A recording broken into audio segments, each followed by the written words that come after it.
There are places in this world that defy explanation. Ancient structures too massive to be moved with primitive tools, mysterious artifacts that challenge what we think we know about history, and entire civilizations that vanished without a trace. These aren't myths or legends. These are real, documented mysteries that archaeologists and historians still struggle to understand. How were they built? Who made them? And perhaps the most unsettling question of all, what else is still out there, waiting to be found? From colossal stone blocks no modern crane could lift, to civilizations buried beneath the ocean today, we're diving deep into some of the strangest, unsolved mysteries of the ancient world. So sit back, relax, grab a snack, and let's jump into the mysteries where history itself seems to break apart. Baalbek is one of those places that seems to defy explanation. Nestled in modern Lebanon, this ancient site is famous for its towering Roman temples built to honor Jupiter, Venus, and Bacchus. But as impressive as those ruins are, they sit on something far older, something far stranger: the Baalbek megaliths. These stones are impossibly massive. The largest among them, known as the Trilithon, consists of 3 limestone blocks, each weighing between 8,100 tons and 1,000 tons. They are placed perfectly, stacked 12 meters above the ground, with no visible mortar, as if they were gently lowered into place. But the real mystery is the stone of the pregnant woman, an even larger block, weighing an estimated 1,200 tons. It still lies abandoned in the quarry, seemingly carved and ready to be moved. Except, no one knows how that could have been possible. Theories about how these stones were transported and placed range from conventional to controversial. The mainstream belief is that the Romans were responsible. After all, they were master builders, constructing aqueducts, temples, and roads that have stood for thousands of years. Some historians suggest that they had the means to move the megaliths using cranes, pulleys, and sheer manpower. But there's a problem with this explanation. No known Roman engineering feats come close to moving stones of this size. Even their most advanced construction projects never attempted to lift anything close to 1,000 tons. It's as if they built their temples on top of something far older. That's why some researchers believe Baalbek predates the Romans entirely. Some accounts suggest that the site was originally built by the Phoenicians, an ancient maritime civilization that once ruled the Mediterranean. Others push the timeline even further back, claiming that the site is pre-Phoenician, meaning it could be thousands of years older than recorded history suggests. If true, that would mean a lost civilization, not Rome, was responsible for moving these stones. But if that's the case, who were they? And more importantly, how did they do it? There are those who believe Baalbek was built using a lost form of ancient technology. Perhaps the builders had an advanced understanding of counterweights, pressure manipulation, or even sound frequencies that could make heavy objects easier to move. Some speculate that the answer lies in forgotten techniques, methods of construction that have been erased by time, lost before they could ever be written down. If we knew how they did it, what else might we discover about the ancient world? And then there's the most controversial theory of all, that Baalbek stones were moved with the help of something beyond human ability. Ancient astronaut theorists have pointed to the sheer size and impossible precision of the megaliths, suggesting that Baalbek may have once been a landing site for extraterrestrial visitors. Some believe that its position, its alignment, and its construction indicate that it was more than just a temple. It was something older, something built for a purpose we don't yet understand. There's no solid evidence for this, but the idea has persisted for decades. What we do know is this: no one has ever successfully explained how these stones were moved. They remain one of the greatest engineering puzzles of the ancient world. If a civilization thousands of years ago had the capability to transport and position them, what else were they capable of, and what other secrets could still be hidden beneath the ruins of Baalbek? But Baalbek isn't the only mystery that forces us to rethink what we know about history. The past is filled with impossible artifacts, things that shouldn't exist, but do. And next we move to one of the most debated pieces of evidence ever discovered, a 16th century map that appears to show Antarctica without its ice cap. Before we dive into the next mystery, just a quick note. While the visuals in this video will provide extra context, they aren't necessary to enjoy the stories. Feel free to let this play in the background while you work, relax, or even fall asleep to these eerie, unsolved mysteries. And if you'd like to support me making these videos and get access to exclusive stories and all of our videos ad-free, consider becoming a Patreon member. The link is in the comments below. Now, back to the stories. The Piri Reis map is an anomaly in historical cartography, discovered in 1929 by German theologian Gustav Deissmann in the archives of Istanbul's Topkapi Palace. The map had been tucked away for centuries, forgotten in a dusty stack of old documents. Upon closer examination, it was revealed to be the work of Piri Reis, an Ottoman admiral, navigator, and cartographer who created it in 1513. At first glance, it seemed like a typical early 16th century world map, detailing the coastlines of Europe, Africa, and the newly discovered Americas. But the more researchers studied it, the more it became clear this was no ordinary map. What makes the Piri Reis map so controversial is a particular landmass drawn along its lower edge. Many believe this landmass is Antarctica. There's a problem. Antarctica wasn't officially discovered until 1820, more than 300 years after the map was made. Even more puzzling, the landmass is depicted not as the frozen wasteland we know today, but with detailed coastlines and topographical features, as if it had been mapped when it was free of ice. Modern geological studies suggest that Antarctica may have been ice-free more than 6,000 years ago, long before any known civilization was capable of such precise cartography. How did Piri Reis know about this?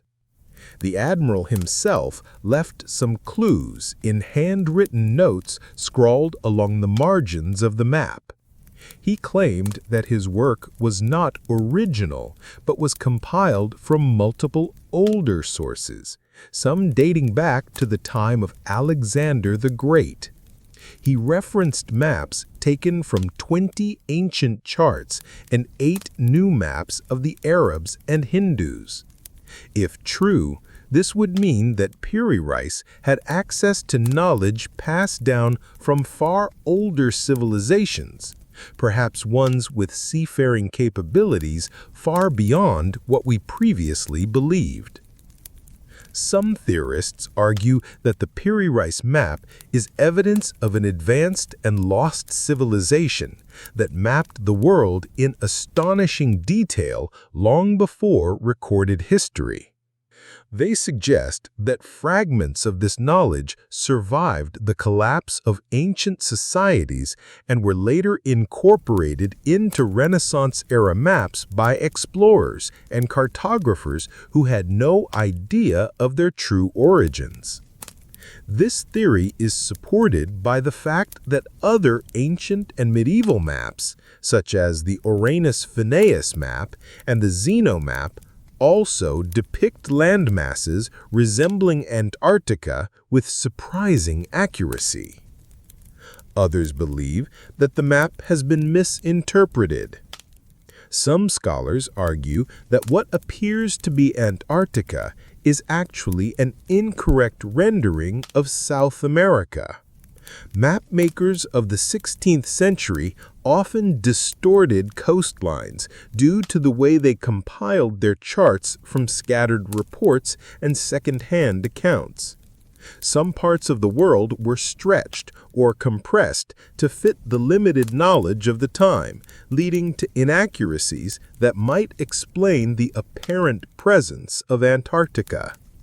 Another possibility is that early sailors, possibly from Phoenician, Chinese, or even pre-Columbian European civilizations, traveled much further than history acknowledges, documenting coastlines that were later lost to time.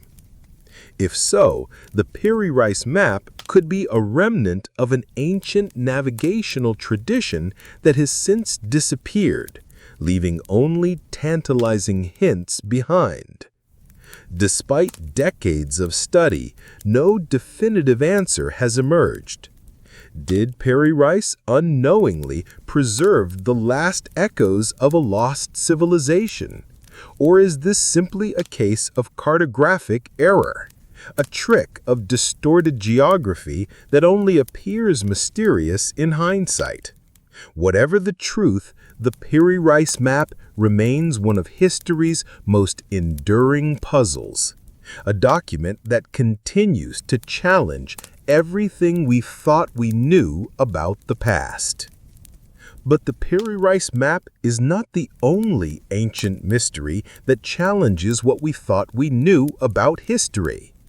Thousands of years before Piri Reis put ink to parchment, an even greater enigma was being carved into stone, one that defies our understanding of early civilization itself. In southeastern Turkey, buried beneath layers of earth for millennia, lies Göbekli Tepe, a site so ancient that it predates the invention of writing, the Great Pyramids, and even the first known cities. Yet its intricate carvings and massive stone pillars suggest a level of organization and skill that shouldn't have existed at the time. How was it built, and why was it buried? Let's take a closer look at one of the most mysterious archaeological discoveries in history. Remained hidden beneath the earth for thousands of years, until a chance discovery in the 1960s hinted that something was buried there. But at the time, no one could have guessed what lay beneath. It wasn't until the 1990s when German archaeologist Klaus Schmidt began excavations that the true scale of Göbekli Tepe was revealed. What he uncovered would challenge everything we thought we knew about early civilization. Rising from the earth were massive circular stone enclosures, each containing towering limestone pillars arranged with precise intention. Some stood nearly 20 feet tall, weighing up to 20 tons each. But what was even more astonishing were the intricate carvings, animals, symbols, and humanoid figures etched into the stone. The level of craftsmanship and planning was undeniable. Yet here was the problem. Göbekli Tepe is at least 12,000 years old, dating back to around 9600 BCE. That makes it the oldest known temple complex in the world, predating Stonehenge by over 6,000 years and the Great Pyramid by more than 7,000. At that time, humans were thought to be simple hunter-gatherers, living in small, mobile groups, with no cities, no agriculture, and certainly no ability to construct megalithic structures. Some researchers believe these animals may have had symbolic meanings, perhaps representing spiritual or mythological concepts. Others suggest they were warning signs of something dangerous or sacred. The site's layout itself is strange, with no evidence of permanent living spaces, making it unlikely to be a settlement. Instead, many believe Göbekli Tepe was a ceremonial site, a place of worship or ritual. Some suggest it could have been a gathering place where early humans came together for religious ceremonies, feasts, or even astronomical observations. The alignment of the site with certain stars hints at a possible connection to celestial movements, much like later megalithic structures across the world. But here's where the mystery deepens.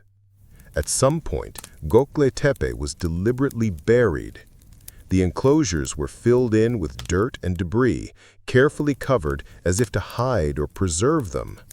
But why was it abandoned? Was it deemed too sacred, too dangerous? And who decided to erase it from history? One of the leading theories is that Göbekli Tepe played a crucial role in the transition from a hunter-gatherer society to an agricultural one. Some researchers believe the effort required to construct and maintain the site may have led to early forms of organized labor and permanent settlements. In other words, civilization may have begun not with farming, but with religion. Another theory suggests that Göbekli Tepe was built by a forgotten, advanced society, one that existed before the known rise of agriculture. Some researchers point to the possibility of a lost civilization, one wiped out by a global catastrophe, such as the end of the last ice age. The Younger Dryas impact hypothesis, for example, proposes that a comet or asteroid struck Earth around 12,800 years ago, triggering sudden climate shifts and massive flooding. Some believe this event could have wiped out an early advanced culture, leaving behind only ruins like Göbekli Tepe as remnants of their existence. But there's also the possibility that Göbekli Tepe was a product of a highly skilled group of hunter-gatherers, one that simply defies our expectations of what early humans were capable of. Maybe the knowledge required to build this site existed long before we thought, passed down through generations in ways we can't yet understand. If Göbekli Tepe was indeed a temple, it would mean that early humans developed religious or spiritual beliefs long before they settled into farming communities. The structures suggest large-scale cooperation, meaning that different groups must have worked together to build it. But what were they worshipping? Some researchers believe the carvings on the pillars could represent constellations, linking the site to the stars and celestial events.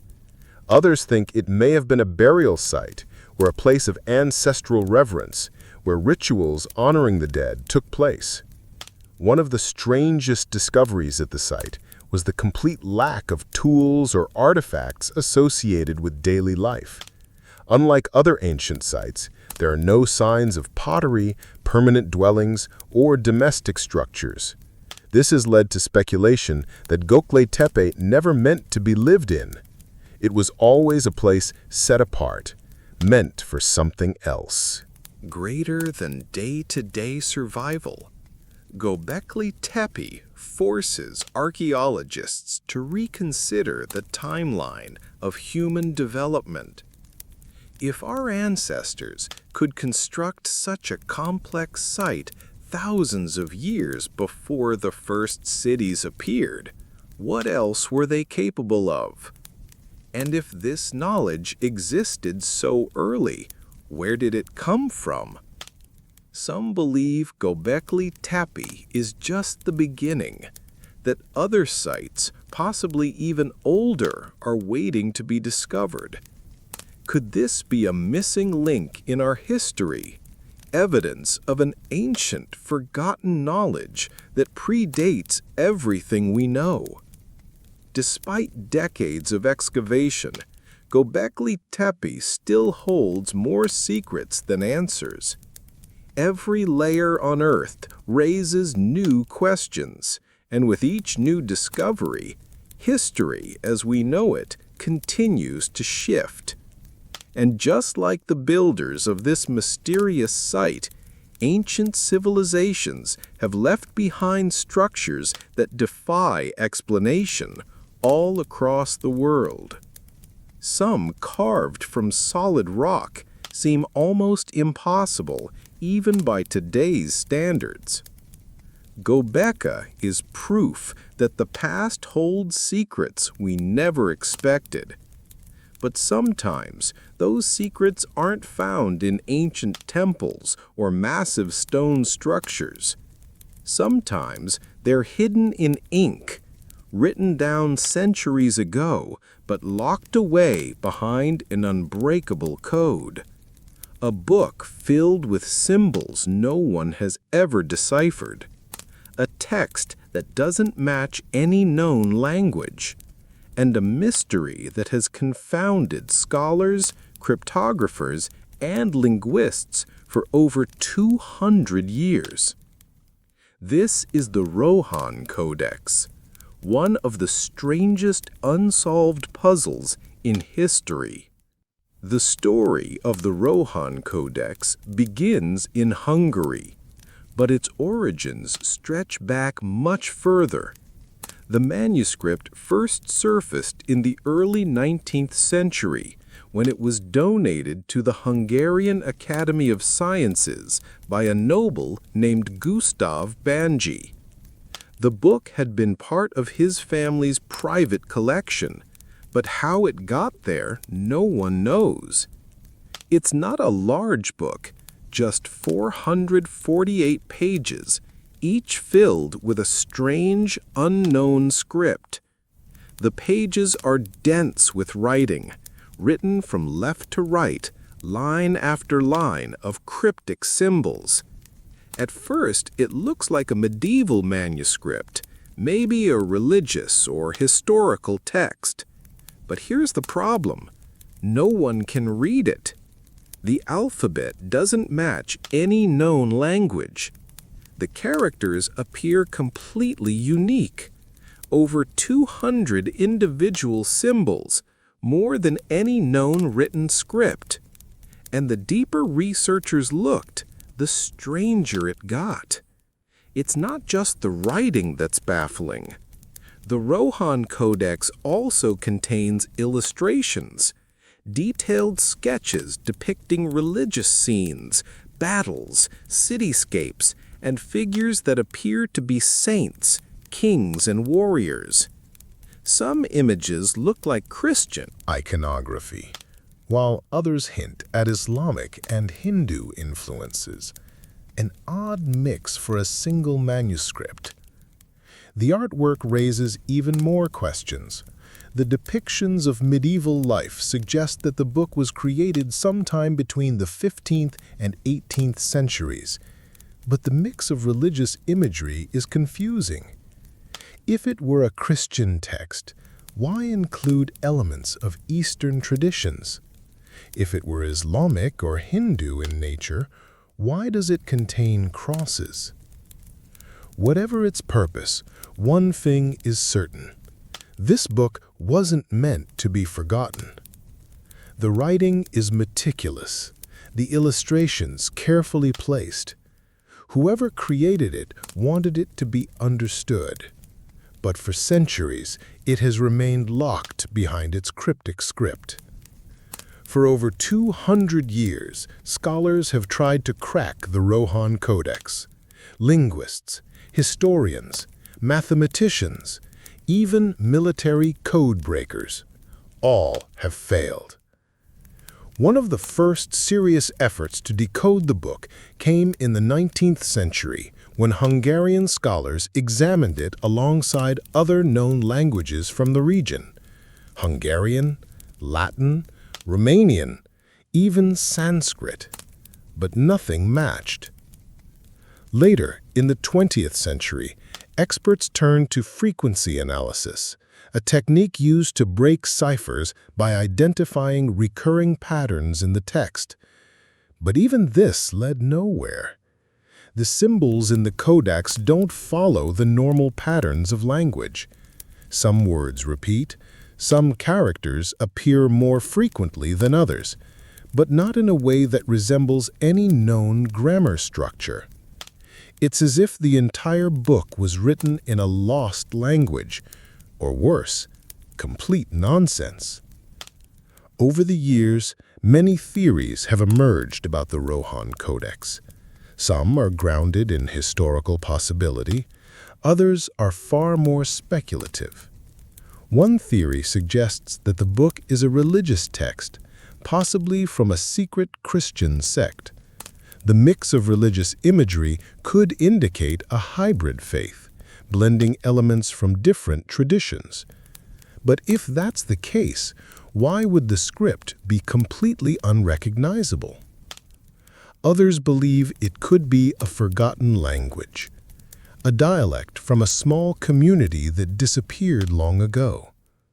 Some historians have speculated that it might be connected to the Hungarian Rova script, an old form of writing once used in Hungary, but even this doesn't match the structure of the Codex. Then there's the theory that the book is a hoax. Some skeptics believe the Rohonc Codex isn't an ancient mystery at all, but rather an elaborate fake. They point out that the script seems too random, lacking the structure found in real languages. The symbols don't follow natural linguistic patterns, making some researchers believe it was made up. If true, that raises another question. Why? Was it a prank? A 19th century forgery meant to trick historians? A nobleman's attempt to create an ancient-looking relic? If that's the case, the creator went to extraordinary lengths to make it convincing. But here's the problem. No one has ever proven it's fake. Forgery or not, the Rohonc Codex remains a puzzle. If it's meaningless, why go to the trouble of writing 448 pages of text? Why include detailed illustrations? If someone invented the script, why use over 200 unique characters, far more than any known language? And most importantly, if it's a hoax, why has no one been able to definitively prove it? Despite countless efforts, the Rohonc Codex remains undeciphered. Modern technology has analyzed it, but still no one has been able to read a single sentence. It now sits in Budapest, stored in the Hungarian Academy of Sciences, where it continues to baffle anyone who tries to make sense of it. Was it a lost language? A secret code? A prank from history? No one knows. And until someone finally cracks its meaning, the Rohonc Codex will remain one of history's strangest and most impenetrable mysteries. But it's not the only lost knowledge that haunts historians. Sometimes the truth isn't hidden in a book, but in stone, buried beneath the earth, far away from prying eyes. The Rohonc Codex is a book no one can read, a mystery trapped within its undeciphered symbols. But while the Rohonc Codex challenges what we know about ancient texts, our next mystery delves into something even more elusive. A structure so massive, so carefully hidden, that even today, its existence remains shrouded in secrecy. Deep in the heart of China, hidden beneath layers of soil and vegetation, lies a pyramid that is said to be larger than any in Egypt, a monument deliberately concealed from the outside world. Could this be the lost tomb of an unknown emperor, or is it something even more extraordinary? Up next, the White Pyramid of China. Hidden deep within the remote landscapes of China, Shanxi province has sparked decades of speculation, secrecy, and intrigue. These are not just hills or natural formations, as some might assume at first glance. These are ancient pyramids, eerily reminiscent of those found in Egypt and Mesoamerica, yet shrouded in mystery and largely unknown to the world. Unlike the Great Pyramids of Giza, which stand proudly against the desert skyline, China's pyramids have been deliberately concealed by the government, planted over with trees, covered with soil, and left to be forgotten. At the heart of this enigma is the so-called White Pyramid of China, a structure so immense that if the accounts are to be believed, it may dwarf even the Great Pyramid of Giza in scale. But why would such a monument be kept hidden? What secrets could it hold beneath its layers of earth and secrecy? The first widely known report of the White Pyramid surfaced in 1945, at the tail end of World War II.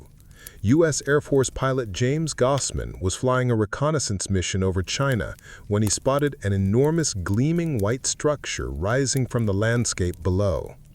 According to his account, the structure appeared to be made of a bright, reflective material, possibly metal or some kind of stone, and was unlike anything he had ever seen. Gossman's description was detailed. He claimed the structure had smooth, perfectly symmetrical sides and stood at an estimated height of at least 1,000 feet, which if true would make it significantly larger than Egypt's Great Pyramid. Upon returning to base, he documented what he had seen, even sketching out the structure, but his report was quickly buried, lost in military archives, and dismissed as an unverified anomaly.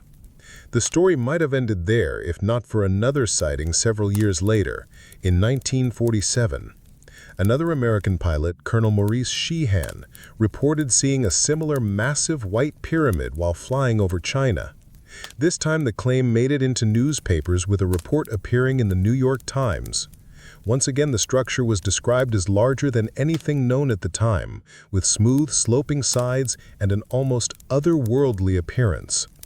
Despite these compelling accounts, no photographic evidence from these flights has ever surfaced, leading some to question whether these pilots were mistaken or if what they saw was deliberately erased from the public record. What is known, however, is that the region they described is indeed home to numerous ancient pyramid-like structures, most of which remain unexplored. Unlike the well-documented pyramids of Egypt, China's pyramids have been kept in the shadows, with minimal excavation and even less public acknowledgement. The Chinese government has long been reluctant to allow foreign researchers access to these sites, and some believe this secrecy is no coincidence. The Chinese pyramids, including the elusive White Pyramid, are believed to be burial mounds for ancient emperors dating back to the Western Han Dynasty and possibly even earlier. These emperors, much like the pharaohs of Egypt, were buried with vast treasures, intricate tombs, and elaborate artifacts meant to accompany them into the afterlife. One of the most famous examples of this is the tomb of Emperor Qin Shi Huang, located near Xi'an, which houses the legendary terracotta army. Despite being one of the most significant archaeological sites in the world, the main burial chamber of Qin Shi Huang remains completely sealed to this day, with archaeologists hesitant to open it due to high levels of toxic mercury reported in the area. Some researchers speculate that the White Pyramid could be an even grander burial site, potentially belonging to an emperor whose name has been lost to history. The reluctance to excavate these pyramids may stem from both practical and cultural reasons. Chinese authorities have often cited concerns over preservation, arguing that opening these sites too soon could lead to irreversible damage. Others, however, believe the secrecy runs deeper, that there is something within these pyramids that the government does not want the world to see. Some of the more speculative theories suggest that the White Pyramid could be evidence of an advanced ancient civilization, one with knowledge or technology that predates what we currently understand. There have even been whispers of extraterrestrial connections, fueled by the descriptions of the structure as unnaturally smooth and highly reflective. While such theories remain firmly in the realm of speculation, they persist due to the sheer lack of access to the site. Even today, satellite images confirm the existence of large pyramid-like structures scattered throughout the region, some covered with dense forestry, others barely distinguishable from the surrounding hills. These images provide tantalizing clues, yet without on-the-ground excavation, their full significance remains unknown. Adding to the mystery are the accounts of local villagers who have long spoken of strange happenings in the region. Some tell stories of unusual lights appearing near the pyramids at night, while others claim that for generations there have been legends warning people to stay away from the ancient mounds. Could these accounts be simple folklore? Or is there something buried beneath these structures that modern science has yet to uncover?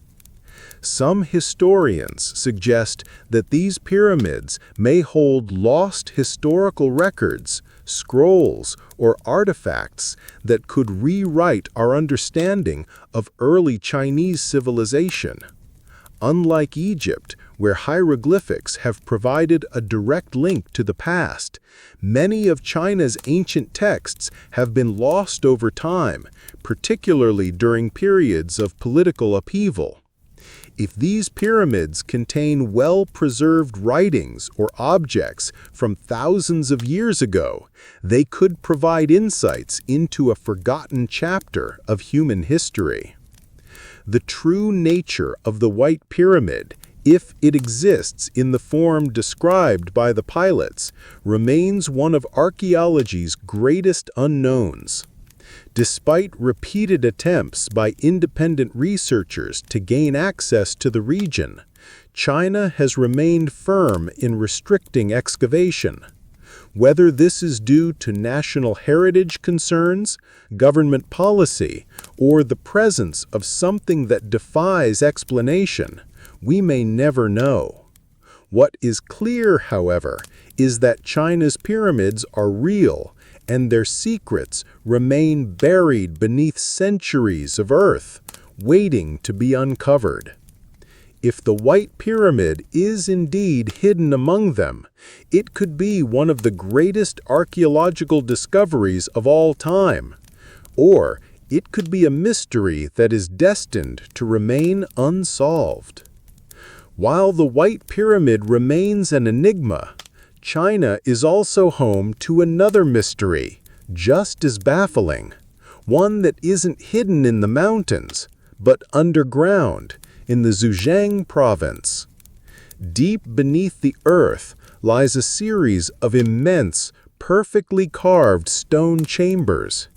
No historical records mention their construction, no tools have been found, and their purpose remains completely unknown.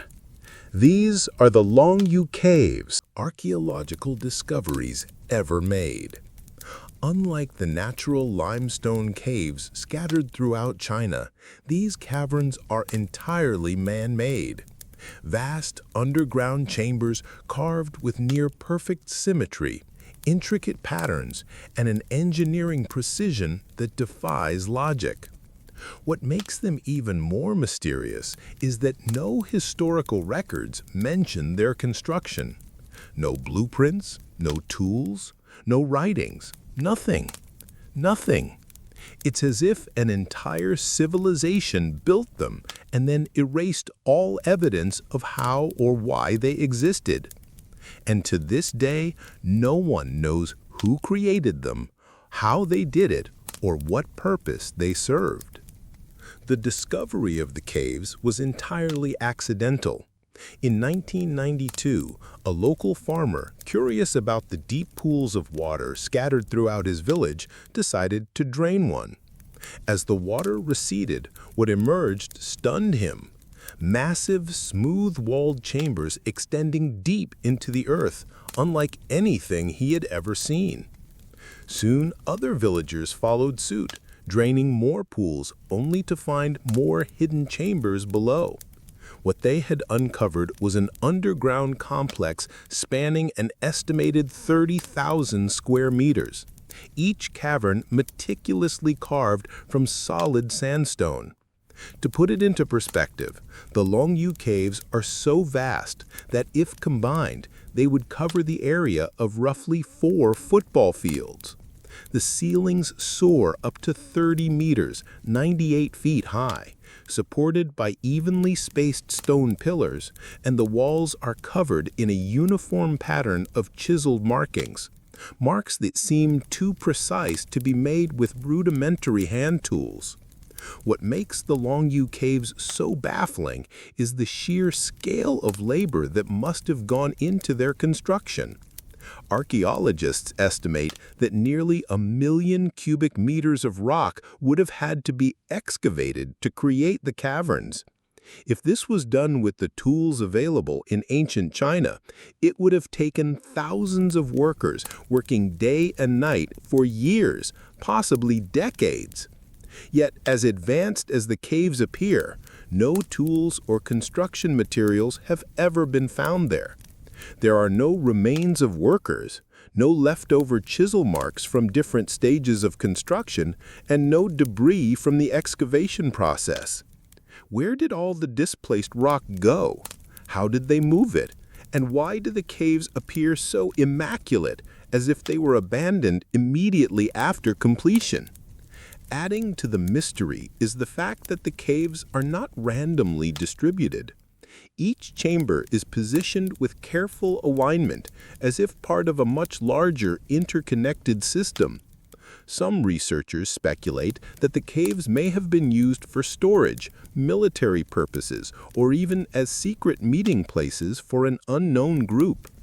Others suggest they may have had a spiritual or ceremonial function, perhaps linked to an ancient belief system long forgotten. Some believe they were once underground palaces or residences of a ruling elite, but without any inscriptions, artifacts, or evidence of habitation, all of these remain theories with no definitive answers. One of the most peculiar aspects of the Longyou caves is their structural integrity.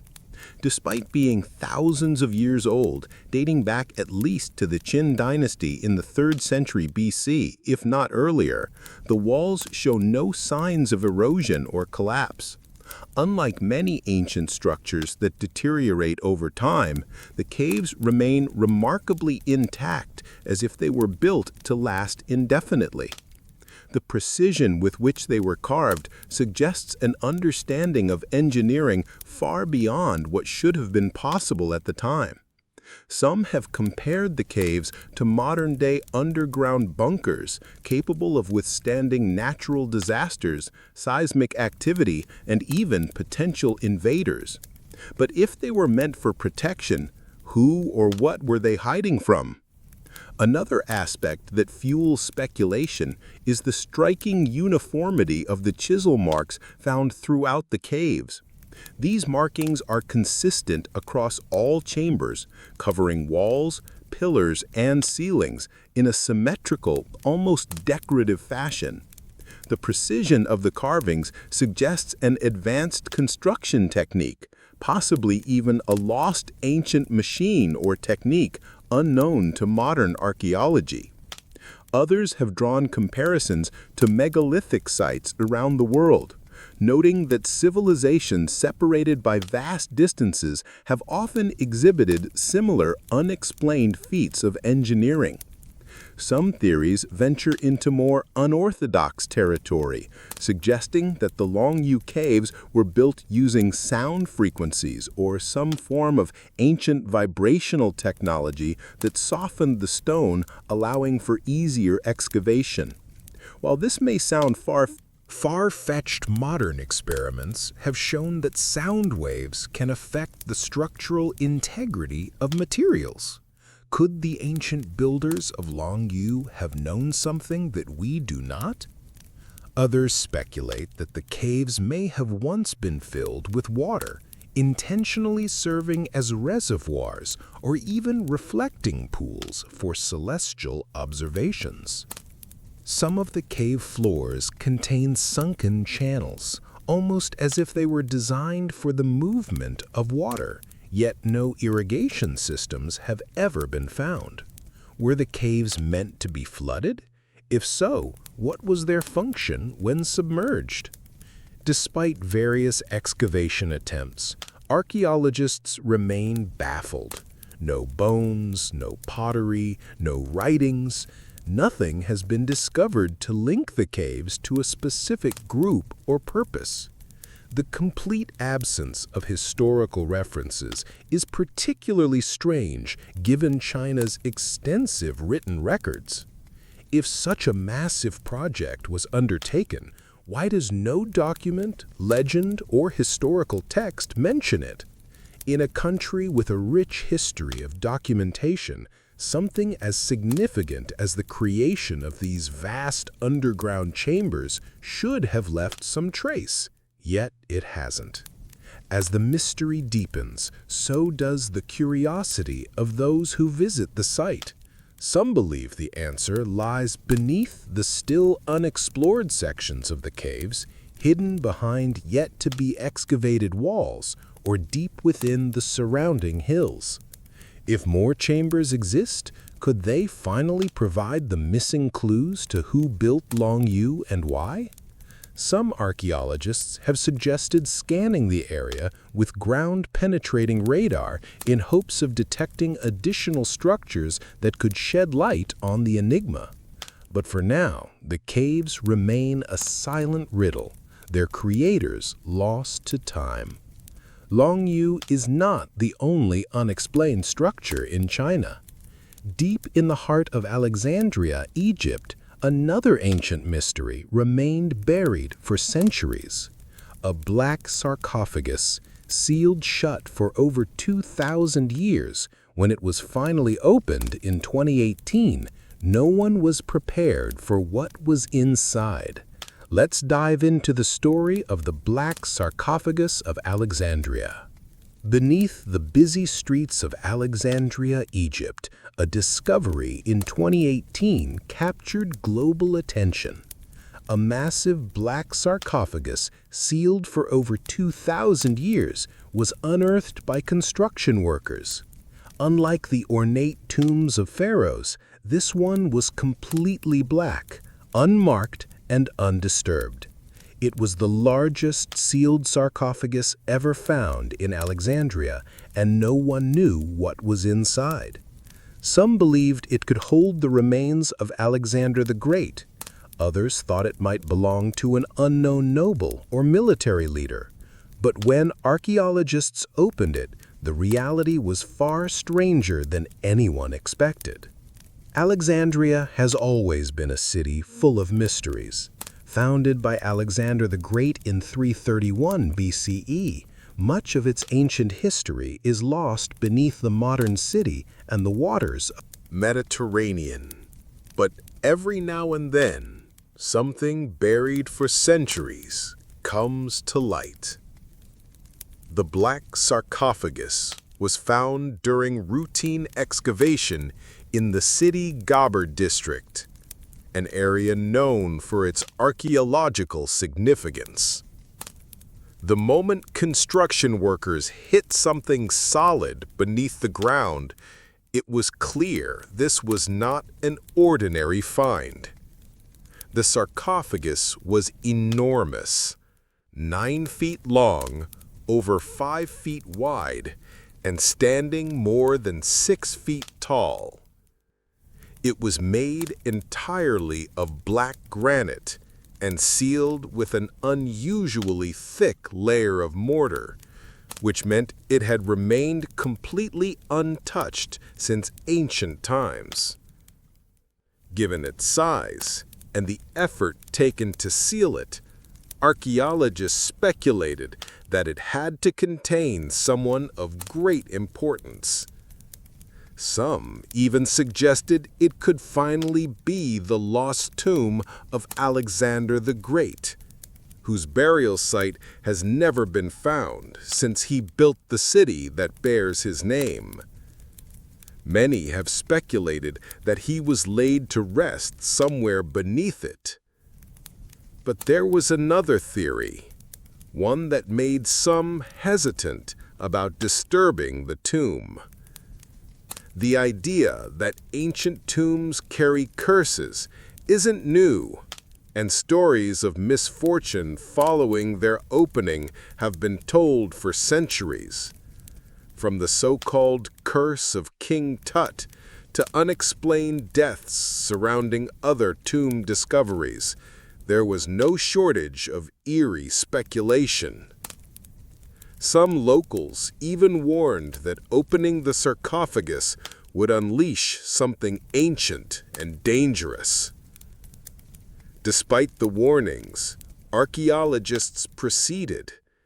The world was watching, and the possibility of a major historical find was too great to ignore. But opening the sarcophagus wasn't easy. The sheer weight of the lid, estimated at over 15 tons, required heavy machinery to lift. The moment it was pried open, an unbearable stench filled the air. Inside, instead of treasures or a well-preserved mummy, the team found something disturbing.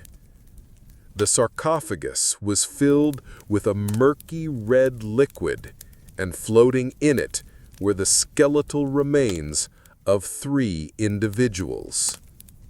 The liquid was a mix of groundwater and decomposed human remains, which had seeped in over centuries and created a grim, decayed sludge. The skeletons belonged to 2 men and 1 woman, but beyond that, little was immediately clear. What stood out was the lack of any markings, inscriptions, or artifacts, unusual for a tomb of this size.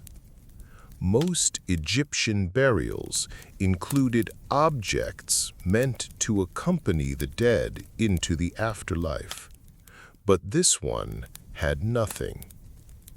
That absence only deepened the mystery. Who were these people? Why were they buried in such a massive, unmarked sarcophagus?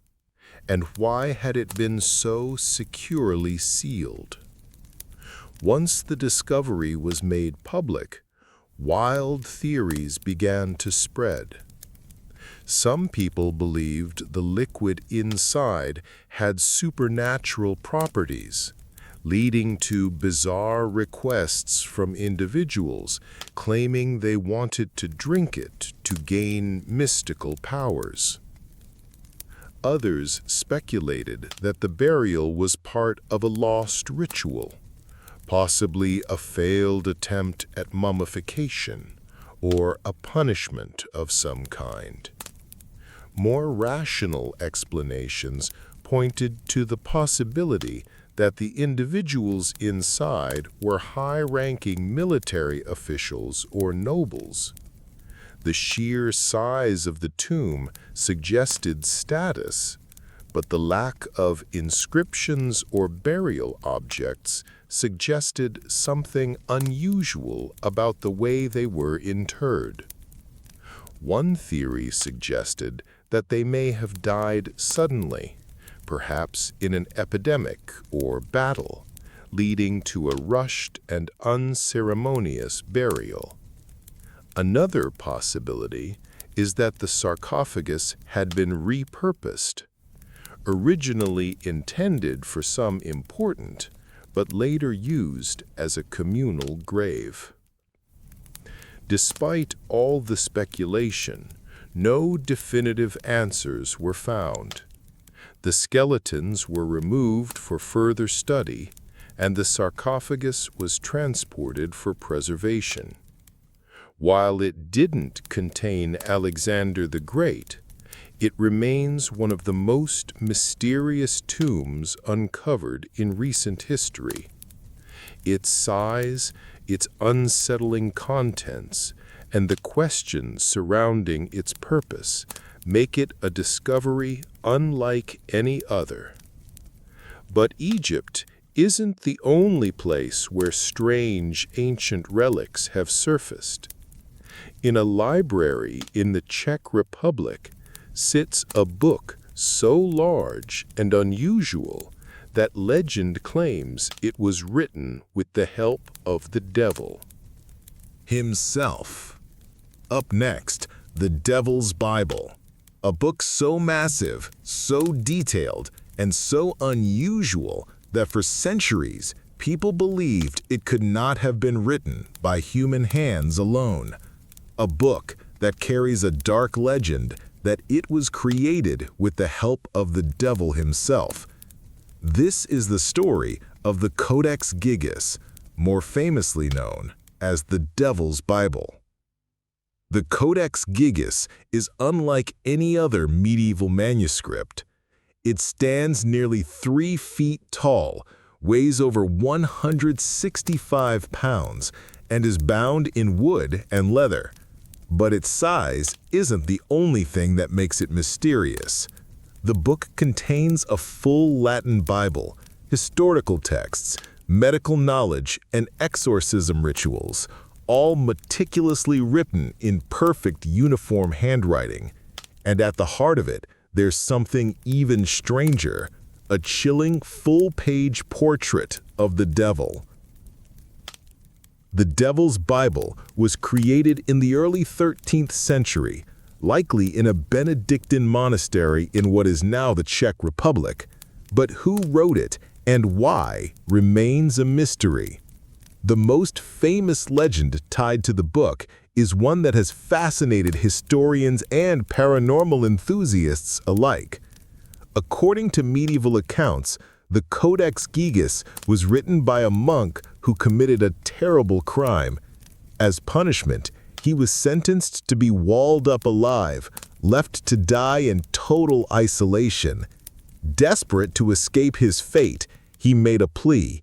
He promised to create the largest and most magnificent book the world had ever seen, one that would glorify God and contain all the knowledge of humanity.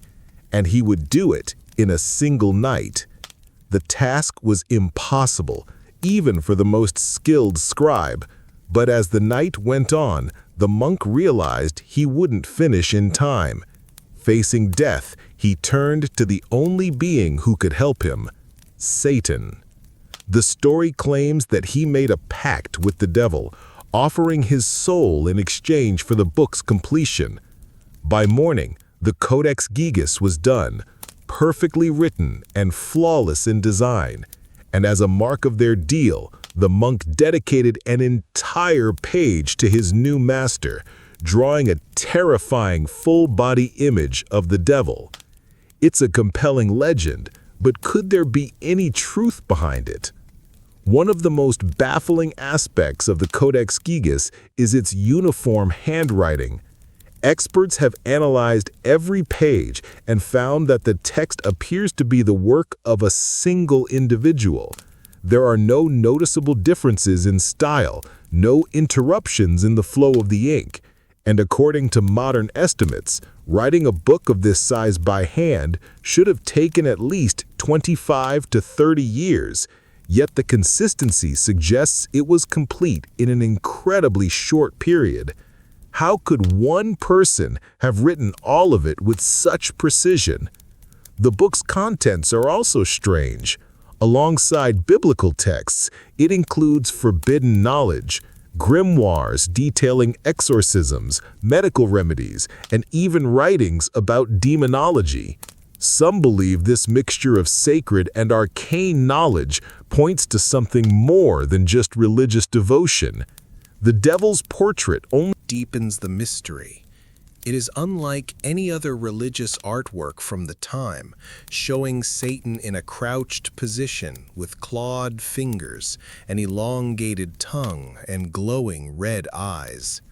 Some believe the drawing itself carries an ominous presence, while others speculate it was a warning, a message left behind by the monk about the price he paid. But if the book wasn't created through supernatural means, how did one person manage such an enormous task? One theory is that the monk behind the Codex Gigas may have been suffering from a form of obsession or compulsion, what we might call hypergraphia today, an uncontrollable urge to write. Some researchers believe he may have been in a form of religious isolation, dedicating his life entirely to the manuscript. Another theory is that it was a collaborative effort, with later editions being carefully disguised to maintain the illusion of a single author. However, there is no evidence of multiple contributors, no shifts in handwriting, no changes in ink or style, and no corrections made over time. This has led some to suggest that the monk truly did work alone, possibly for decades, possibly under some unknown force driving him forward. The Codex Gigas also has a history of misfortune. Throughout the centuries, it has been looted, stolen, and moved across multiple countries. It was once kept in the Royal Library of Sweden, where it survived a massive fire. Witnesses claim that when the library caught fire in the 17th century, the book was thrown from a window to save it. It landed safely below, barely damaged, while much of the library burned. Some took this as a sign that the book was protected by something. Today, the Devil's Bible is kept in the National Library of Sweden under controlled conditions. Scholars continue to study its pages, but it still holds secrets that may never be fully understood. Who wrote it? How did they do it? And why did they dedicate an entire page to the devil? The answers remain lost in time. The Codex Gigas is a mystery locked within pages of ink and parchment. But not all mysteries are written down. Some are carved into the earth itself, hidden beneath layers of time, waiting to be uncovered. The next mystery is not about a single artifact or a cryptic book. It's about an entire civilization that simply disappeared, a culture that flourished for thousands of years before vanishing, leaving behind only fragments of its existence and a burning question. What happened to the Clovis people? The Clovis culture is one of the most puzzling chapters in North American prehistory. It dates back around 13,000 years, making it one of the oldest known civilizations on the continent. The Clovis people were skilled hunters, known for their distinct Clovis points, carefully crafted spearheads found across North America. These tools were made from flint and stone, so advanced that they suggest a society with shared knowledge, trade networks, and a deep understanding of the land. For centuries, archaeologists believed that the Clovis people were the first humans to set foot in the Americas, arriving via the Bering Land Bridge from Siberia. But then they vanished, almost overnight. Their presence disappeared from the archaeological record, leaving behind no clear explanation for why an entire civilization collapsed. The discovery of the Clovis culture traces back to the early 20th century, when distinctive spear points were found in Clovis, New Mexico, giving the civilization its name. These tools were buried alongside the remains of Ice Age animals like mammoths and bison, suggesting that the Clovis were skilled big game hunters who thrived in the harsh conditions of the last Ice Age. As more Clovis sites were uncovered across the United States, Canada, and even parts of South America, it became clear that this was not a small, isolated group. The Clovis people were widespread, successful, and left behind signs of a thriving, mobile society. But then, nothing. Around 12,800 years ago, Clovis artifacts abruptly disappear from the archaeological record. There are no clear signs of war, no evidence of mass famine, and no obvious reasons why they would have ceased to exist. It's as if the culture simply evaporated, leaving behind only scattered tools and bones. This sudden disappearance has baffled archaeologists for decades, sparking numerous theories about what could have happened. One of the leading theories is the Younger Dryas impact hypothesis, which suggests that a comet or asteroid struck North America around 12,800 years ago, triggering massive environmental changes. According to this theory, the impact set off raging wildfires that burned across the continent, throwing so much debris into the air that it caused a rapid return to Ice Age conditions. This sudden shift in climate, known as the Younger Dryas cooling event, would have devastated the Clovis people's food sources, wiping out large prey animals and forcing a collapse of their way of life. Evidence of this cataclysmic event has been found in the form of a black matte layer, a thin, carbon-rich layer of sediment found at Clovis archaeological sites. This layer contains high levels of nanodiamonds, which some scientists believe are the result of an extraterrestrial impact. If true, the Clovis culture may have been one of the first human societies to fall victim to a global disaster. Another possibility is that the Clovis people didn't disappear at all. Instead, they adapted and merged with other emerging cultures. Some archaeologists suggest that as large Ice Age animals like mammoths and saber-toothed cats went extinct, the Clovis people were forced to change their way of life. Instead of relying on big game hunting, they may have shifted to smaller prey and new survival strategies. This adaptation could have led to the rise of new cultures, such as the Folsom people, who appear in the archaeological record shortly after the Clovis. If this is true, then the Clovis people didn't vanish, they evolved, leaving behind their old ways and becoming something new. But there is another, more unsettling theory, one that suggests the Clovis people were wiped out by an unknown catastrophe. Some researchers point to evidence of ancient megafauna extinctions that occurred around the same time the Clovis disappeared. Mammoths, saber-toothed cats, and giant ground sloths all vanished within a short window of time, leading some to speculate that whatever caused their extinction may have also ended the Clovis culture. Whether it was disease, competition with other human groups, or an environmental disaster, something removed them from history with startling speed. Yet, there are even stranger clues that complicate the story. A growing body of evidence suggests that humans may have been in the Americas long before the Clovis people. Sites like Monteverde in Chile and the Gite site in Texas contain artifacts that predate the Clovis by thousands of years, challenging the long-held belief that they were the first Americans. If other groups were already present, then who were the Clovis really? Were they an isolated culture, or were they part of a larger migration of people whose history has been lost? Some suggest that they may have been a remnant of an even older civilization, one that existed before the last Ice Age and was wiped from history by a disaster we can only guess at. Despite the many theories, the fate of the Clovis people remains one of archaeology's greatest unanswered questions. Did they succumb to climate change? Were they victims of a cosmic disaster?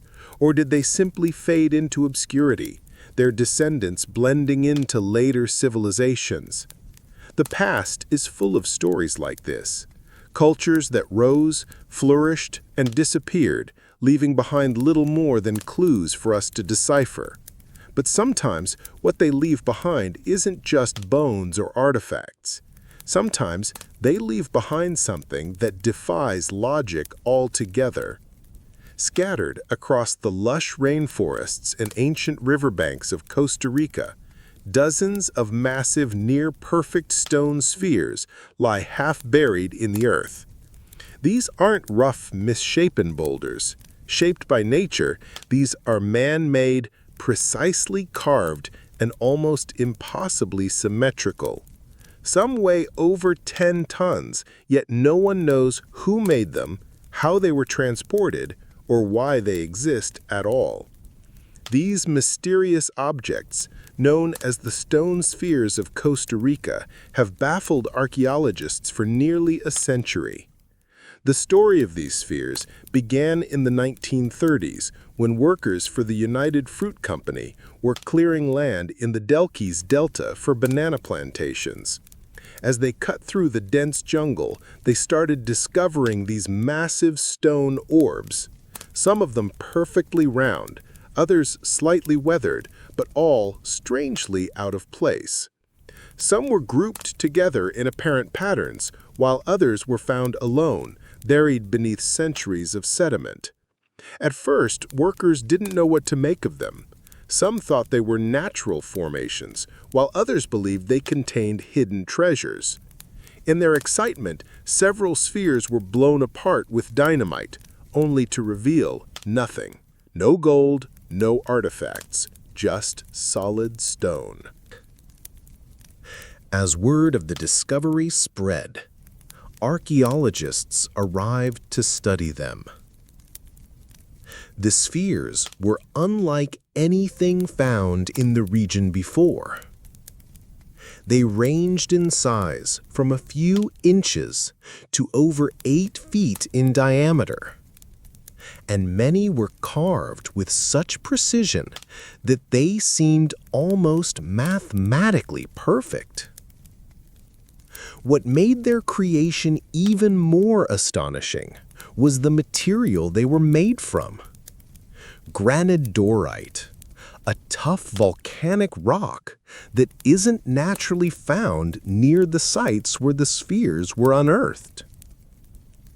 This meant they had to have been quarried, shaped, and transported, a feat that would have required knowledge of advanced tools and engineering techniques. So who made them? One of the most widely accepted theories is that they were created by the Gigas culture, an indigenous civilization that thrived in Costa Rica between 700 and 1530 AD. The Gigas people were known for their sophisticated metalwork, pottery, and stone carvings, but nothing else in their archaeological record suggests they had the capability or the reason to create something as massive and precise as these spheres. No written records exist, and the Gigas civilization collapsed before European contact, leaving behind only these silent, unmarked relics. Theories about their purpose vary. Some believe they were status symbols, marking the homes of important leaders or high-ranking officials. Others suggest they were astronomical markers, aligned with the movements of the sun and stars. Some spheres were found in alignments that hint at a possible celestial purpose, but without written records, this remains speculative. More fringe theories propose that the spheres had a ritualistic or spiritual significance, possibly representing the cosmos or the cycle of life and death. Some indigenous legends speak of the spheres as thunderstones, created by the gods to protect the land. Others claimed they were part of a lost network of ley lines, channels of energy that ancient civilizations supposedly tapped into. One of the most intriguing theories is that the spheres were used for navigation. Some researchers have suggested that they might have been part of an ancient mapping system used by early civilizations to mark important locations, trade routes, or sacred sites. This would explain why some of them are found in clusters, while others appear to be isolated. Adding to the mystery is the fact that no tools or quarry sites have been found that explain how these stones were shaped. Granodorite is an extremely hard rock, meaning that even with modern tools, shaping them into perfect spheres would be a difficult, time-consuming task.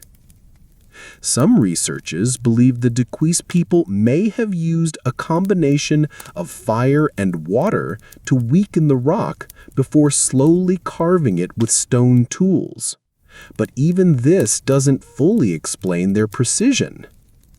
The idea that they could have been moved over long distances is just as perplexing. Some spheres were discovered miles away from any known source of granodorite, suggesting they were either rolled, dragged, or transported on wooden platforms without wheels or beasts of burden.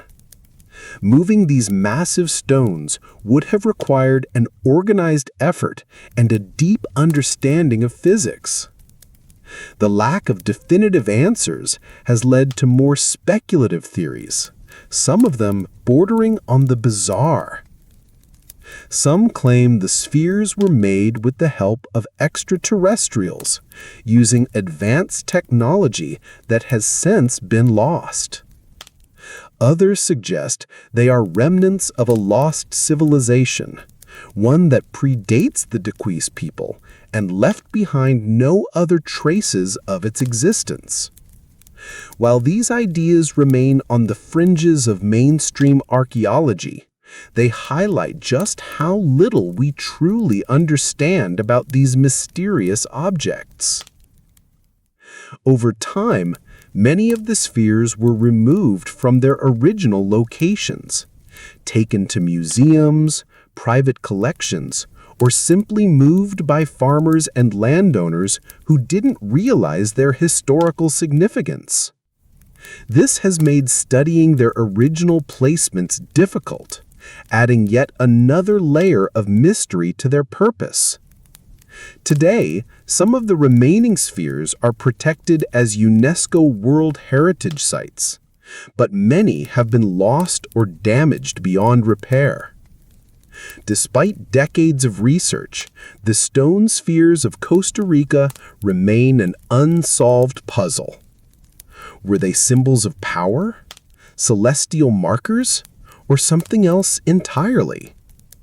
We may never know what. Across the world, entire cities and temples have disappeared, swallowed by the sea, buried beneath layers of earth, or simply erased from history.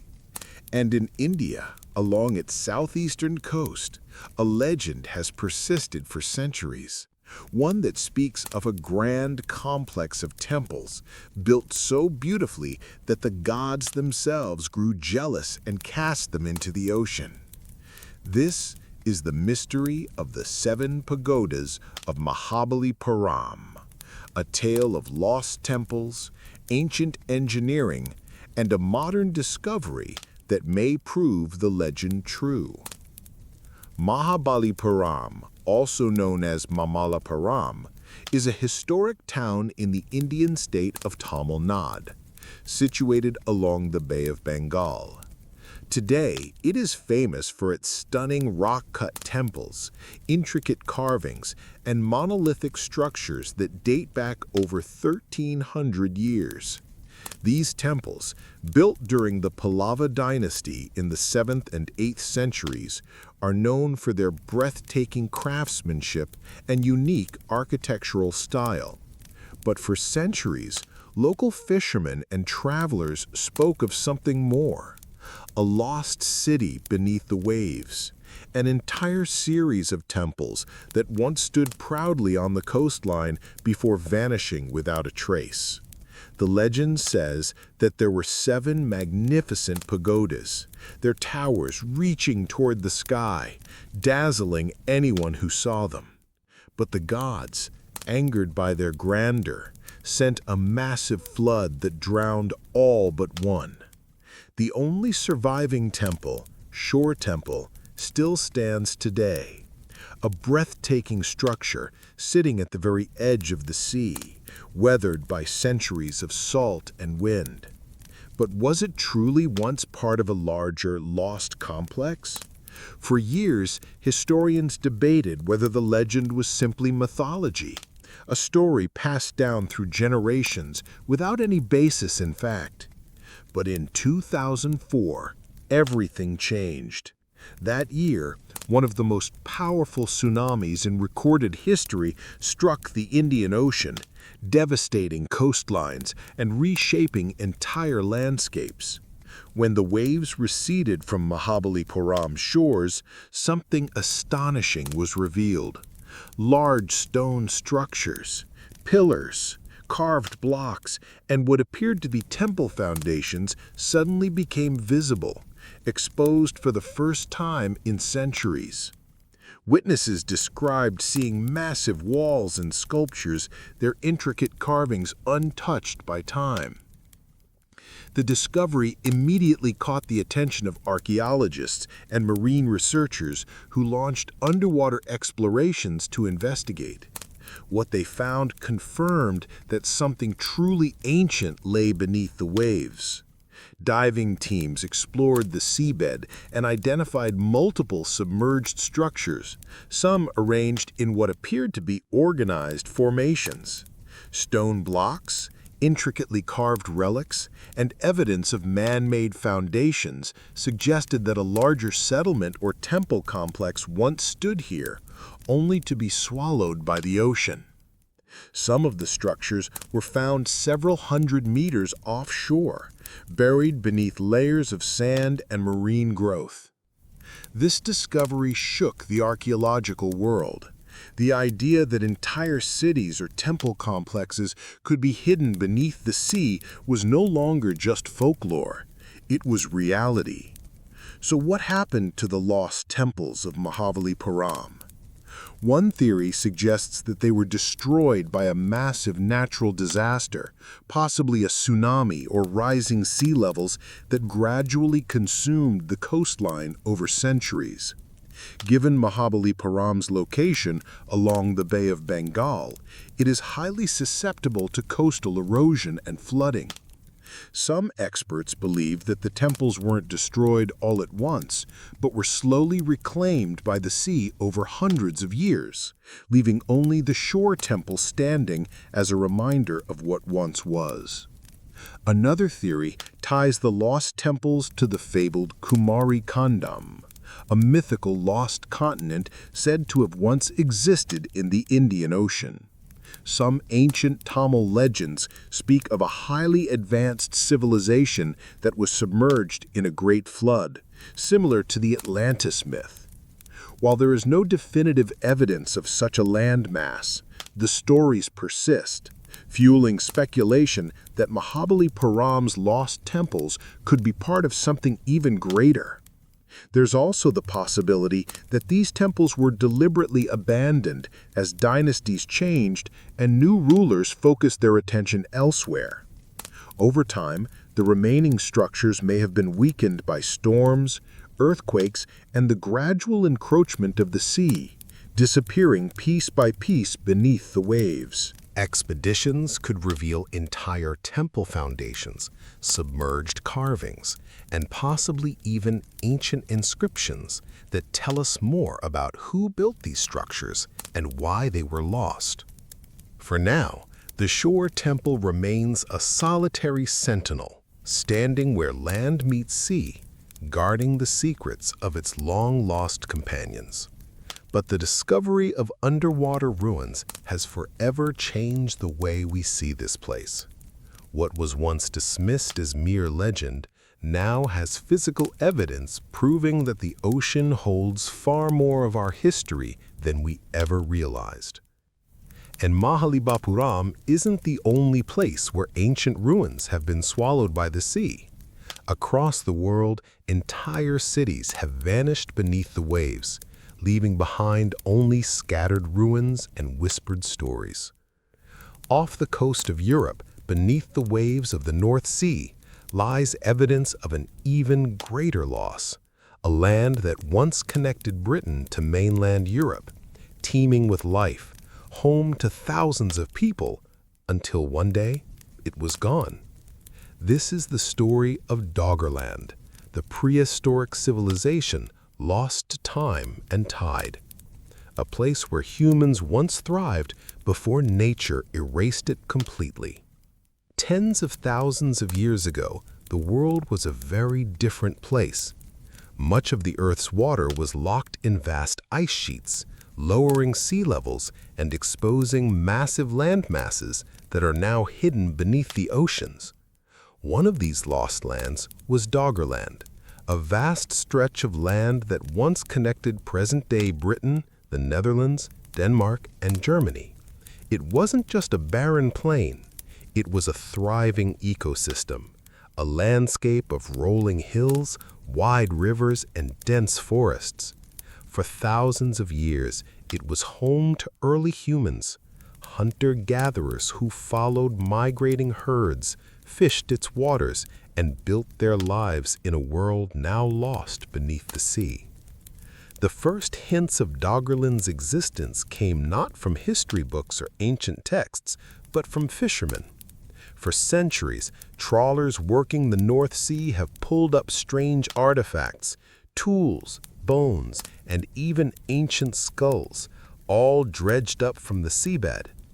Some of these remains belong to animals like woolly mammoths and saber-toothed cats, while others clearly came from humans, evidence that people had once walked across this submerged world. But it wasn't until the 20th century that scientists began to understand what they were dealing with. Advances in sonar mapping and underwater archaeology revealed something astonishing: an entire prehistoric landscape frozen in time beneath the waves. Riverbeds, hills, even the faint outlines of what might have once been settlements were mapped out under the North Sea. What had once been a lush and habitable land was now a vast, empty seabed. So what happened?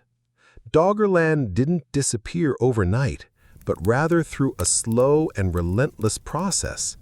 As the Ice Age ended and temperatures rose, glaciers melted, causing sea levels to rise.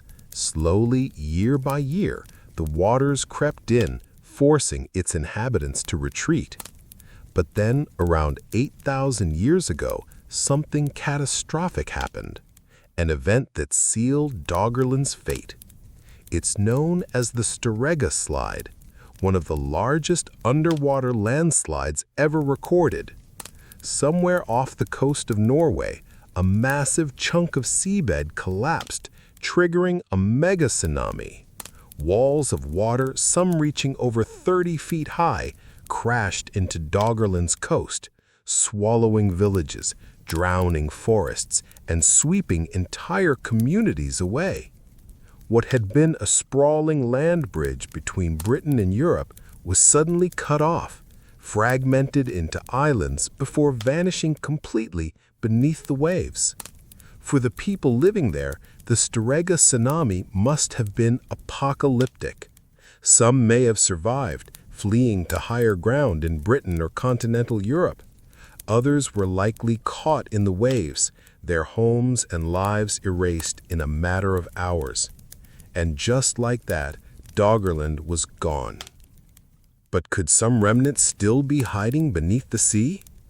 The North Sea is an unforgiving place for archaeologists. Its waters are murky, its seabed constantly shifting. But over the years, new discoveries have continued to emerge. Human tools, fragments of wooden structures, and even ancient footprints preserved in mud, offering a glimpse into the lives of Doggerland's last inhabitants. In 2018, researchers using advanced sonar detected what appeared to be evidence of ancient human settlements buried under layers of sediment.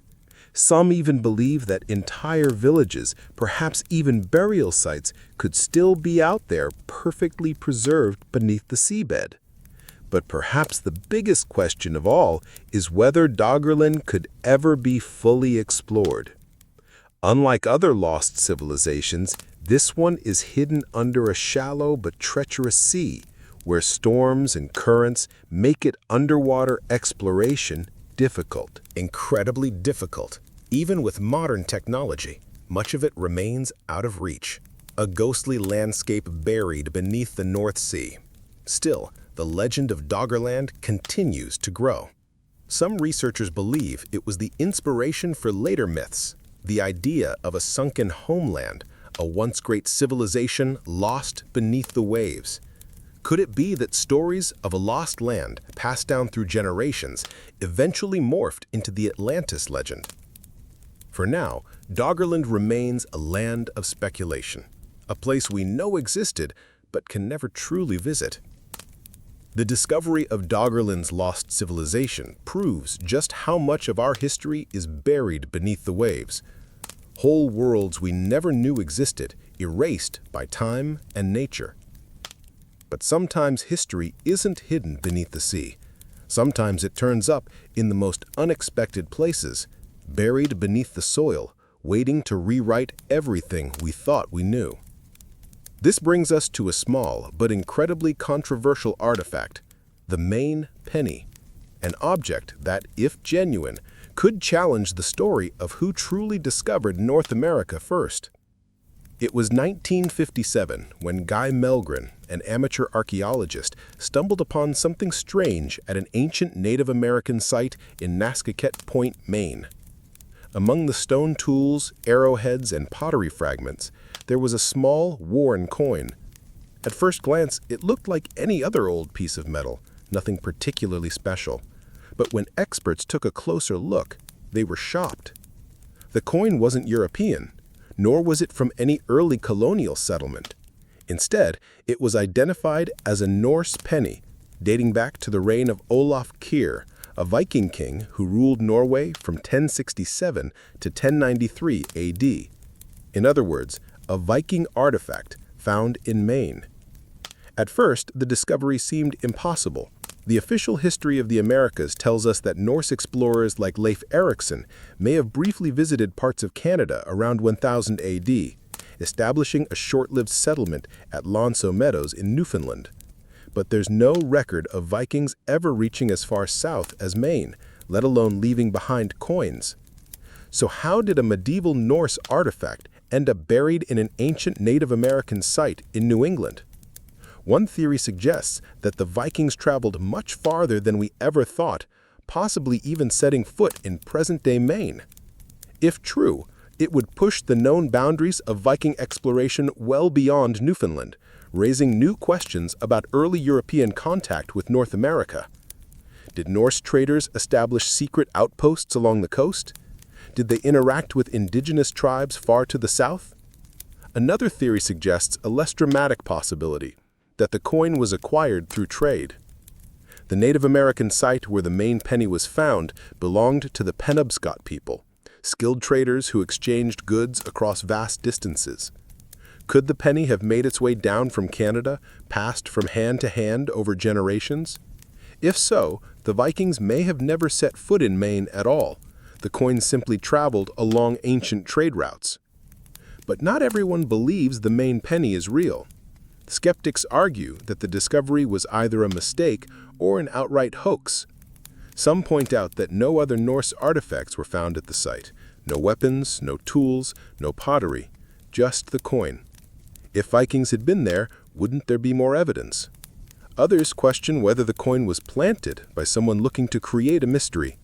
However, tests on the Maine penny have confirmed that it is an authentic 11th century Norse coin, not a modern fake. The only question is how it got there. And the Maine penny isn't the only mysterious coin to have surfaced where it shouldn't. Other strange discoveries have left historians puzzled, hinting at possible pre-Columbian contact with the Americas. One such case is the Roman coins found in Texas and Venezuela. In the 1950s, a collector claimed to have discovered a cache of ancient Roman coins in a small Texas town, while another set of coins allegedly turned up near a river in Venezuela. These coins, dating back over 1,000 years before Columbus, have fueled speculation about whether Roman sailors or shipwreck survivors could have reached the Americas centuries before anyone thought possible. Then there's the case of the Oak Island coins. The infamous Oak Island, a supposed treasure hunting site off the coast of Nova Scotia, has yielded strange artifacts over the years, including coins of uncertain origin. Some of them appear to be from Europe, but their exact age and how they arrived on the island remain a mystery. Were they left by early explorers, pirates, or are they simply later deposits that have been misplaced? Misinterpreted. Perhaps the most baffling case is the Japanese coins found in Kenya. In the ruins of a centuries-old Swahili settlement on Kenya's coast, archaeologists discovered medieval Japanese coins. The presence of these coins, dated to Japan's Edo period, suggests that early trade networks may have connected Africa and Asia in ways we never imagined. While this doesn't directly relate to the Vikings or North America, it does show that ancient currencies often turn up in places where they seemingly have no logical reason to exist. The question of who reached the Americas first is one of the greatest ongoing debates in archaeology. The discovery of the Maine penny, along with other unusual finds, forces us to reconsider the accepted timeline of exploration. If the Vikings were here, were they the first? Or could other civilizations, Phoenicians, Romans, even Chinese explorers, have arrived long before Columbus? Some researchers even argue that small, forgotten voyages could have occurred with little to no record left behind. The Maine penny remains a tantalizing clue in this historical puzzle. It might not be definitive proof of Viking settlement in Maine, but it does raise some uncomfortable questions. And if a single coin can change history, what other forgotten artifacts are still waiting to be found? The past is full of puzzles, artifacts, and structures that defy explanation, challenging what we thought we knew about ancient civilizations. The Maine penny is just one clue suggesting that history is far more complex than we once believed. But not every mystery involves lost artifacts or unexplored lands. Some mysteries are right in front of us, carved into the very stones of the past. And one of the most striking of these enigmas lies in the heart of Egypt, the unfinished obelisk of Aswan, a monument that, had it been completed, would have been the largest of its kind. Yet for some reason, the ancient Egyptians abandoned it, leaving it frozen in time, still half-carved from the bedrock. Aswan, Egypt, is home to some of the most remarkable feats of ancient engineering. It was here, in vast quarries along the Nile, that the Egyptians cut the colossal stone blocks used to build their temples and obelisks. These quarries supplied the raw material for some of the most iconic structures in the world, including the great temples of Karnak and Luxor. But among these, one stands out, not because it was completed, but because it never was. The unfinished obelisk lies embedded in the rock, partially carved and cracked, an abandoned giant measuring over 137 feet long and weighing an estimated 1,200 tons.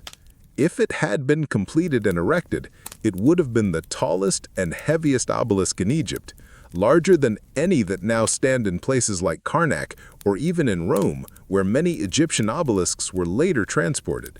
Yet for reasons unknown, it was left unfinished, forgotten for thousands of years. Historians estimate that the obelisk was being carved during the reign of Queen Hatshepsut, one of Egypt's most powerful and mysterious pharaohs, who ruled in the 15th century BC. Known for her ambitious building projects, Hatshepsut commissioned some of the most impressive temples and monuments of the time, including the famous obelisks that still stand in Karnak. But unlike those, this one never left the quarry. The most widely accepted theory for why the obelisk was left unfinished is that a massive crack appeared in the stone as workers were carving it from the bedrock. This flaw would have made it impossible to transport or erect, rendering the entire project useless. The Egyptians, known for their precision and skill in stone cutting, may have decided that rather than wasting time trying to salvage it, they would abandon it and start over elsewhere. But some scholars believe the story isn't that simple. The Egyptians were masters of stonework, and their techniques for quarrying and moving massive blocks of stone were highly advanced for their time. Completed in a civilization where religious beliefs were intertwined with daily life and leadership, it's possible that such a sign would have been taken seriously. Others suggest that the obelisk was simply too ambitious. Even though the Egyptians had successfully transported massive obelisks before, this one was significantly larger than anything attempted before. Moving an object of this size and weight would have required an unprecedented level of planning and manpower. Some experts speculate that once the full scale of the challenge became apparent, the project was quietly abandoned in favor of more practical endeavors. What makes the unfinished obelisk of Aswan even more fascinating is what it reveals about ancient Egyptian quarrying techniques. The site shows clear evidence of how these massive monuments were carved using a method that is still not fully understood. The Egyptians didn't use metal chisels to cut through the hard granite. Instead, they used dolerite, a type of extremely hard stone, to pound away at the rock. Workers would have painstakingly chipped away at the stone with dolerite balls, creating deep trenches around the obelisk to free it from the bedrock. There are also curious tool marks and trenches visible along the length of the obelisk, evidence of an ancient work site frozen in time. Some researchers believe that studying these markings can help us better understand how the Egyptians managed to construct and move their massive stone structures, techniques that are still debated by historians and engineers today. But there are even stranger aspects to the obelisk that some believe suggest an advanced or lost technology. The way the stone was shaped is so precise that some have suggested the possibility of tools or methods that we don't fully understand. Did the Egyptians have knowledge of construction techniques that have since been lost to history? Some alternative theorists propose that advanced methods, possibly involving high-powered tools or techniques we have yet to rediscover, may have played a role in quarrying and shaping these immense structures. Despite mainstream explanations, the unfinished obelisk of Aswan has attracted its share of alternative theories. Some researchers question whether the Egyptians alone could have moved stones of such enormous size using only wooden sledges, ropes, and manpower. This has led to speculation that they may have had assistance from an unknown source, whether that means an undiscovered ancient technology, an advanced civilization that predated them, or even theories that lean into more controversial territory, such as extraterrestrial intervention. While such ideas are often dismissed by mainstream scholars, it's undeniable that the techniques used to build many of Egypt's great monuments remain a mystery, even today. Engineers debate how some of these structures were created, how blocks weighing hundreds of tons were lifted into place with primitive tools, and why so many unfinished or abandoned projects, like the unfinished obelisk, exist. Another idea suggests that the unfinished obelisk wasn't abandoned at all, but rather left intentionally. Could it have been a training ground for quarry workers? Some archaeologists believe that workers practiced on the obelisk before moving on to smaller, more manageable projects. This would explain why the site is covered in tool marks and trenches, evidence of generations of workers honing their skills. Others speculate that the obelisk's abandonment might have been due to a change in political power. If Queen Hatshepsut was overthrown or if priorities shifted to other construction projects, the workforce may have simply been redirected elsewhere, leaving the massive monument frozen in time. Today, the unfinished obelisk of Aswan stands as a silent reminder of both the ambition and the limits of ancient civilizations. It is a site where time seems to have stopped, where visitors can still see the marks left by hands that worked on it thousands of years ago. Whether it was abandoned due to structural failure, religious superstition, or simple practicality, the obelisk offers us a rare glimpse into an ancient world, a world that was incredibly advanced and, at the same time, still bound by the laws of nature. It remains one of the largest mysteries of ancient engineering, a testament to what could have been had history played out just a little differently. And yet, It is only one of many such anomalies across the world, places and objects that defy explanation, structures that hint at a deeper and perhaps forgotten past. The unfinished obelisk of Aswan remains a stark reminder of ancient engineering feats left incomplete. But what happens when an artifact is discovered not half-hour carved from stone, but fully inscribed with secrets we still can't decipher? From one mystery carved into rock, we move to another one that could hold the key to a hidden treasure, or perhaps something far more mysterious. The Copper Scroll, an artifact unlike any other found among the Dead Sea Scrolls, isn't a religious text, a historical record, or a prophecy. Instead, it appears to be a treasure map etched onto metal rather than delicate parchment, listing vast hoards of gold and silver hidden in locations no one has ever successfully identified. What is this ancient document? Who wrote it? And most importantly, where is the treasure it speaks of? The Copper Scroll was first discovered in 1952 in a cave at Qumran, the same archaeological site where the famous Dead Sea Scrolls had been found. But while the other scrolls were written on papyrus or animal skin and contained biblical texts, laws, and commentaries, this one was different. Instead of being carefully written on parchment, it was carved onto thin sheets of metal, so brittle that it had to be carefully unrolled in pieces. The language, though related to Hebrew, was unusual, as if it had been written in a shand or code, and the contents unlike anything ever discovered. Unlike the religious texts found nearby, the Copper Scroll didn't discuss theology or prophecy. Instead, it read like an inventory, listing over 60 locations, each supposedly containing caches of gold, silver, and other valuable treasures. The sheer amount described is staggering, estimated to be worth billions in today's money. But despite decades of searching, no one has ever found any of the treasures it describes. Some scholars believe that these riches were hidden by the Jewish people during the Roman siege of Jerusalem in 70 AD, perhaps belonging to the Great Temple of Solomon, or the Second Temple before its destruction. Others argue that it predates the Roman era, linking it to even older Jewish priestly sects, or the mysterious Essenes who lived at Qumran. Theories about the Copper Scroll's origins are as varied as the treasure hunters who have tried to decipher it. Some have claimed to find potential sites, but none have yielded anything conclusive. The greatest mystery remains: if the treasure was real, was it already found and taken, or is it still out there, hidden beneath the sands of the Middle East? There's also the question of why the Copper Scroll was made of metal in the first place.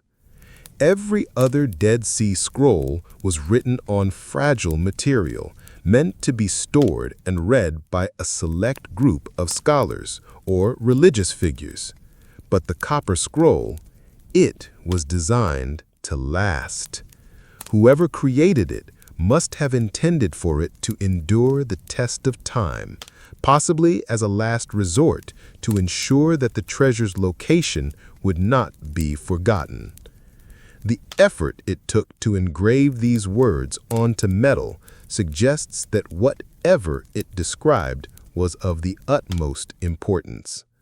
If the Copper Scroll is real and the treasure remains unfound, it would be one of the most astonishing discoveries in history.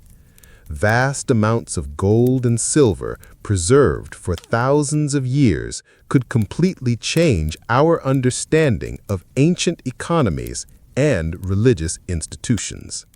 But if it's a hoax or a misunderstanding, then it remains one of the most elaborate and perplexing mysteries of the ancient world. Was this scroll a desperate act by a people on the brink of destruction? A message from an unknown sect? Civilization, or simply a riddle designed to mislead anyone who tried to follow its path. The Copper Scroll remains an unsolved enigma, a tantalizing glimpse into a past filled with hidden riches and unanswered questions. But sometimes, the greatest mysteries aren't written on metal or parchment. They are written in the ruins of an entire civilization, a civilization so advanced, so ahead of its time, that its sudden disappearance leaves more questions than answers. From the deserts of the Middle East, we now shift our focus eastward to the sprawling ruins of one of the greatest lost civilizations in history, the Indus Valley Civilization. This was an ancient world of thriving cities, complex infrastructure, and a culture that rivaled Mesopotamia and Egypt. And yet, despite its achievements, it vanished without a trace, leaving behind a mystery that has puzzled historians and archaeologists for over a century. The Indus Valley Civilization, also known as the Harappan Civilization, flourished around 3300 to 1300 BC in what is now modern-day Pakistan and northwest India. It was one of the earliest and most advanced civilizations of the ancient world, with its major cities, Harappa and Mohenjo-daro, showcasing remarkable urban planning. Unlike other ancient cities that grew chaotically over time, the Indus cities were designed with precision. They had wide streets laid out in grid patterns, sophisticated drainage systems, multi-story buildings made of uniform bricks, and even public baths that suggest a society with advanced sanitation and a deep understanding of public health. Perhaps most astonishingly, there is no evidence of palaces, massive temples, or ruling elites that dominated society, which is unusual for ancient civilizations. There were no towering pyramids like Egypt, no vast ziggurats like Mesopotamia, and no monuments glorifying kings. This suggests that the Indus Valley Civilization may have been remarkably egalitarian, with a ruling system that remains unknown. Their economy thrived on trade, reaching as far as Mesopotamia, where Harappan goods such as beads, textiles, and pottery have been found. They had a script, one of the great undeciphered writing systems of the ancient world. Unlike cuneiform or hieroglyphs, the Indus script remains a mystery, with no Rosetta Stone to unlock its secrets. What stories could these lost texts tell us about their people? What knowledge was lost with their downfall? For nearly 2,000 years, the Indus Valley Civilization flourished. But then something happened. Around 1900 BCE, their cities began to decline.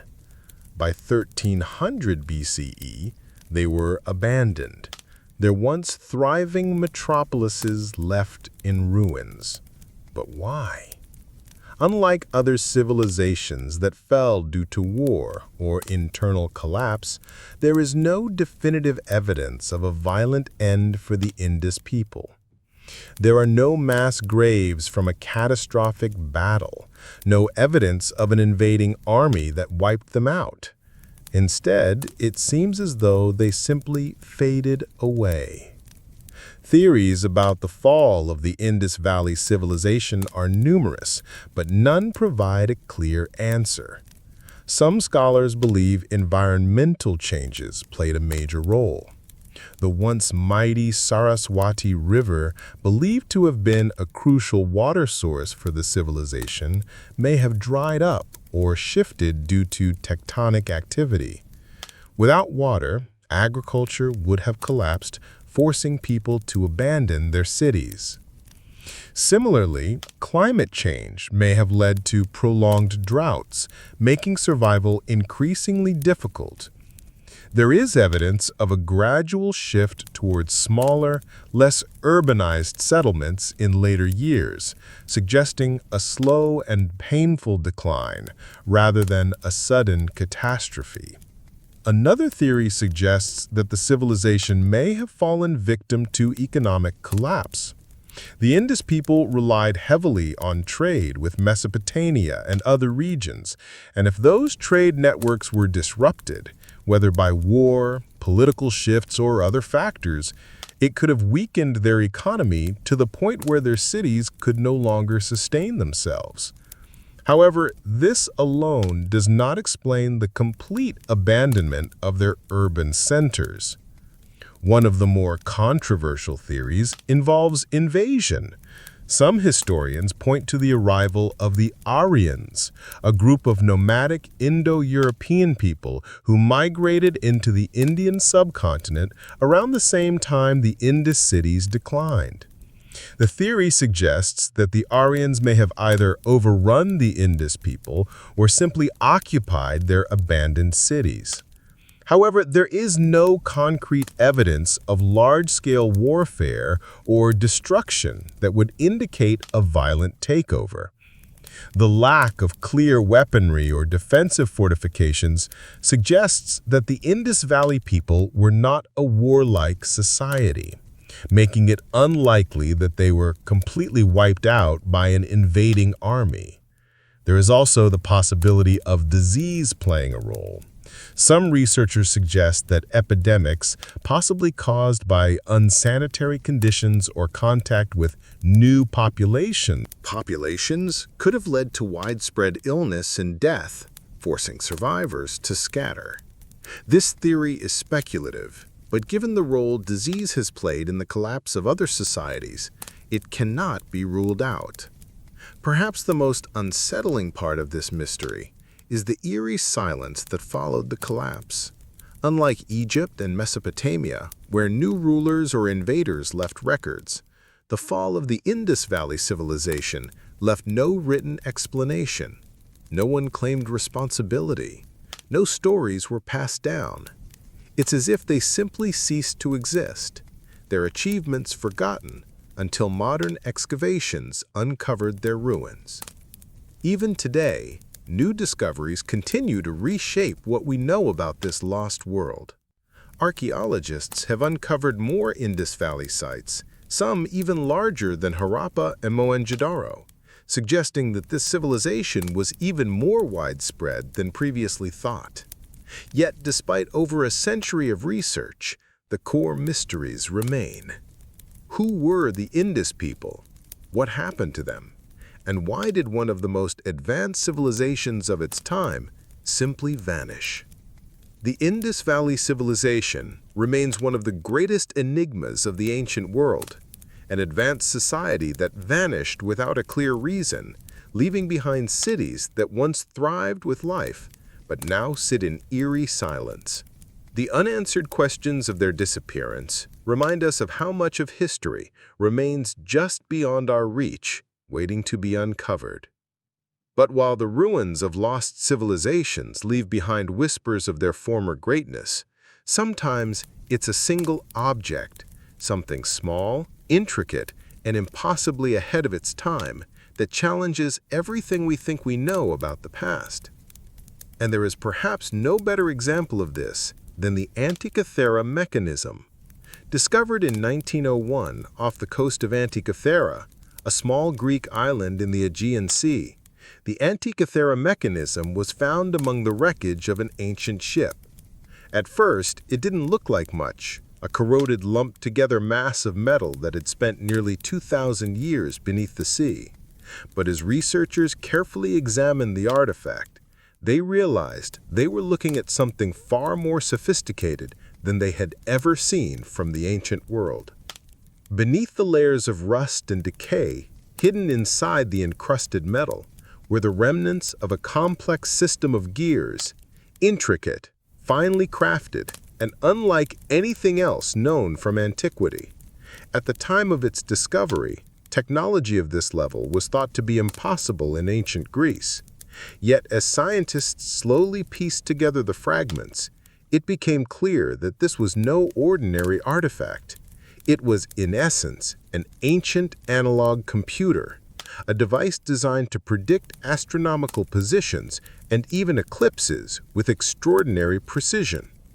The level of craftsmanship required to create such a device suggested knowledge of advanced engineering principles, ones that wouldn't officially reappear until at least 1400 years later during the Renaissance.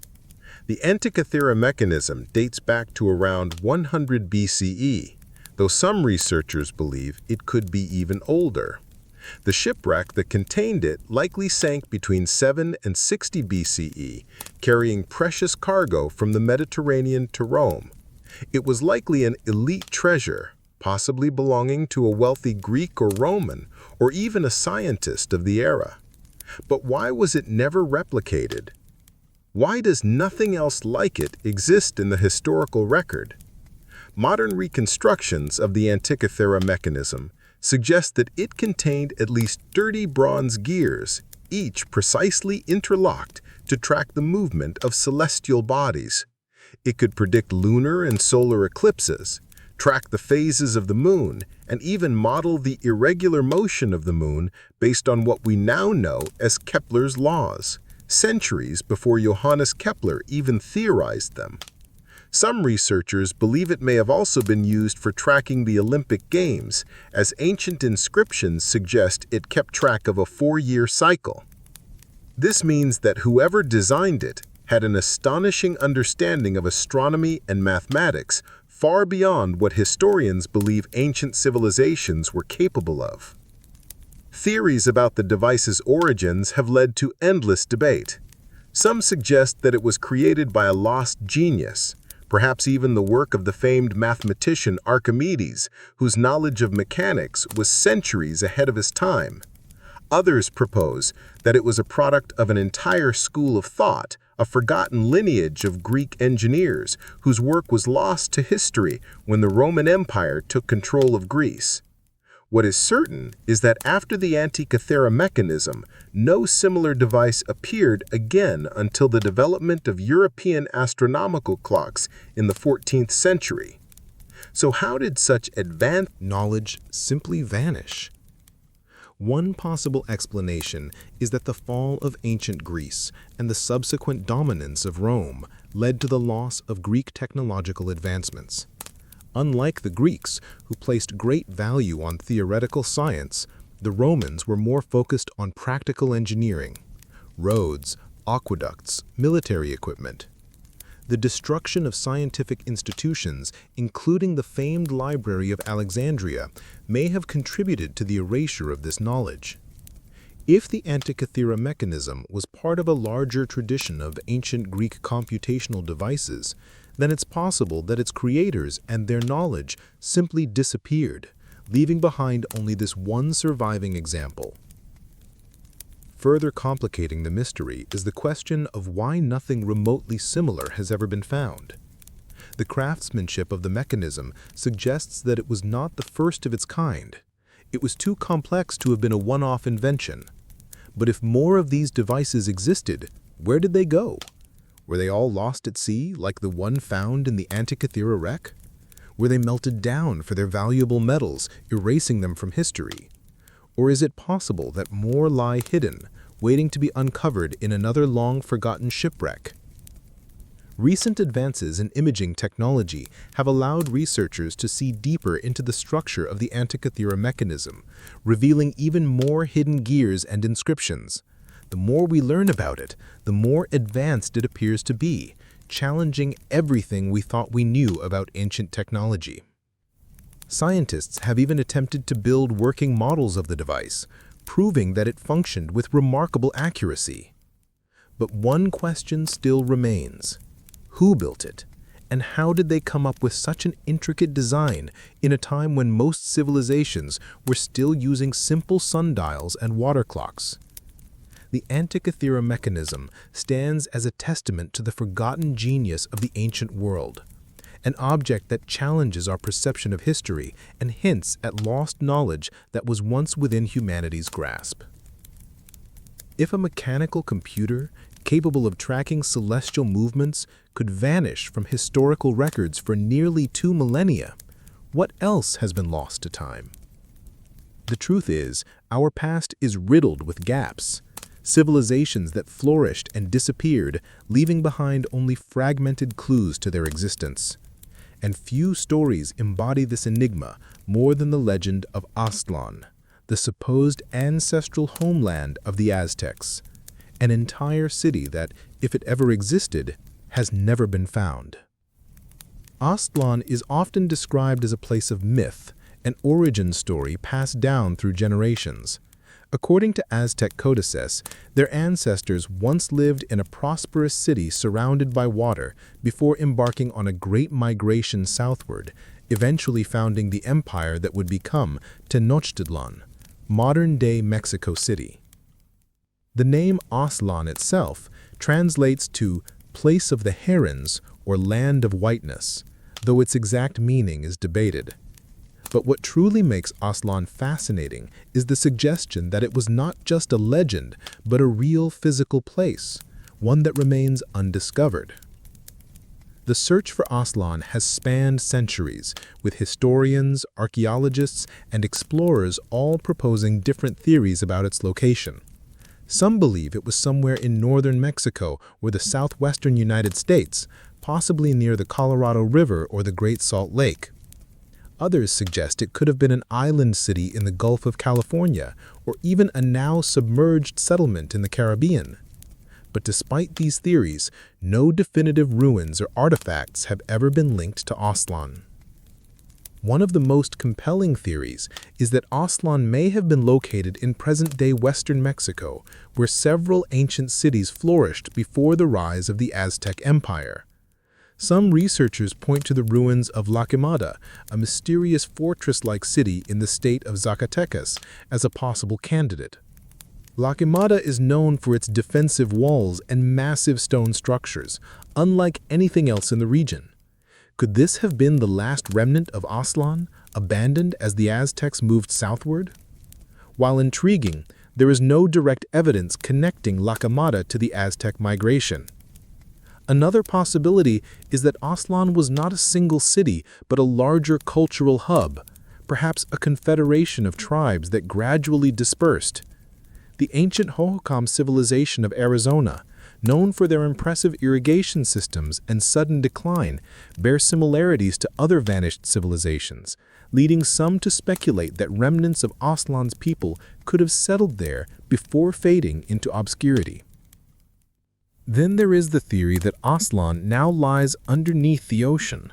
Researchers have drawn parallels between the legend of Aswan and other lost lands, such as Doggerland in Europe or the sunken ruins off the coast of Cuba. Rising sea levels over thousands of years have swallowed many ancient settlements, and some speculate that Aswan may have met a similar fate. If it was an island city, as some descriptions suggest, then evidence of its existence could be buried deep beneath layers of sediment on the ocean floor. The connection between Aswan and the myth of Atlantis has also been explored. While there is no direct link between the two, both are described as great civilizations that were lost to time. Some fringe theories even suggest that Aswan may have been part of a larger global network of ancient cultures that predate known history. However, mainstream archaeology has yet to find any substantial proof to support these claims. Despite the lack of concrete evidence, the legend of Aswan continues to captivate researchers and storytellers alike. Some believe the Aztecs themselves may have deliberately obscured the true location of their ancestral homeland, either for religious reasons or to solidify their identity as a people destined for greatness in the Valley of Mexico. After all, many cultures have origin myths that mix historical events with allegory, blurring the line between fact and fiction. So, does Aswan truly exist, or is it simply a symbolic tale? A way for the Aztecs to frame their past? The answer may never be fully known, but what is undeniable is the impact that the mystery has had on history. The search for Aswan is not just about finding a lost city. It is about understanding the migrations, evolutions, and disappearances of entire civilizations. It is a reminder that history is never as complete as we think, and that beneath the surface of what we know, there are always more secrets waiting to be uncovered. But if history has taught us anything, it's that some of the most incredible feats of the ancient world weren't lost beneath the waves or erased by time. Some remain in plain sight, challenging our understanding of what was once possible. And few places embody this more than the Kailasa Temple in India, an architectural marvel so precise, so seemingly impossible, that it raises more questions than answers. Located in the Ellora caves of Maharashtra, India, the Kailasa Temple is unlike anything else on Earth. At first glance, it appears to be just another grand temple, one of many found across India. But when you look closer, you realize there is something extraordinary about it. This temple wasn't built in the traditional sense. It wasn't assembled stone by stone like the pyramids or other monumental structures of the ancient world. Instead, it was carved directly out of a single massive rock face. This feat alone is astonishing. To create the Kailasa Temple, builders had to remove an estimated 200,000 tons of solid basalt rock, carving downward from the top of the mountain rather than constructing from the ground up. This method of excavation, known as vertical excavation, is almost unheard of in ancient architecture. Unlike other temples, which required scaffolding, bricklaying, and centuries of labor, the Kailasa Temple was essentially revealed by cutting away the mountain around it. But how was this achieved, and why does no other temple quite match its complexity? Dating the construction of Kailasa is difficult, but most scholars believe it was built during the reign of King Krishna I of the Rashtrakuta dynasty in the 8th century CE. The temple is dedicated to Lord Shiva, one of the principal deities in Hinduism, and is meant to represent Mount Kailas, the mythical abode of Shiva. But despite this attribution, there are no surviving records detailing how it was built or who designed it. Theories about its construction range from the practical to the mysterious. Some scholars argue that skilled artisans using rudimentary tools like chisels and hammers slowly chipped away at the rock over decades, carefully shaping intricate pillars, staircases, and ornate sculptures. But skeptics point out that if the temple was truly built in just 18 to 20 years, as some believe, then thousands of tons of rock would have needed to be removed every single day, a task that seems nearly impossible given the tools available at the time. This has led to some to propose alternative theories. Some suggest that the more advanced technology was used, perhaps lost knowledge or techniques that we simply do not understand today. Others have speculated that the temple may be far older than we think, built over multiple generations, and only later attributed to the Rashtrakuta dynasty. One of the most controversial theories, often dismissed by mainstream historians, is that the temple is evidence of an ancient civilization with knowledge of precision engineering techniques that have since been lost. The Kailasa Temple's symmetry, its impossibly smooth walls, and the precision of its carvings have led some to compare it to other unexplained sites. Architectural wonders, such as Machu Picchu or the pyramids of Egypt. Could there have been an advanced civilization in ancient India capable of achieving feats of engineering far beyond what we assume was possible then? Then there is the question of why the temple was built this way in the first place. Most temples in India were constructed using conventional methods. Why take on the nearly impossible challenge of carving an entire temple from a single rock? Some researchers believe the answer lies in religious symbolism. In Hindu tradition, Mount Kailash is believed to be an unmovable, eternal structure, much like the temple itself. By carving the temple directly from the mountain, the builders may have sought to create something that would last forever, an earthly representation of the divine. Interestingly, Kayasa is not the only example of rock-cut architecture in the Ellora Caves. The site is home to over 100 caves, temples, and monasteries, many of which date back thousands of years and belong to multiple religious traditions, including Hinduism, Buddhism, and Jainism. However, none of them come close to the scale and complexity of Kayasa. Despite its undeniable grandeur, the temple remains something of an enigma. How was it completed so quickly? Why do we have so few records of its construction? And why does it stand alone, with no other known structures matching its technique or ambition? For now, the Kayasa Temple remains one of the greatest unsolved mysteries of ancient India, a structure so elaborate, so seemingly impossible, that it continues to inspire wonder and debate among historians, engineers, and visitors alike. But not all ancient marvels have withstood the test of time. Some of the greatest achievements of early civilization were lost forever, their secrets buried beneath the weight of history. And no loss is more infamous than that of the Library of Alexandria. The very name conjures images of endless scrolls, vast halls filled with the knowledge of the ancient world, and a beacon of learning that stood unrivaled in its time. It was not just a library. It was the greatest repository of human knowledge ever assembled in the ancient world.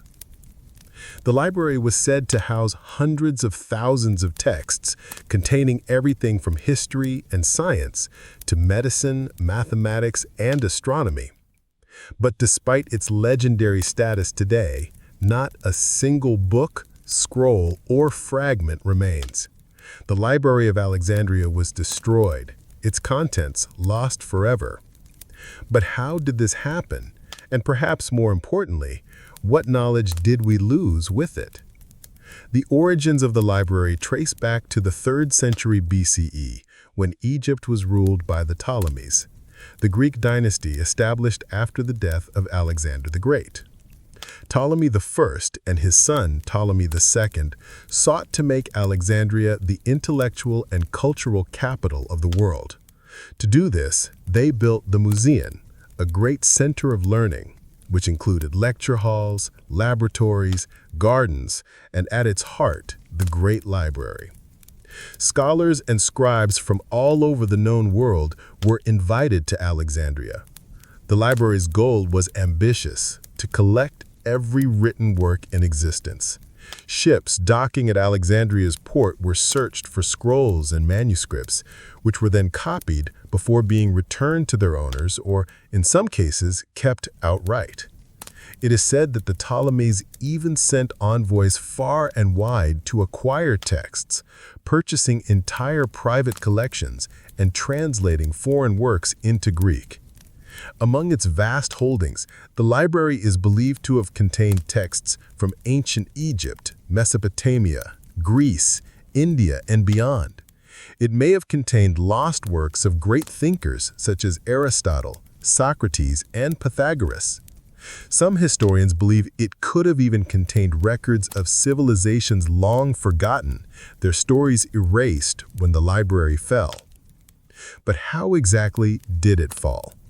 The destruction of the Library of Alexandria is one of history's great unsolved mysteries. Caesar, during his war to reclaim Alexandria from Queen Zenobia of Palmyra, much of the city was destroyed, and the Mauson, the academic institution housing the library, was severely damaged. If any part of the library had survived Caesar's fire, it may have been lost during this conflict.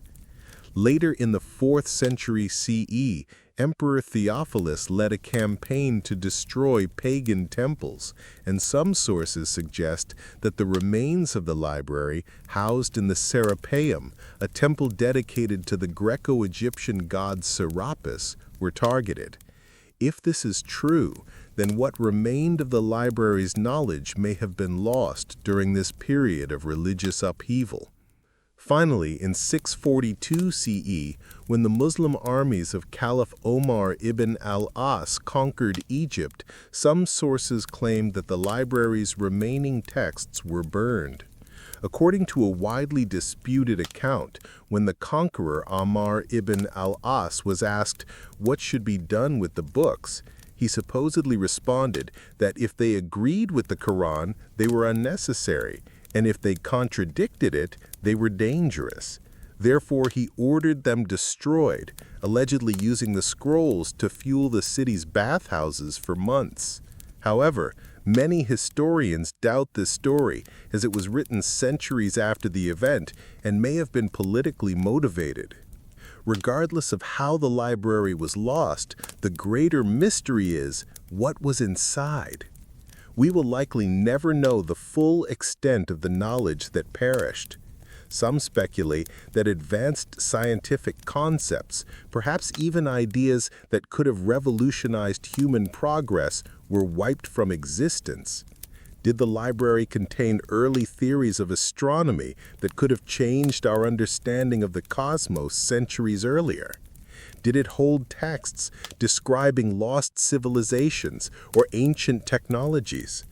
Could it have contained medical knowledge that would have transformed early medicine? We know that some of the greatest minds of the time studied there. Figures like Archimedes, Euclid, and Eratosthenes, the latter of whom calculated the circumference of the Earth with astonishing accuracy over 2,000 years ago. The loss of their works, along with countless others, has led some historians to suggest that the destruction of the Library of Alexandria set human progress back by centuries. But not everyone believes this. Some argue that much of the library's knowledge was already dispersed before its final destruction. Scholars often made copies of texts, and while the library's central collection was lost, its influence spread far beyond Alexandria. In this view, the burning of the library may not have been as catastrophic as we imagine. It may have been more symbolic than literal. Yet there's something deeply unsettling about the idea of an entire archive of ancient wisdom disappearing, leaving only speculation in its place. The Library of Alexandria remains one of history's greatest what-ifs. If it had survived, what might our world look like today? The destruction of the Library of Alexandria is a chilling reminder of how easily knowledge can be lost to history. We may never know what ancient secrets were erased forever, but every now and then, something survives. An artifact that doesn't fit, an object that refuses to be explained. These relics from the past raise questions we can't easily answer, forcing us to wonder what were they for, who created them, and why do they exist at all? One such mystery lies scattered across Europe, small, intricately designed objects that have baffled archaeologists for centuries. They are known as the Roman dodecahedrons, 12-sided hollow metal artifacts dating back nearly 2,000 years. Found in fields, ancient military camps, and even graves, these objects seem deliberately crafted, each side punctuated with a circular hole, yet no historical records mention them. No Roman texts describe their use, and despite being discovered in dozens of locations across the former Roman Empire, their purpose remains entirely unknown. Discoveries extended across Western Europe. The Romans were meticulous in documenting their daily lives. They recorded their tools, weapons, and even the most mundane aspects of their existence, yet there is no written mention of the dodecahedrons. No historian of the time describes them. No inscription provides a clue, and no artwork depicts them in use. It's as if they were deliberately omitted, or their purpose was so commonly understood that no one thought to write it down. Theories about their function have ranged from the practical to the bizarre. Some suggest they were tools for measuring distances or angles, possibly used in surveying or architecture. The holes, which vary in size, could have allowed for calculations involving shadows or light. Others proposed that they were candle holders, though this seems unlikely, as they lack any soot residue. Another possibility is that the dodecahedron had a military function. Some researchers speculate that they may have been used as rangefinders for Roman artillery, helping soldiers calculate the trajectory of projectiles. However, no dodecahedrons have been found in direct association with Roman weapons, making this theory difficult to prove. A more intriguing theory suggests that they were used in textile work. Some historians believe that the dodecahedrons functioned as knitting or weaving tools, specifically for creating gloves. The holes may have been used to guide threads in a particular way, though this remains purely speculative. Beyond the practical explanations, some believe the dodecahedron held a religious or symbolic significance. Many have been found at sites associated with temples and sacred rituals, leading some to suggest they were used in divination. The idea is that they may have been thrown like dice, with the positioning of the holes or knobs playing a role in fortune-telling or casting omens. Some even argue that they were used in secretive cult practices, perhaps known only to certain members of Roman society. Adding to the mystery, no two dodecahedrons are exactly the same. Unlike standardized Roman tools or coins, these objects appear to have been individually crafted, suggesting that they were not mass-produced for widespread use. This has led to some speculate that they were personal objects, possibly linked to social status, mysticism, or even an unknown Roman guild. One of the most intriguing discoveries regarding the dodecahedron came from the Netherlands, where a similar object was found, but this one was made of gold. Unlike the typical bronze dodecahedron, this golden artifact suggests that these objects may have been more than just tools. Could they have been used as status symbols or ceremonial objects? And if so, why did they disappear from history? The lack of clear evidence has only fueled more speculation. Some have even suggested that the dodecahedron may not have been Roman at all. Could they be remnants of an older civilization, one that predated the Roman Empire? Or were they introduced to Rome from an outside culture, their purpose lost when that knowledge faded into obscurity? Modern attempts to recreate and experiment with the dodecahedrons have yielded mixed results. Some researchers have tried using them as astronomical instruments, testing whether they could have been used to track the movement of the sun or stars. Others have constructed replicas and tested them in weaving experiments, attempting to create patterns similar to those found in Roman textiles. But so far, no definitive answer has emerged. The strangest aspect of the dodecahedron is that despite their apparent importance to whoever made them, they vanished entirely from history. They were never adapted into other technologies, never evolved into new forms, and seemingly had no lasting impact. It's as if their purpose, whatever it was, became obsolete, forgotten, or intentionally erased. Some believe the answer lies in the simplicity of the objects themselves. Unlike ancient texts or crumbling ruins, the dodecahedrons are small, portable, and difficult to date precisely. They may have served a purpose so mundane that it simply never warranted recording. Or, alternatively, they may have belonged to a specific group within Roman society, one that guarded their knowledge carefully, ensuring that it was never written down.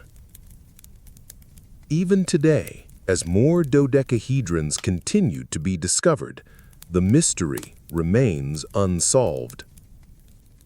Archaeologists, historians, and curious researchers continue to debate their origin and function, but the truth remains elusive. Were they tools, religious artifacts, or something entirely unexpected? Whatever the answer, the Roman dodecahedrons stand as a reminder of how much we still don't know about the past, and they are not alone. History is filled with strange objects that seem out of place, artifacts that defy explanation, hinting at lost knowledge and forgotten civilizations. And as we move forward, we uncover another enigma, one that takes us deep into the desert, where a collection of ancient scrolls written in a mysterious script holds secrets that have puzzled scholars for decades. Up next, we explore the mystery of the Dead Sea Scrolls. Discovered in the mid-20th century, these ancient texts have fascinated scholars and historians for decades. They are among the most significant archaeological finds in history, yet they hold as many secrets as they do answers. Who wrote them? Why were they hidden away in the caves near the Dead Sea? And do they contain lost knowledge that could change our understanding of the past? The story begins in 1947, in the arid desert of what is now the West Bank. A young Bedouin shepherd searching for a stray goat stumbled upon a cave nestled in the cliffs near the ruins of Qumran. Inside, he found a collection of clay jars, some of which contained ancient scrolls wrapped in linen. Not realizing their significance, he and his companions sold a few of the scrolls to local antique dealers. It wasn't until scholars examined them that they realized what had been found: manuscripts dating back over 2,000 years, possibly the oldest surviving biblical texts in existence. The discovery sent shockwaves through the academic world, and soon archaeologists descended on Qumran, eager to uncover more. Over the next decade, excavations revealed a total of 11 caves containing fragments of nearly 1,000 different scrolls.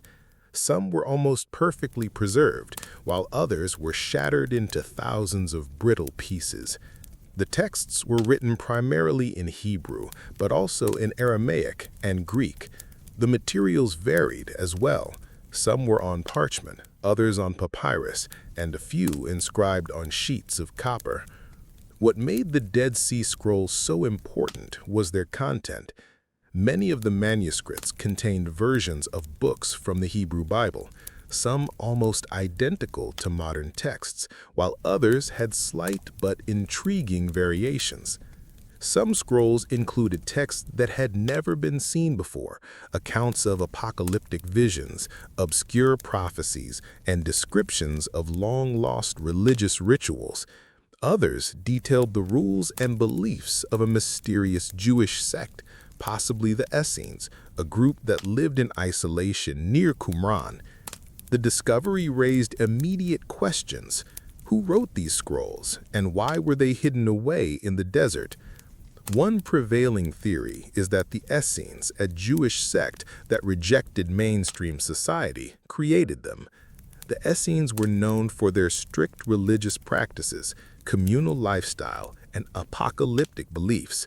Some scholars believe they saw themselves as the true keepers of the faith, preserving their interpretations of Scripture. As tensions in Judea escalated under Roman rule, it's possible that when conflict arose, particularly during the Jewish revolt in the 1st century CE, the Essenes hid their sacred texts in caves, hoping to return for them later. But if that was the case, they never did. The scrolls remained untouched for nearly 2,000 years, buried in the desert, waiting to be rediscovered. Not all scholars agree with this theory. Some believe the scrolls came from multiple sources, perhaps even the Great Temple in Jerusalem, smuggled away for safekeeping before its destruction in 70 CE.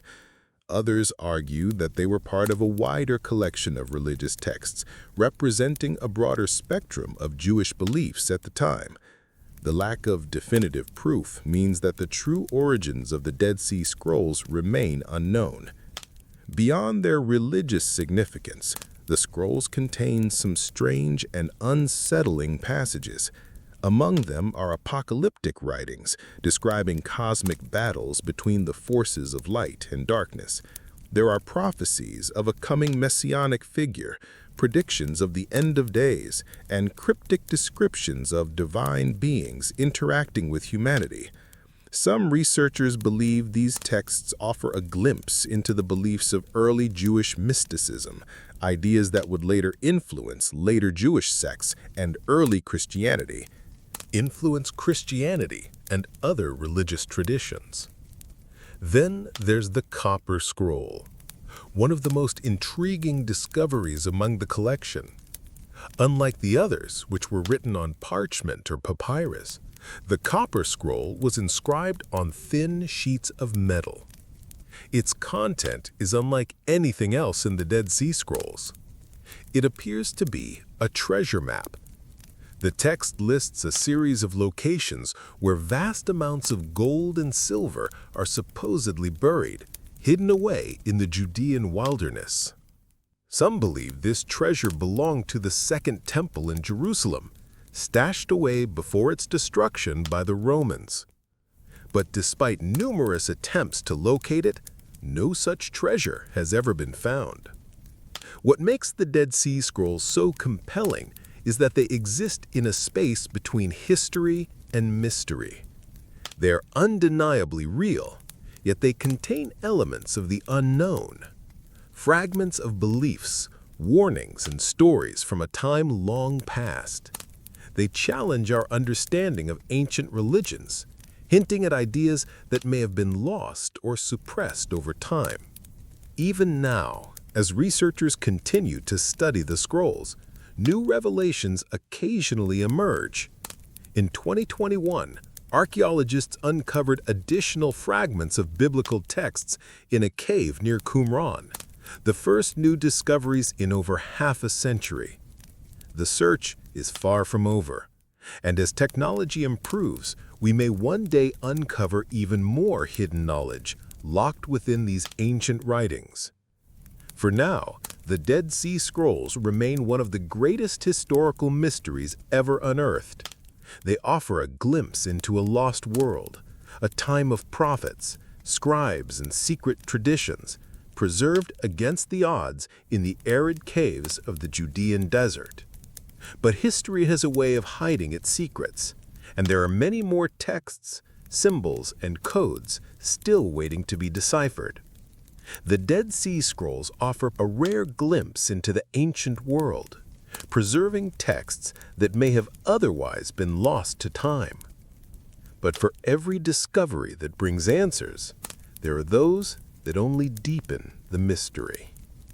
Across the world, there are natural phenomena that defy logic, strange occurrences that science struggles to fully understand, and deep in the barren, sun-scorched landscape of Death Valley, there is a mystery that has puzzled researchers for decades. Enormous stones, some weighing hundreds of pounds, appear to move across the desert floor entirely on their own, leaving long, winding trails in their wake. No human or animal footprints surround them. No visible force propels them. They simply glide, as if dragged by an unseen hand. This is the enigma of the sailing stones of racetrack plough, one of the most unexplained natural occurrences on Earth. Located in a remote stretch of Death Valley National Park, Racetrack Plough is an ancient lake bed, a vast flat expanse of cracked earth stretching for miles in every direction. It's an otherworldly place, lifeless and silent, where the air shimmers in the relentless heat. But scattered across its dry, hardened surface are dozens of massive stones, some as small as a football, others weighing upwards of 700 pounds. Each one has a distinct trail behind it, as if it had been dragged through the dirt by an unseen hand. Some trails are straight, others curve or zigzag unpredictably. Some stones have even flipped over mid-journey. Yet the mystery remains the same. There is no apparent reason for their movement. For decades, scientists, geologists, and curious travelers have tried to unravel the mystery. The stones don't move frequently. Many have remained in place for years before shifting again. There are no recorded sightings of the stones in motion. Early theories proposed everything from gravitational anomalies to underground tremors, but none quite fit the evidence. There was no clear pattern, and no known natural force could account for such large rocks moving across a flat, solid surface. Some speculated that strong winds could push them, but with their weight, even Death Valley's powerful gusts seemed insufficient to explain their movement. Others suggested that rain, rare as it is in the desert, could create a slick surface, allowing the rocks to slide. Yet without consistent documentation, the mystery persisted. Over the years, the sailing stones have drawn their fair share of wild theories. Some claimed extraterrestrial intervention, linking the phenomenon to the many UFO sightings reported in the desert. Others turned to the supernatural, suggesting that the stones were possessed, moved by spirits or forces beyond human comprehension. Still, these explanations lacked any real evidence. The stones weren't just randomly placed. They followed distinct paths, suggesting a consistent yet unexplained process at work. The most eerie part, some trails would abruptly stop, as if the rock had lifted off the ground entirely before settling in a new location. In 2014, the researchers finally captured the movement of the stones in real time using time-lapse photography and GPS tracking.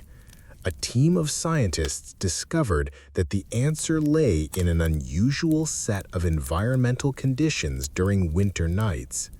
A thin layer of water from rare rainfall would freeze into a sheet of ice, trapping the rocks in place. As the sun rose and the ice began to melt, the thin, fragmented sheets would break apart and slide across the playa, dragging the rocks with them. This movement was slow, almost imperceptible to the human eye, but over time it created the long trails that had mystified people for decades. While this discovery provided a plausible scientific explanation, the mystery still lingers in many ways. The sailing stones remain one of the strangest natural occurrences on Earth, and the idea of massive rocks gliding across the desert floor unaided continues to capture the imagination. And even with an answer, some aspects remain unexplained. Why do certain rocks move while others in similar conditions stay in place? Why do some trails remain for decades while others seem to vanish? And if this phenomenon has occurred for centuries, how many other places on Earth hide similar secrets waiting to be uncovered? From ancient texts hidden in desert caves to stones that seemingly move of their own accord, the mysteries of our world remind us of how much we still don't understand. But our next story takes us far from the heat of Death Valley and into a place even more mysterious, one that has remained hidden beneath the sands of Egypt for thousands of years. This is the Lost Labyrinth of Egypt, a structure described in ancient texts as more wondrous than the pyramids themselves, yet no one has ever found it. Could this be one of history's greatest lost treasures? Let's dive into the mystery. The Lost Labyrinth of Egypt is a story of vanished wonders, a structure described as grander than the pyramids themselves, yet lost to time. But Egypt is no stranger to buried secrets. Beneath its golden sands, archaeologists continue to uncover finds that defy explanation.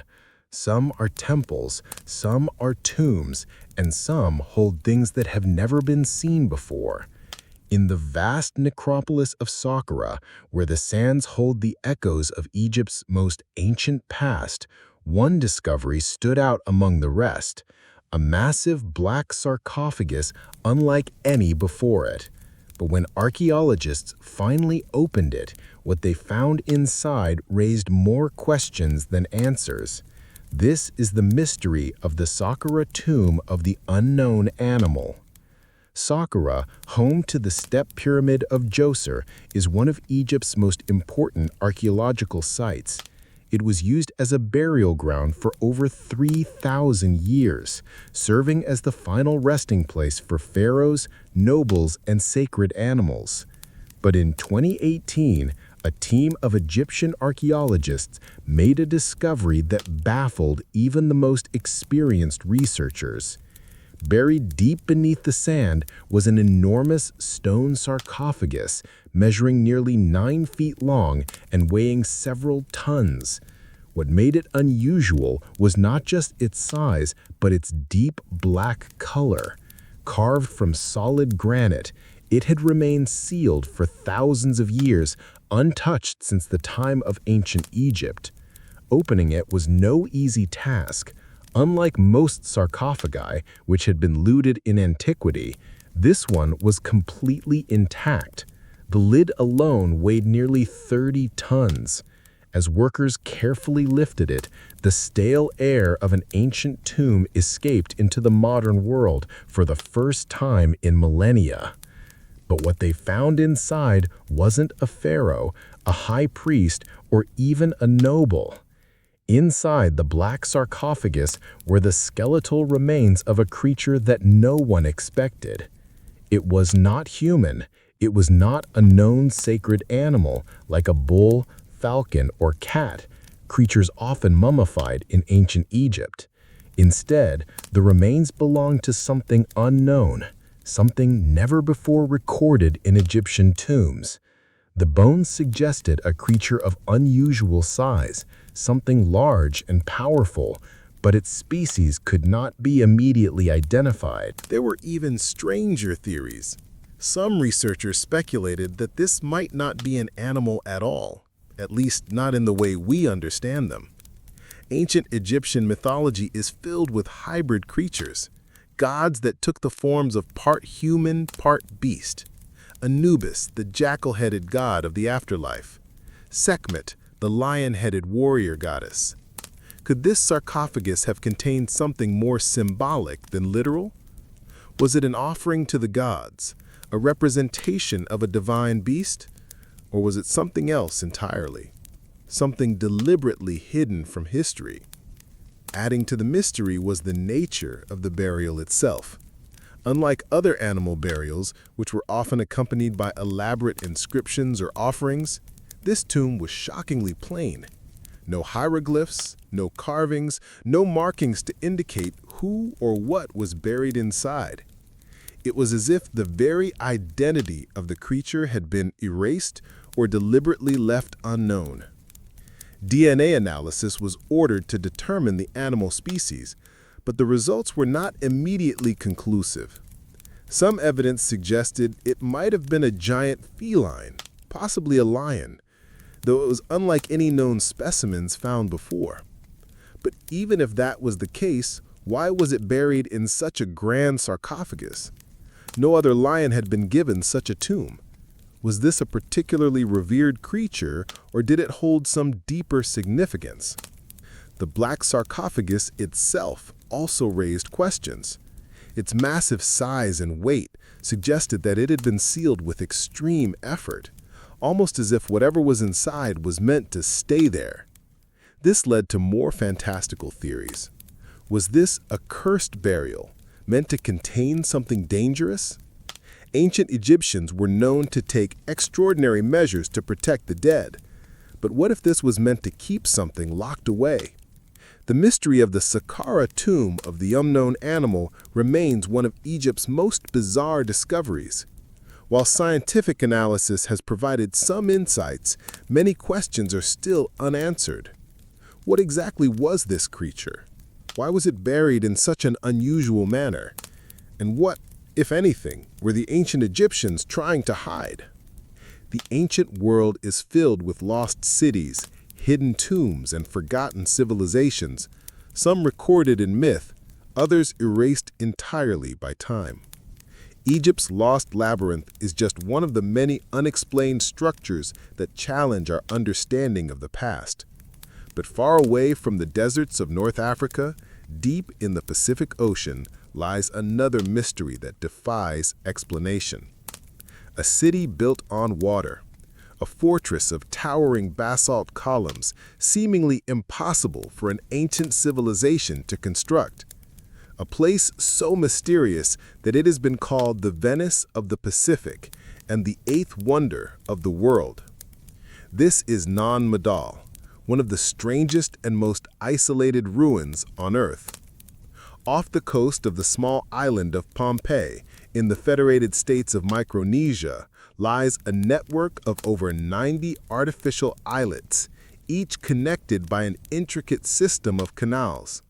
It is a city unlike any other in the ancient world. Massive stone structures rising from the water, built on a foundation of black volcanic rock. Walls of hexagonal basalt columns, some weighing up to 50 tons, form towering fortresses, overgrown with tropical vegetation. What makes Nan Madol so mysterious is not just its design, but the sheer impossibility of its construction. These enormous basalt blocks, stacked with incredible precision, were transported and assembled in a way that modern engineers still struggle to understand. There is no known quarry on Pompeii that could have supplied these stones, and no evidence of the tools or technology needed to move them. The city was built on coral reefs, with no natural landmass to support such a structure. And yet, the ruins remain a testament to an unknown civilization's ambition and skill. Suggests that the site was occupied as early as 200 BC, but the massive stone structures weren't built until much later, possibly around the 12th or 13th century. The Saudalar rulers, known for their strict caste system and control over the island's population, used Nan Madol as their royal capital, but its location, isolated on the water and separated from the main island, raises questions. Why would a ruling dynasty choose to build a city in the ocean rather than on solid land? One theory suggests that the city's placement was deliberate, a way to separate the ruling elite from the common people. Another proposes that Nan Madol was designed as a kind of fortress, its artificial islands and towering walls providing both protection and an aura of divine power. Others believe it was built as a sacred site, a place where priests and rulers could conduct ceremonies far from the prying eyes of ordinary citizens. But the biggest mystery is how it was built at all. The basalt columns that make up Nan Madol are not ordinary stones. They are naturally occurring hexagonal formations similar to those found at the Giant's Causeway in Ireland. But moving them, some weighing over 50 tons, without modern cranes or machinery should have been impossible. The closest source of basalt rock is miles away, across the ocean. Without wheels, without pulleys, without beasts of burden, how did the ancient builders transport these stones across the water, and how did they lift them into place? Some researchers speculate that the builders used a system of wooden rollers and rafts to move the stones, but no evidence of these tools has ever been found. Others point to the possibility of an advanced lost technology, something that allowed them to transport and arrange the basalt columns with a level of precision that remains unmatched. And then there are the local legends of levitation. While the idea of ancient levitation seems far-fetched, the sheer scale of non-Madal forces even the most skeptical researchers to admit that something extraordinary must have taken place. Whether through ingenious engineering, lost technology, or something beyond our understanding, the builders of non-Madal achieved what should have been impossible. But the mystery doesn't end there. Non-Madal was abandoned centuries ago, long before European explorers arrived in the Pacific. The once great city became a ghost town, swallowed by the jungle and left to decay. No one knows exactly why it was deserted. Some say the ruling Saudalur dynasty was overthrown by invaders. Others believe the city became uninhabitable, its reliance on imported food and resources making it impossible to sustain. And then there is the legend of the curse. To this day, many locals refuse to set foot on non-Madal after dark. Stories tell of spirits guarding the ruins, of strange lights flickering among the stone walls, of an unseen force that punishes those who disturb the city. Even modern explorers have reported feeling an eerie presence, an overwhelming sense of being watched. Some have experienced sudden equipment failures, unexplained noises, and the unsettling feeling that the ruins are not as empty as they appear. In the 20th century, an American researcher who visited non-Madal reportedly fell ill and died shortly after exploring the site. His sudden death fueled rumors that the city's ancient spirits still guard their home, ensuring that its secrets remain buried beneath the waves. Despite centuries of study, non-Madal remains one of the greatest unsolved mysteries of the ancient world. Its construction defies logic, its history is fragmented, and its abandonment is unexplained. It stands as a reminder that there are still lost chapters in human history, civilizations that rose and fell, leaving behind only the ruins of their achievements. Beneath the Pacific waves, the ruins of non-Madal stand as a silent enigma, an ancient city whose construction defies logic and whose history remains shrouded in mystery. But lost cities aren't the only ancient relics that challenge our understanding of the past. Some mysteries don't lie beneath the sea or hidden in forgotten jungles. Instead, they are carved into the very earth itself. High in the rolling hills of southern England, a figure has watched over the land for thousands of years. A massive, stylized horse carved in the chalk hills of Oxfordshire, its elegant, elongated shape stretching nearly 360 feet across the landscape. It is one of the most enduring and baffling mysteries in Britain. This is the Uffington White Horse, a symbol so ancient that no one knows who created it or why. The White Horse of Uffington isn't like other hill figures. England has many chalk carvings, but most of them are relatively recent, created within the last few hundred years. The Uffington horse, however, is different. Studies have shown that it is at least 3,000 years old, dating back to the late Bronze Age or early Iron Age. That means it was already ancient when the Romans arrived in Britain, and even they didn't know its origin. Origins. Over the centuries, many have speculated about its meaning. Was it a religious symbol, a tribal emblem, a marker of some long-lost kingdom? The carving itself is fascinating in its design. Unlike a realistic depiction of a horse, the Uffington figure is abstract and almost modern in its style. Its sweeping curves and elongated limbs give it an otherworldly appearance, unlike anything else from its time.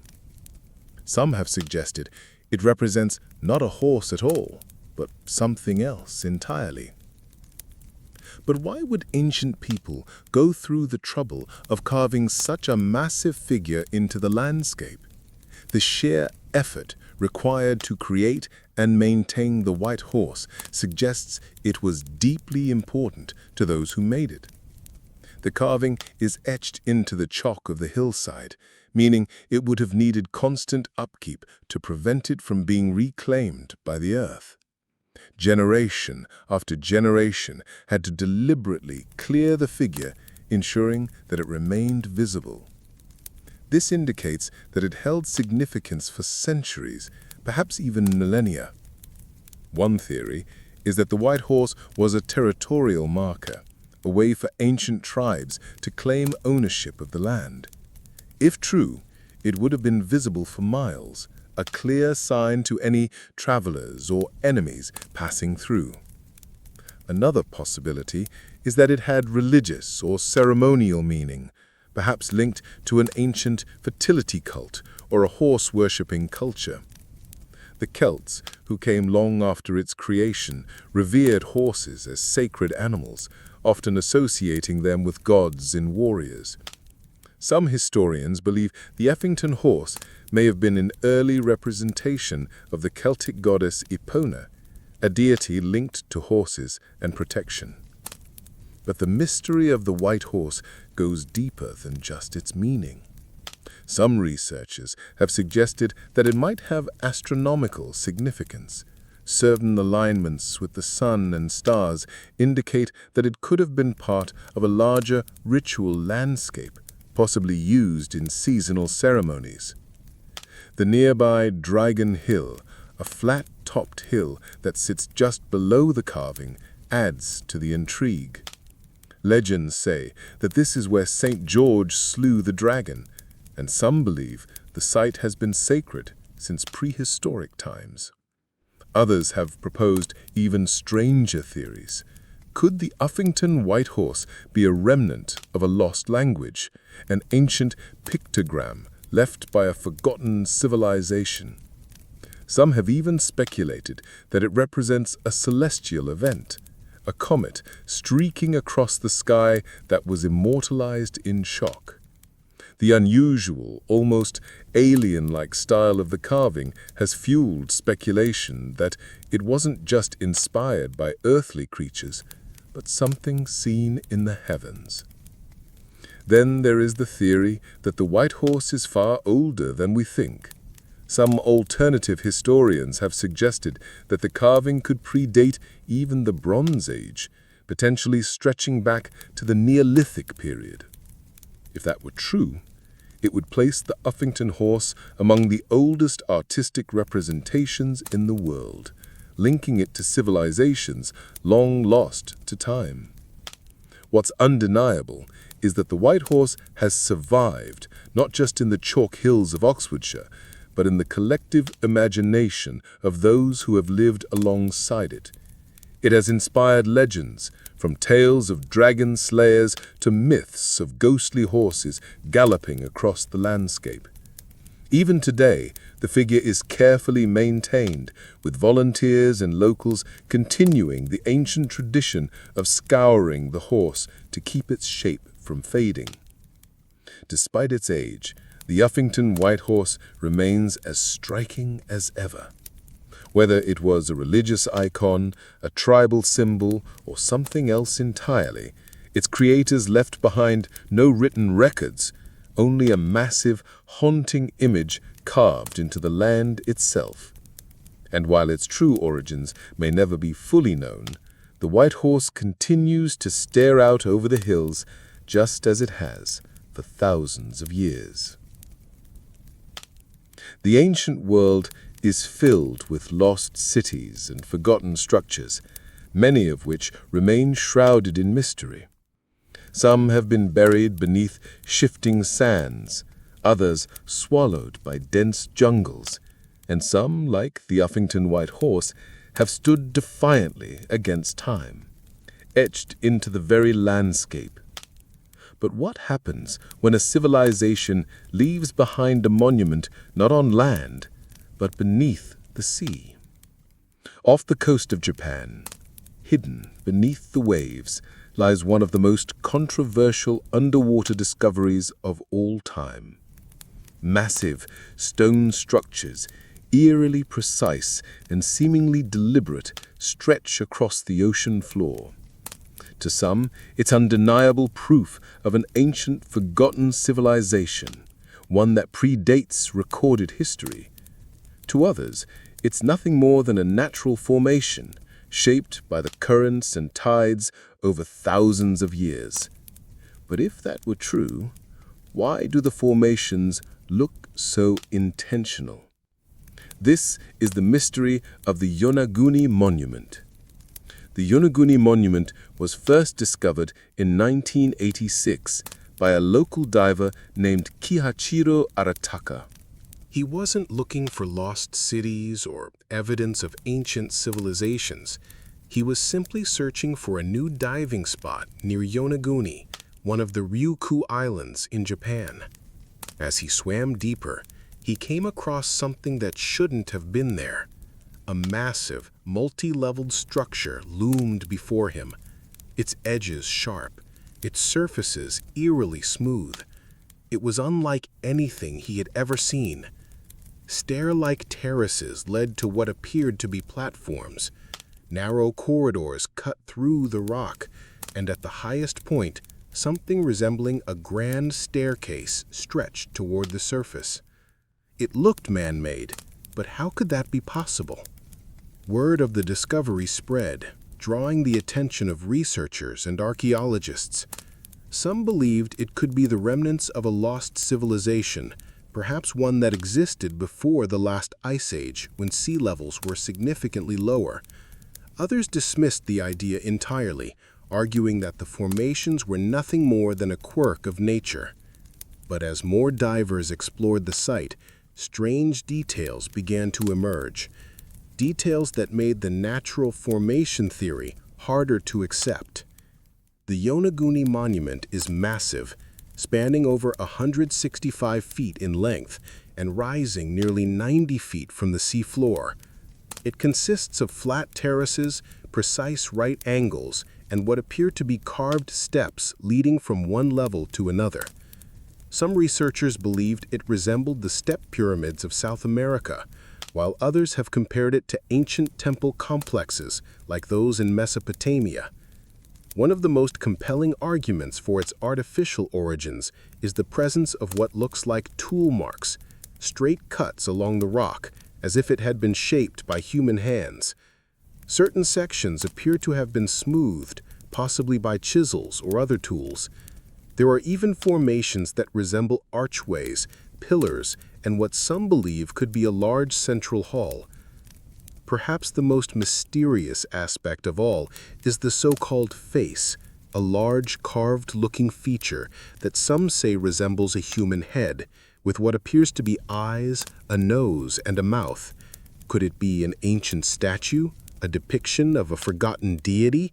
Or is it, as skeptics argue, nothing more than a trick of light and shadow? If the Yonaguni Monument is man-made, it presents a massive problem for historians.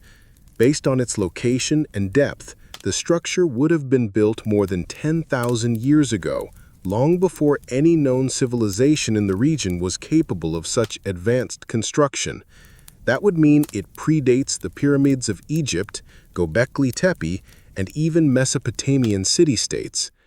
Some have theorized that it could be linked to the legendary lost continent of Mu, a Pacific counterpart to Atlantis that, according to myths, sank beneath the ocean thousands of years ago.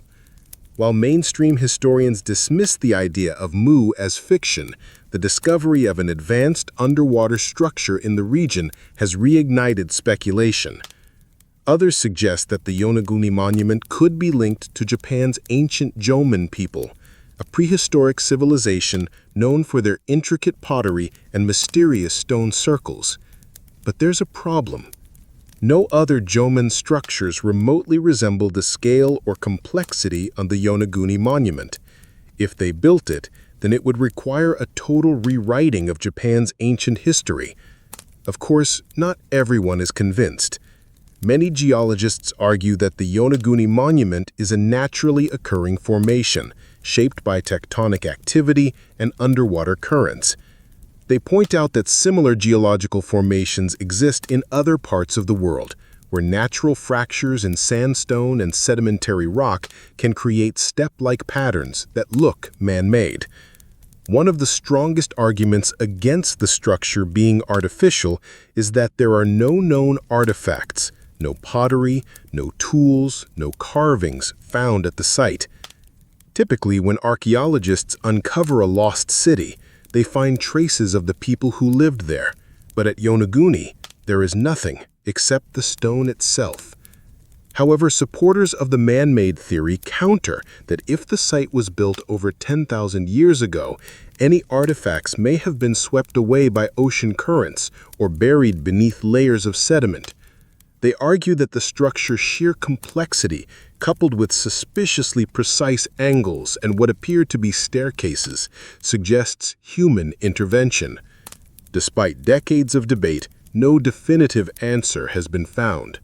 The Japanese government has not officially recognized the site as an archaeological structure, and without more concrete evidence, the mystery remains unsolved. Divers continue to explore the monument, hoping to find proof, whether in the form of inscriptions, artifacts, or additional structures that could tip the scales one way or another. The ocean has long been a keeper of secrets, hiding lost cities, sunken treasures, and ancient mysteries beneath its waves. Structures and ancient artifacts beneath its waves. The Yonaguni Monument is one such enigma, a place where history and nature seem to blur, leaving behind a puzzle with no clear solution. Was it built by a forgotten civilization? Or is it merely the work of the elements, shaping stone in ways we can't fully explain? Whatever the answer, one thing remains certain. The deeper we dive into history, the more questions we uncover. And while the Yonaguni Monument challenges our understanding of what might lie beneath the ocean, there are other mysteries that have baffled researchers for centuries. Ones not buried underwater, but locked away in words no one can understand. A book filled with an unknown language, a manuscript that defies translation, a code so complex that even the best minds in history have failed to crack it. This is the mystery of the Voynich manuscript. It was 1912 when Wilfrid Voynich, an antiquary and bookseller, first came across the strange book in a Jesuit college near Rome. From the moment he laid eyes on it, he knew it was something unusual. The pages were filled with strange symbols, written in an elegant, flowing script that seemed structured, yet completely unrecognizable. Accompanying the text were bizarre illustrations, intricate botanical drawings of plants that don't exist, celestial charts that don't match any known star maps, and images of human figures engaged in inexplicable rituals. The manuscript was written on fine vellum, later carbon dated to between 1404 and 1438. But aside from that, everything about it was a mystery. There was no author's name, no title, No indication of where it came from. It was as if the book had simply appeared out of nowhere, defying all attempts to place it within any known historical context. What makes the Voynich manuscript truly unique is that despite being over 600 years old, no one has been able to read it. The writing follows a structure similar to real languages. There are recurring words, sentence formations, and even grammatical consistency. But it doesn't match any known script. It's not Latin, Greek, Arabic, or any lost dialect we've ever seen before. Some of the best cryptographers in history have tried to decipher the manuscript. During World War II, military codebreakers who cracked Nazi encryption techniques attempted to translate the manuscript. They failed. Even modern AI and linguistic analysis programs have been unable to identify a pattern that would suggest a known language. Some believe the manuscript may have been a form of shorthand or a secret code that only certain individuals knew how to read. Others think it could have been a hoax, an elaborate forgery meant to deceive scholars centuries ago. But if it was a hoax, why go through such extreme lengths to make it look like a structured language? Why include hundreds of carefully drawn illustrations, some of which appeared to reference real scientific concepts? Theories about the Voynich manuscript range from the plausible to the bizarre. Some scholars believe it was an early medical text, possibly written by an alchemist or herbalist trying to document lost medicinal knowledge. The strange plants in the illustrations could represent rare herbs, and the images of human figures in odd poses might be medical diagrams.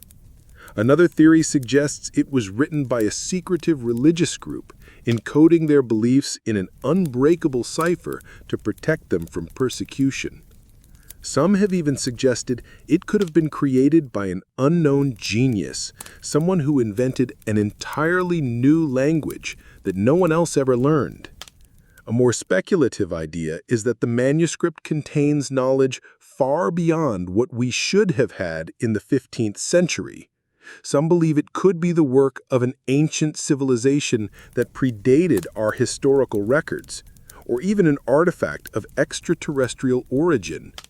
The argument here is that the plants don't resemble any known Earth species, and the astronomical charts might depict a star system different from our own. Despite the endless efforts to decode it, the Voynich manuscript remains an enigma. Every few years, someone claims to have cracked the code, only for their theories to fall apart under scrutiny. Some researchers have suggested that the book was meant to be unreadable, possibly as an experiment in linguistics or an elaborate ruse designed to confuse and intrigue scholars. Yet, the mystery endures to this day. The manuscript sits in Yale University's Beinecke Rare Book and Manuscript Library, where it continues to puzzle historians, linguistics, and cryptographers alike. Who wrote it? What does it say? And why does it exist? We may never know, but the Voynich manuscript remains one of the greatest literary puzzles in human history, an unsolved riddle written in a language lost to time. One such example is the next mystery on our list, a legendary underground labyrinth in Egypt, described in ancient texts, yet never found. The Voynich manuscript remains one of history's greatest enigmas, a book filled with knowledge that no one can understand. But while some texts are indecipherable, others are deliberately hidden, sealed away, untouched, and waiting to be discovered. Across history, there have been countless lost libraries, buried scrolls, and secret chambers that could hold the answers to ancient mysteries. And few sites have inspired more speculation than the final resting place of China's first emperor, the tomb of Qin Shi Huang. Deep beneath the earth, in the Xiaoni province of China, lies a tomb that has remained sealed for over 2,000 years. It belongs to Qin Shi Huang, the first emperor of China, the ruler who unified the warring states into one empire and laid the foundations of the Great Wall. His reign was marked by ambition, power, and an obsession with immortality. Even in death, he sought to rule forever, constructing a vast mausoleum unlike anything the world had ever seen. The tomb, first uncovered in the 1970s, is part of an enormous necropolis spanning over 22 square miles. But despite decades of research and excavation, the central chamber, where Qin Shi Huang himself is believed to rest, remains completely sealed, not because it can't be accessed, but because archaeologists fear what they might find inside. What makes the tomb of Qin Shi Huang so mysterious isn't just its size, but the warnings left behind by ancient historians. The most famous account comes from Sima Qian, a Han Dynasty historian writing a century after the emperor. According to his records, the burial chamber is an elaborate underground palace filled with treasures, rivers of flowing mercury, and traps designed to protect its secrets for eternity. Sima Qian wrote that the emperor's sarcophagus rests on an island surrounded by a vast model of his empire, with lakes and rivers recreated using liquid mercury. The ceiling of the tomb was said to be decorated like the night sky, with pearls representing the stars, while crossbows and other deadly mechanisms were set to fire at anyone who dared to disturb the emperor's eternal rest. For centuries, these accounts were dismissed as myths, but modern science has provided chilling evidence that Qian's descriptions might have been accurate. Soil samples taken near the tomb have shown abnormally high levels of mercury, far beyond what should naturally occur in the area. This has led many to believe that the rivers of liquid mercury inside the tomb are real, making excavation extremely dangerous. If the chamber truly contains toxic pools of mercury, opening it could pose a serious threat to researchers. But the risks don't end there. Given the emperor's obsession with protection, archaeologists fear that hidden booby traps designed to kill intruders may still be active, just as Simon described. Ancient Chinese engineers were known for their ingenuity, and there's no telling what lethal surprises may be lying in wait. The most famous part of the necropolis that has been excavated is the Terracotta Army, a breathtaking collection of over 8,000 life-sized clay soldiers, each one unique, guarding the emperor's tomb. discovered by accident in 1974 by farmers digging a well, the terracotta army stunned the world. The soldiers were built to protect Qin Shi Huang in the afterlife, each carefully crafted with individual facial features, armor, and weapons. But while the warriors have been uncovered, the central tomb remains untouched, hidden beneath a massive mound of earth. The Chinese government has restricted any attempts to open the burial chamber, citing concerns over preserving the integrity of the site. Some believe this is simply a precaution, while others suspect that authorities know more than they are willing to reveal. Why hasn't the tomb been opened? Part of the reason is technology. Archaeologists want to ensure that when they do open the tomb, they can preserve everything inside. In the past, rushing into ancient sites has led to irreversible damage. When Tutankhamun's tomb was opened in the 1920s, exposure to air caused artifacts to deteriorate rapidly. With Qin Shi Huang's tomb, experts fear the same fate could befall its contents. Some suggest using remote sensing technology to map the interior before attempting entry, but so far, no method has provided a clear picture of what lies within. Others speculate that the Chinese government is deliberately delaying the excavation for reasons unknown. What if the tomb holds secrets that could change history? Some researchers believe the chamber could contain lost texts, ancient inventions, or even records that contradict what we know about early Chinese history. Others think the real reason the tomb hasn't been opened is because of superstition. According to legend, disturbing the emperor's rest will bring disaster. Stories of curses surrounding ancient tombs are common, and while they are often dismissed, the belief in such things still lingers.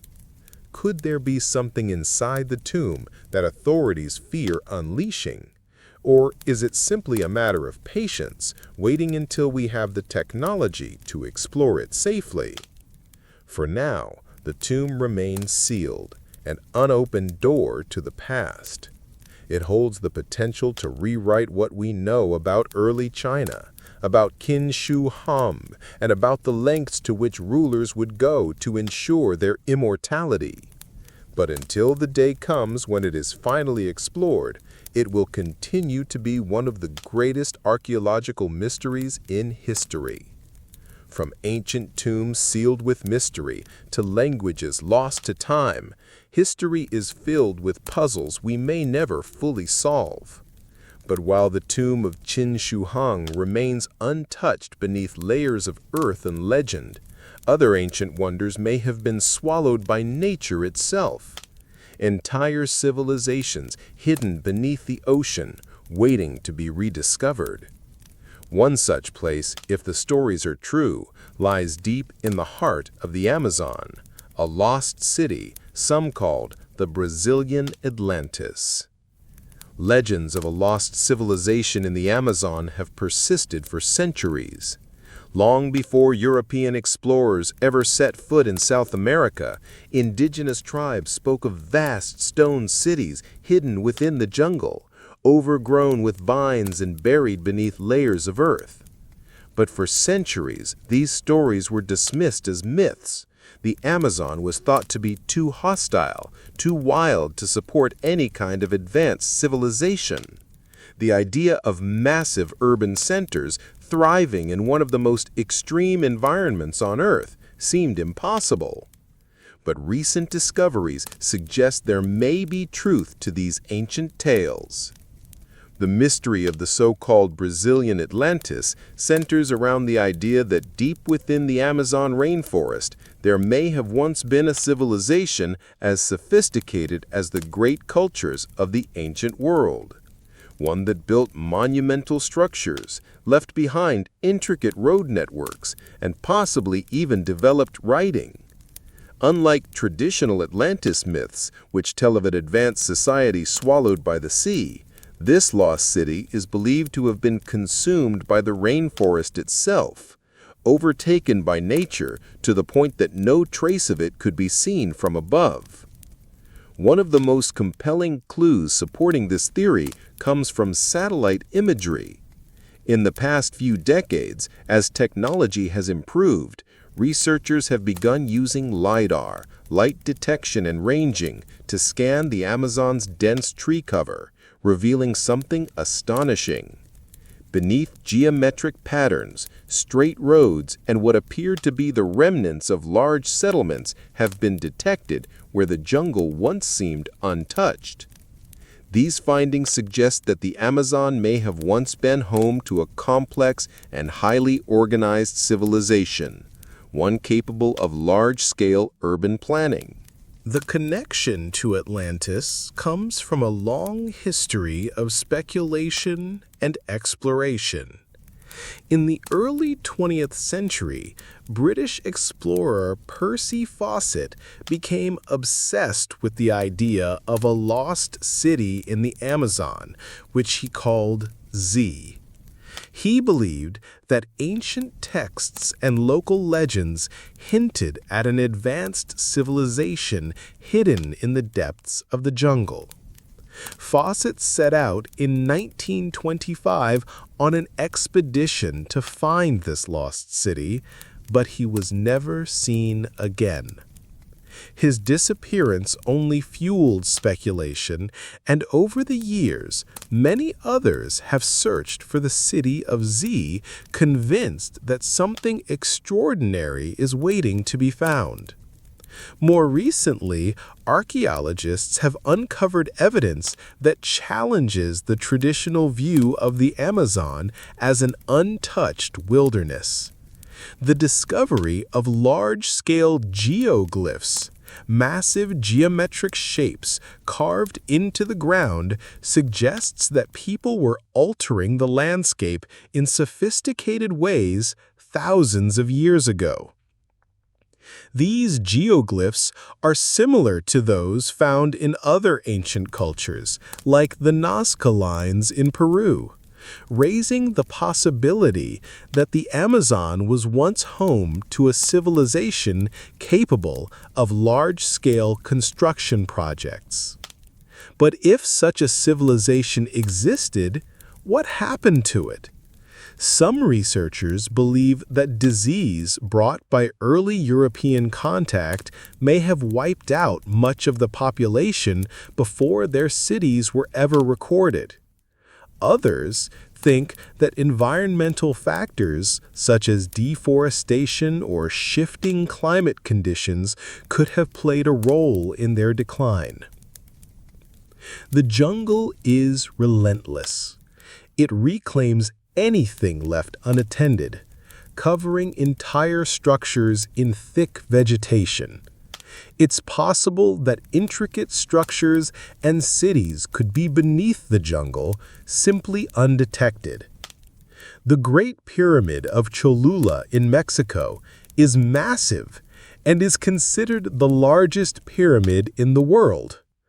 But it's completely covered in vegetation, making it almost indistinguishable from the natural landscape. Vegetation in a matter of decades. If the cities of this lost civilization were built from stone, they might still be hidden beneath the forest floor, their ruins buried under centuries of plant life. Despite the growing evidence, many mysteries remain. If this civilization had writing, what happened to its texts? If it had monumental architecture, why haven't we found temples or palaces like those of the Maya or the Inca? Could entire cities really be buried beneath the Amazon, waiting to be rediscovered? And if so, what might they reveal about the true history of pre-Columbian South America? One of the most tantalizing aspects of this mystery is that it remains unsolved, not because we lack the knowledge, but simply because we haven't explored enough. The Amazon rainforest is one of the least mapped places on Earth, its dense canopy hiding what could be a treasure trove of ancient history. As technology advances, as LiDAR continues to penetrate the jungle's depths, we may be on the verge of uncovering something incredible. Evidence of a lost civilization that thrived in the Amazon long before recorded history. Lost civilizations, buried beneath dense jungle or swallowed by the sea, leave behind traces of their existence, sometimes in ruins, sometimes in artifacts, and sometimes in myths. The Brazilian Atlantis is one such legend, an ancient city hidden within the Amazon, waiting to be found. But not all lost wonders remain undiscovered. Some have been unearthed, revealing stories even stranger than fiction. And in the case of one of history's most famous discoveries, the legend that followed was just as captivating as the treasure itself. Our next mystery takes us to Egypt, to a tomb untouched for millennia, where a series of eerie events would cement its reputation as one of the most infamous archaeological finds of all time. This is the story of the curse of King Tut's tomb. In November 1922, British archaeologist Howard Carter and his team made a discovery that would captivate the world. After years of searching, they finally uncovered the entrance to the tomb of Pharaoh Tutankhamun, a relatively minor ruler in Egypt's vast history, but one whose burial chamber remained untouched for over 3,000 years. The tomb, hidden beneath layers of rubble in the Valley of the Kings, was astonishingly well preserved. As Carter peered inside for the first time by the glow of a flickering candle, he saw treasures beyond anything he had imagined: golden statues, intricate carvings, and the now iconic golden mask of the boy king. It was a find that changed Egyptology forever. But almost immediately, rumors of a curse began to spread. The idea that disturbing an ancient burial site could bring misfortune was nothing new. But King Tut's tomb seemed to come with an especially ominous warning. According to some accounts, a clay tablet found near the entrance allegedly read, "Death shall come on swift wings to him who disturbs the peace of the king." Whether or not this inscription actually existed remains debatable, but what happened next fueled the legend. The first to fall victim to what would later be called the Curse of the Pharaohs was Lord Carnarvon, the wealthy English aristocrat who had funded Carter's expedition. Just months after the tomb was opened, Carnarvon suffered a mosquito bite that became infected. He developed a severe fever, and his condition rapidly deteriorated. He died in April 1923, just 6 months after King Tut's tomb was uncovered. His sudden and unexpected death sent shockwaves through the media, and whispers of the curse intensified. What made Carnarvon's death even eerier were the strange coincidences reported at the time. When he passed away in a Cairo hotel room, it was said that all the lights in the city mysteriously went out at the exact moment of his death. At the same time, back in England, his beloved dog howled and dropped dead. The chilling details only strengthened the belief that the tomb was cursed. Over the years, more deaths and misfortunes were attributed to the curse. Arthur Mace, a key member of the excavation team, fell ill and died unexpectedly in 1928. Richard Bethel, Carter's personal secretary, was found dead in his London home under mysterious circumstances in 1929. His father, overcome with grief, took his own life soon after. Hugh Evelyn White, an Egyptologist who had visited the tomb, also died by suicide, leaving behind a note allegedly stating that he had succumbed to the curse. Even those indirectly connected to the tomb weren't spared. Sir Archibald Douglas Reed, the radiologist who X-rayed Tutankhamun's mummy, died shortly afterward. Howard Carter himself, the man responsible for the discovery, remained skeptical of the curse, dismissing it as media hyperbole. Sensationalism. He lived for another 16 years after the excavation and died of lymphoma in 1939 at the age of 64. But even his death was seen by some as the final chapter in the curse's story. So was there truly a supernatural force protecting the tomb, or was something else at play? One scientific explanation suggests that the tomb may have harbored ancient mold or bacteria that had lain dormant for thousands of years. When exposed to fresh air, these pathogens could have triggered fatal infections in those with weak immune systems. The cramped, sealed-off environment of the tomb made it the perfect breeding ground for dangerous microorganisms. Some experts even believe that the tomb's walls may have contained toxic spores that could cause respiratory issues, potentially leading to the mysterious illnesses that struck so many of those involved in the excavation. Another theory is that the so-called curse was nothing more than a combination of bad luck and media hype. At the time of the tomb's discovery, the press was eager for sensational stories, and the idea of a pharaoh's curse was the perfect blend of history and horror. The deaths of those associated with the tomb, though tragic, were not statistically unusual for the time period. Many of the supposed victims were elderly or already in poor health, and their deaths could have been purely coincidental. But not everyone is convinced. The ancient Egyptians took their burial rites seriously, often inscribing warnings in tombs to deter grave robbers. Some believe that while there may not have been a supernatural force at work, there could have been something more deliberate, poisonous substances or traps designed to kill intruders long after the tomb was sealed. Although no physical traps were found in King Tut's burial chamber, the possibility of chemical deterrence remains an intriguing theory. Regardless of whether the curse was real or just a product of fear and circumstance, the legend of King Tut's tomb has endured. The idea that some mysteries are best left undisturbed still lingers in the collective imagination, adding an eerie allure to one of history's greatest archaeological discoveries. And as we continue to unearth the secrets of the past, we're reminded that some questions may never have definitive answers. The past is filled with lost civilizations, forgotten cities, and ruins that defy explanation. Some were swallowed by the jungle, others buried beneath shifting sands. But every so often, something appears beneath the ocean. Something that suggests entire chapters of human history may be missing.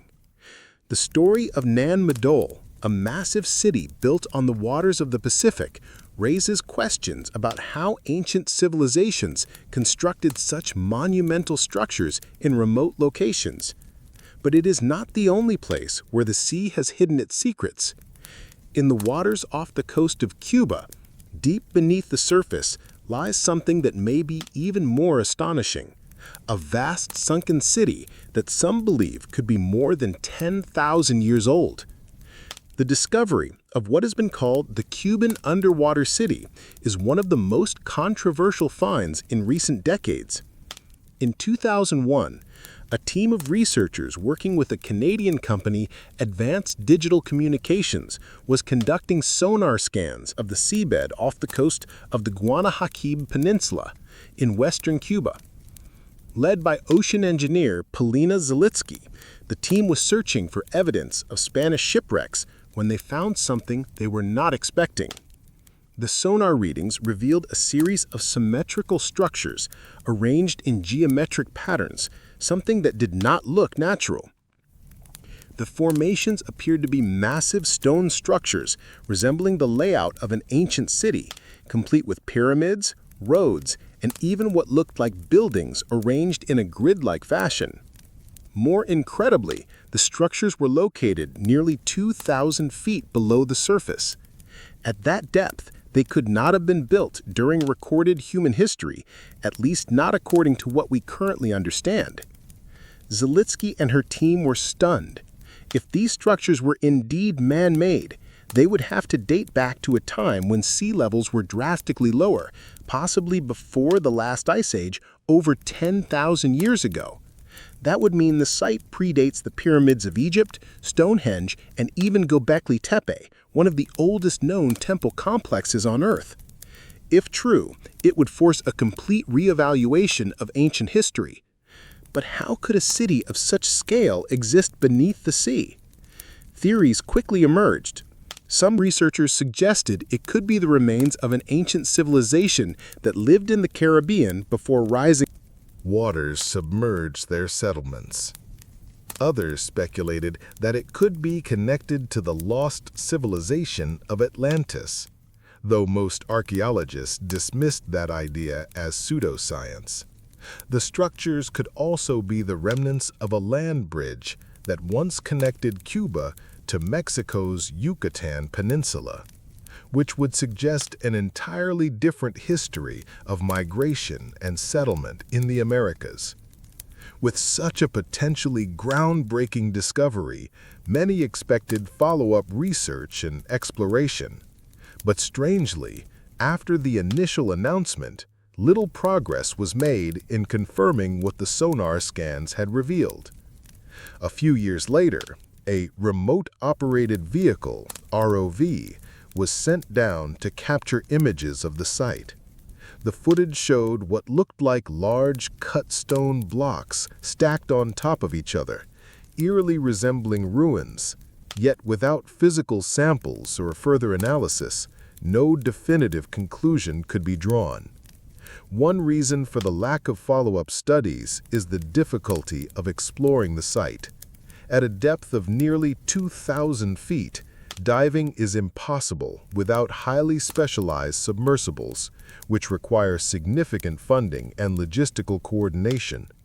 Unlike shallower sites, where divers can excavate ruins firsthand, anything at this depth must be studied remotely, making it harder to analyze the structures and determine their origin. Skeptics argue that the formations could be natural geological structures rather than human-made ruins. Some geologists have suggested that the city might be the result of seismic activity, where natural rock formations were fractured in a way that made them appear artificial. Others believed that the sonar images were simply misinterpreted, creating the illusion of buildings where none exist. However, the geometric patterns and apparent alignment of the structures make this explanation less convincing to those who have seen the original scans. Adding to the mystery is the lack of access to more detailed research. After the initial discovery, information about the site became scarce, leading to speculation that political tensions between Cuba and the United States may have interfered with further exploration. Some believe that if the discovery were confirmed, it could rewrite human history in a way that challenges established narratives, making it a politically sensitive topic. But despite the lack of definitive answers, the idea of an ancient city submerged beneath the Caribbean continues to captivate the imagination. If further exploration ever takes place, it could provide evidence of a lost civilization hidden for thousands of years beneath the waves. The ocean has a way of hiding history, preserving secrets beneath its depths for thousands of years. The discovery of the so-called Cuban underwater city raised profound questions about what ancient civilizations may have been lost to time. But it was not the only enigma to challenge our understanding of the past. Some mysteries are buried beneath the sea, others beneath the sands, and some in the very languages left behind by those who once ruled the world. One of the strangest and most perplexing linguistic mysteries comes from a remote island in the Pacific Ocean, Easter Island. Known for its iconic Moai statues, this isolated land holds another enigma that has baffled historians, linguists, and archaeologists for centuries. Scattered across the island are wooden tablets etched with symbols unlike any other written language. These inscriptions, known as the Rongo script, have never been deciphered, leaving scholars with more questions than answers. Easter Island, or Rapa Nui as the locals call it, is one of the most isolated, inhabited places on Earth, lying over 2,000 miles from the nearest landmass. The island was home to a once thriving civilization that built the massive stone heads that have become its global symbol. But while much attention has been given to the Moai, the Rongo script is a mystery just as profound, one that could potentially unlock the lost history of the island's early inhabitants. From Egyptian hieroglyphs to the Latin alphabet, evolved from earlier forms of writing. But Easter Island was so isolated that if Rongo is a true script, it would mean that the Rapa Nui people developed writing completely on their own, separate from any outside influence, a feat accomplished by only a handful of civilizations. Linguists have spent decades trying to decipher the inscriptions, but progress has been slow. The symbols are arranged in a unique Pathabaton pattern called reverse boustrophedon, meaning the direction of writing alternates with each line. One line is written left to right, then the next is carved upside down and readed from right to left. This unusual style makes deciphering the script even more difficult, as it suggests a sophisticated writing system with strict formatting rules. Theories about the meaning of the script vary widely. Some researchers believe Rongo could be a form of proto-writing, symbols that represent concepts rather than a full written language. Others suggest that it records genealogies, religious chants, or historical events from the island's past. There are even those who speculate that the script encodes lost knowledge about the civilization's downfall, hinting at a warning for future generations. Some symbols on the tablets resemble birds, fish, and human-like figures, leading some scholars to propose that Rongo could be a form of pictographic storytelling, similar to ancient Mesoamerican glyphs. However, no direct link has been found between the script and any other known writing system, leaving its origins shrouded in mystery. Adding to the intrigue is the scarcity of the tablets. Fewer than 30 known examples of Rongo inscriptions exist today, many of which are incomplete or damaged. Some were lost over the centuries, while others were destroyed when Catholic missionaries banned the practice of writing and ordered the tablets burned, considering them to be works of pagan superstition. Despite numerous attempts, no one has been able to fully crack the code of Rongo. Some believe that without a Rosetta Stone equivalent, something to provide a bilingual inscription in a known language, the script may never be deciphered. Others argue that the knowledge may not be entirely lost, and that oral traditions or surviving fragments could still hold the key to unlocking its meaning. There are even more speculative theories surrounding Rongo. Some researchers suggest that the script might be far older than previously thought, potentially dating back thousands of years and representing knowledge passed down from an earlier, lost civilization. Others have linked it to global prehistory, theorizing that Rapa Nui inhabitants may have had connections with other ancient cultures, sharing information and scripts across vast distances of ocean. While these theories remain unproven, the existence of Rongo continues to challenge our understanding of ancient civilizations and their capabilities.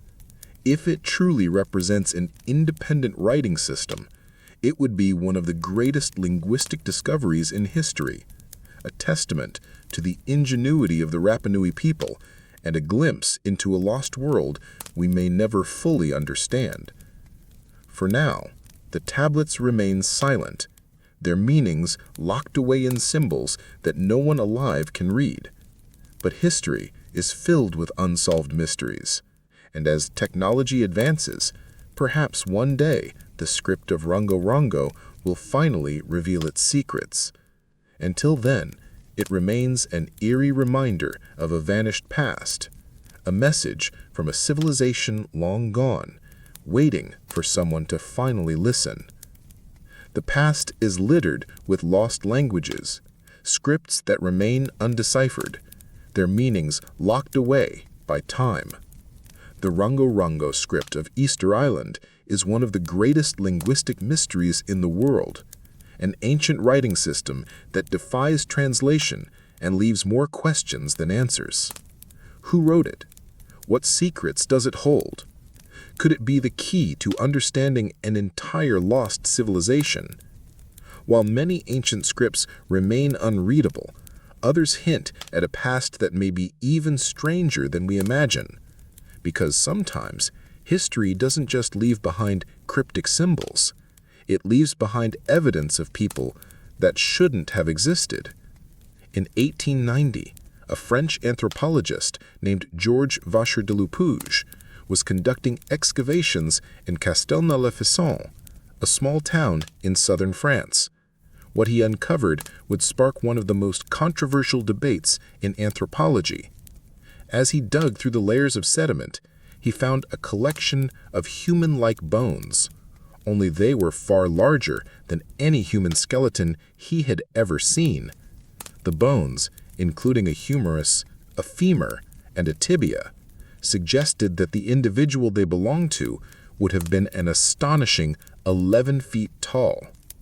If true, it would make the giant of Castelnau one of the largest human-like beings ever recorded. De Lupouge quickly published his findings in the French scientific journal La Nature. Journal Le Pour, describing the remains as belonging to an exceptionally large prehistoric human. His estimates, based on the proportions of the bones, suggested a height that seemed impossible for a human. Could this be evidence of a lost race of giants? Or was it something more ordinary, a case of extreme giantism or even a simple misidentification? The bones were sent to the University of Méliès for further study, where experts confirmed that they were indeed human, but highly abnormal. Some researchers suggested that they belonged to an individual suffering from acromegaly, or gigantism, both of which can cause excessive growth due to hormonal imbalances. Others proposed that the bones might belong to an extinct subspecies of humans that was naturally larger than Homo sapiens. However, the problem with the giant of Castelnau is that the physical evidence no longer exists. The bones themselves were lost or destroyed, leaving only written records of their discovery. Without them, modern scientists have no way of verifying de Para's claims. The lack of physical remains has led many to dismiss the find as an exaggeration, a misinterpretation, or even an outright fabrication. Despite this, the story of the giant of Castelnau refuses to disappear, in part because it isn't the only alleged discovery of oversized human bones. Throughout history, reports of giant skeletons have surfaced across the world. Native American legends tell of red-haired giants that once roamed North America, and 19th century newspapers frequently reported discoveries of massive human-like bones in the United States, particularly in the Midwest.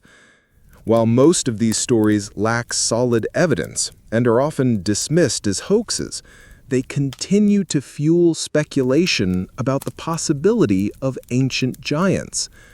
One particularly persistent legend involves the so-called Giants of Sardinia. In Sardinia, Italy, locals have long spoken of massive humanoid skeletons unearthed in ancient tombs.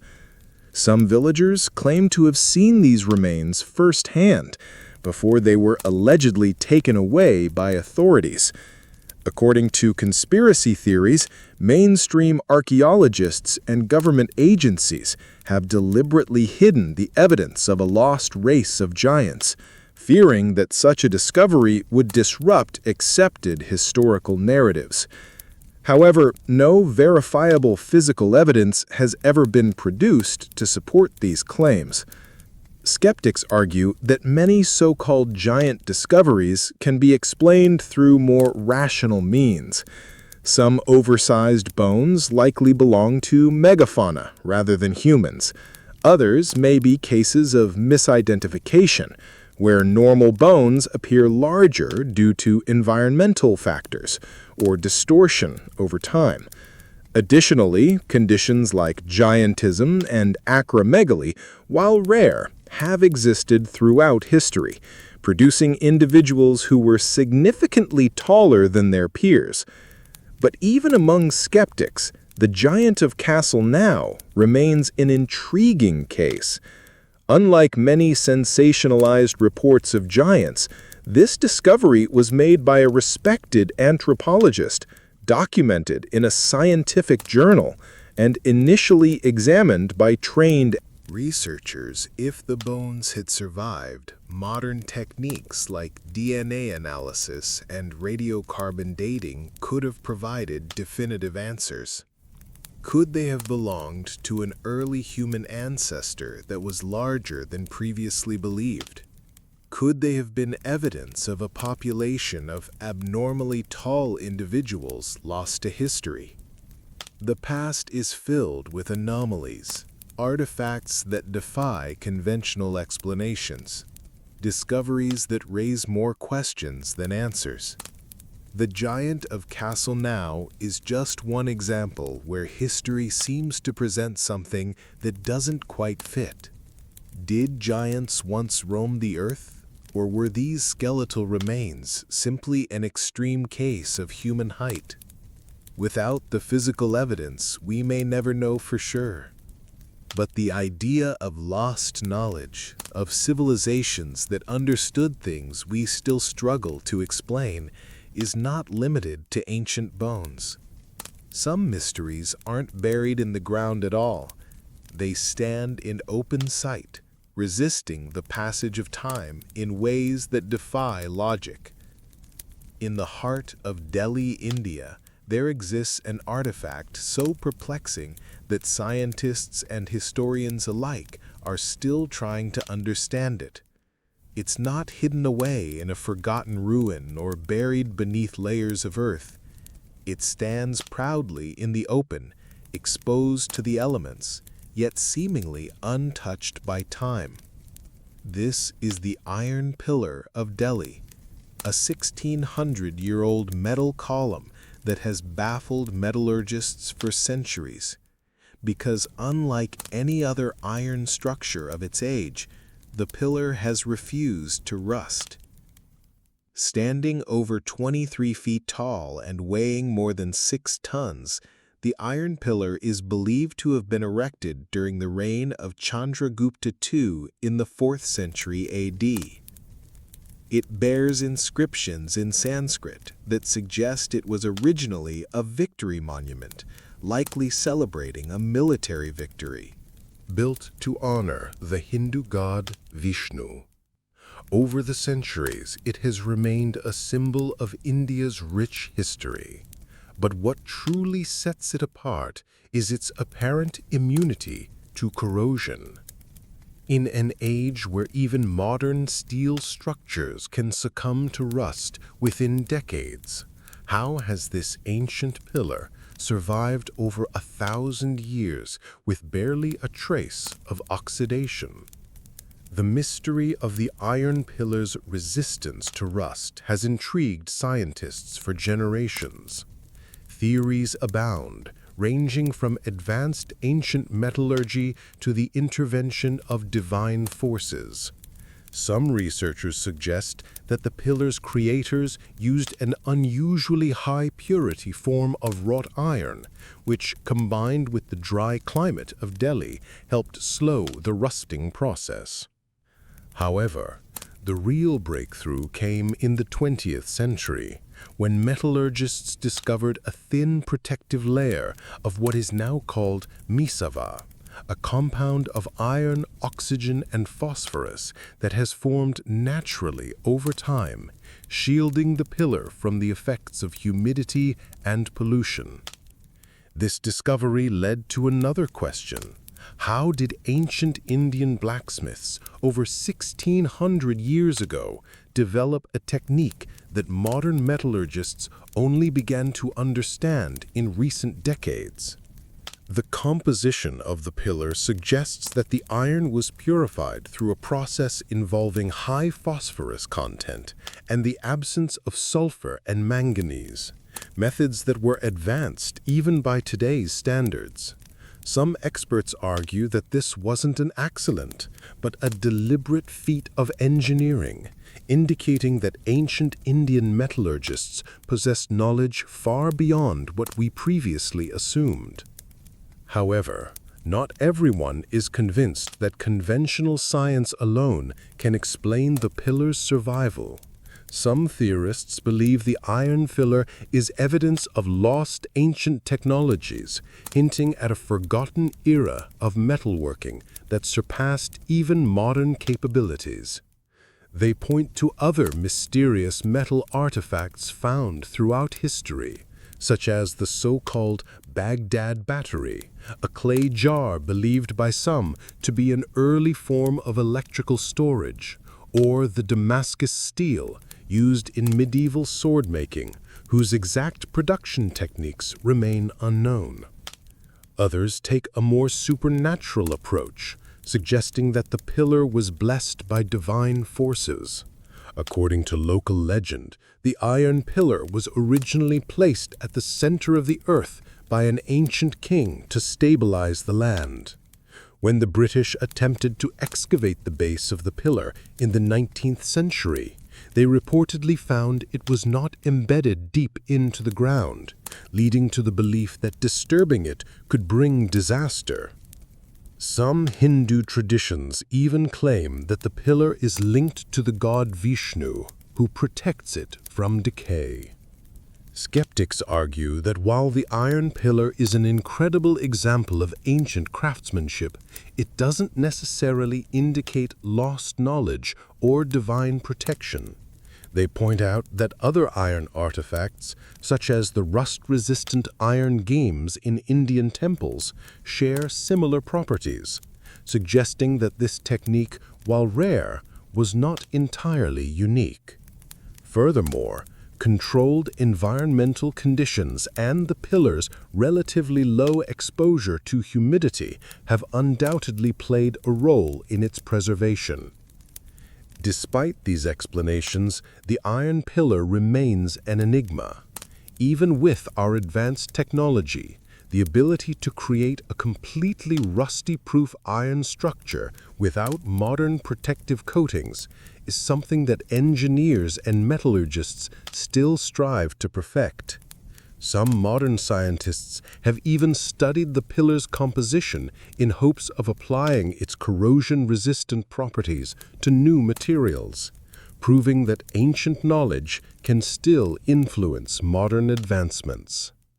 The Iron Pillar of Delhi is a testament to the incredible knowledge possessed by ancient metallurgists, an engineering marvel that has defied time, resisting rust in ways that even modern technology struggles to replicate.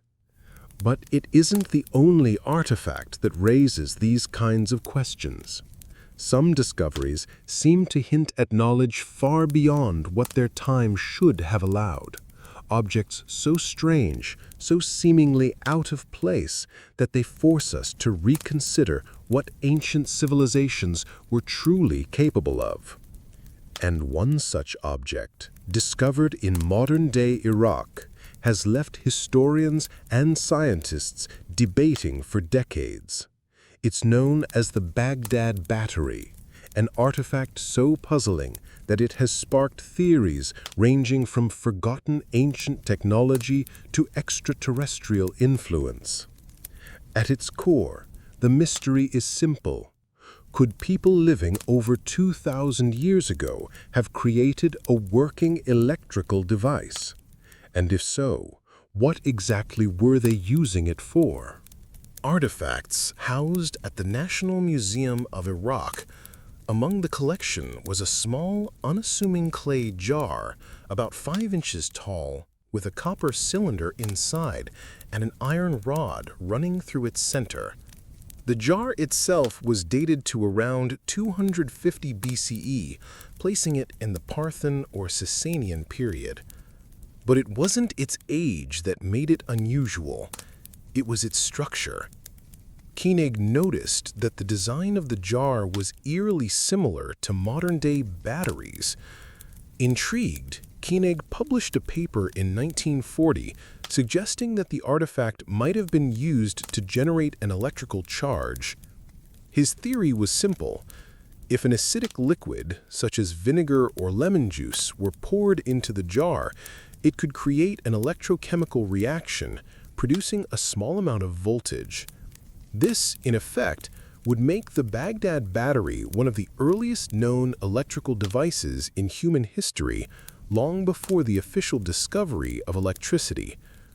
The idea was controversial, but it gained traction when researchers began testing replicas of the artifact in the 1970s. American engineer Willard F. M. Gray built a working model of the battery, filling it with an acidic solution and measuring its output. To the surprise of many, it generated around 1 volt of electricity. Similar experiments have been conducted since then, all confirming that the device could, in theory, function as a simple battery. But the real question isn't whether the Baghdad battery could produce electricity, it's why. What possible use could an ancient civilization have had for an electrical device?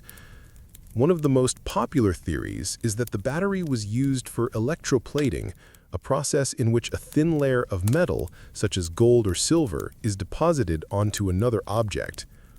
Some ancient artifacts have shown signs of electroplating, though the evidence is far from conclusive. If true, it would suggest that the people of the Parthian or Sasanian period may have had a rudimentary understanding of electricity and used it for decorative or practical purposes. Another theory is that the battery had religious or medicinal uses. Some researchers believe that it may have been used in spiritual ceremonies, producing small electric shocks that could have been interpreted as divine power. Others suggest that it was used as a primitive form of acupuncture or pain relief, similar to how electric currents are used in modern medicine. Then there are the more speculative ideas. Some suggest that the Baghdad battery was part of a larger, now lost technological system, an early experiment with electricity that was later abandoned or forgotten. Others go even further, linking it to theories of lost ancient civilizations, suggesting that it was evidence of knowledge passed down from an earlier, more advanced society.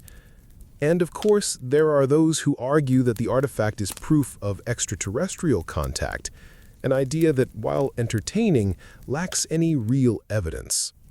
But not everyone is convinced that the Baghdad battery was a battery at all. Skeptics argue that the jar may have simply been a storage vessel, possibly used to hold scrolls or documents. Some point out that similar objects have been found across the region, none of which show clear signs of being used for electricity. Others note that while the jar can produce a voltage, it would have been a weak and unreliable power source, making it unlikely to have been used in any practical sense. More recent research suggests that the device may have been nothing more than a simple container with no electrical purpose whatsoever. There is no ancient text or historical record describing its use, no indication that it was ever connected to a larger system, and no direct evidence of electroplating being practiced in the region at that time. Without more context, the truth of the Baghdad battery remains elusive. Despite the skepticism, the mystery of the Baghdad battery continues to fascinate. Whether it was an early attempt at harnessing electricity, a misunderstood artifact, or something else entirely, it serves as a reminder of how much we still don't know about the past.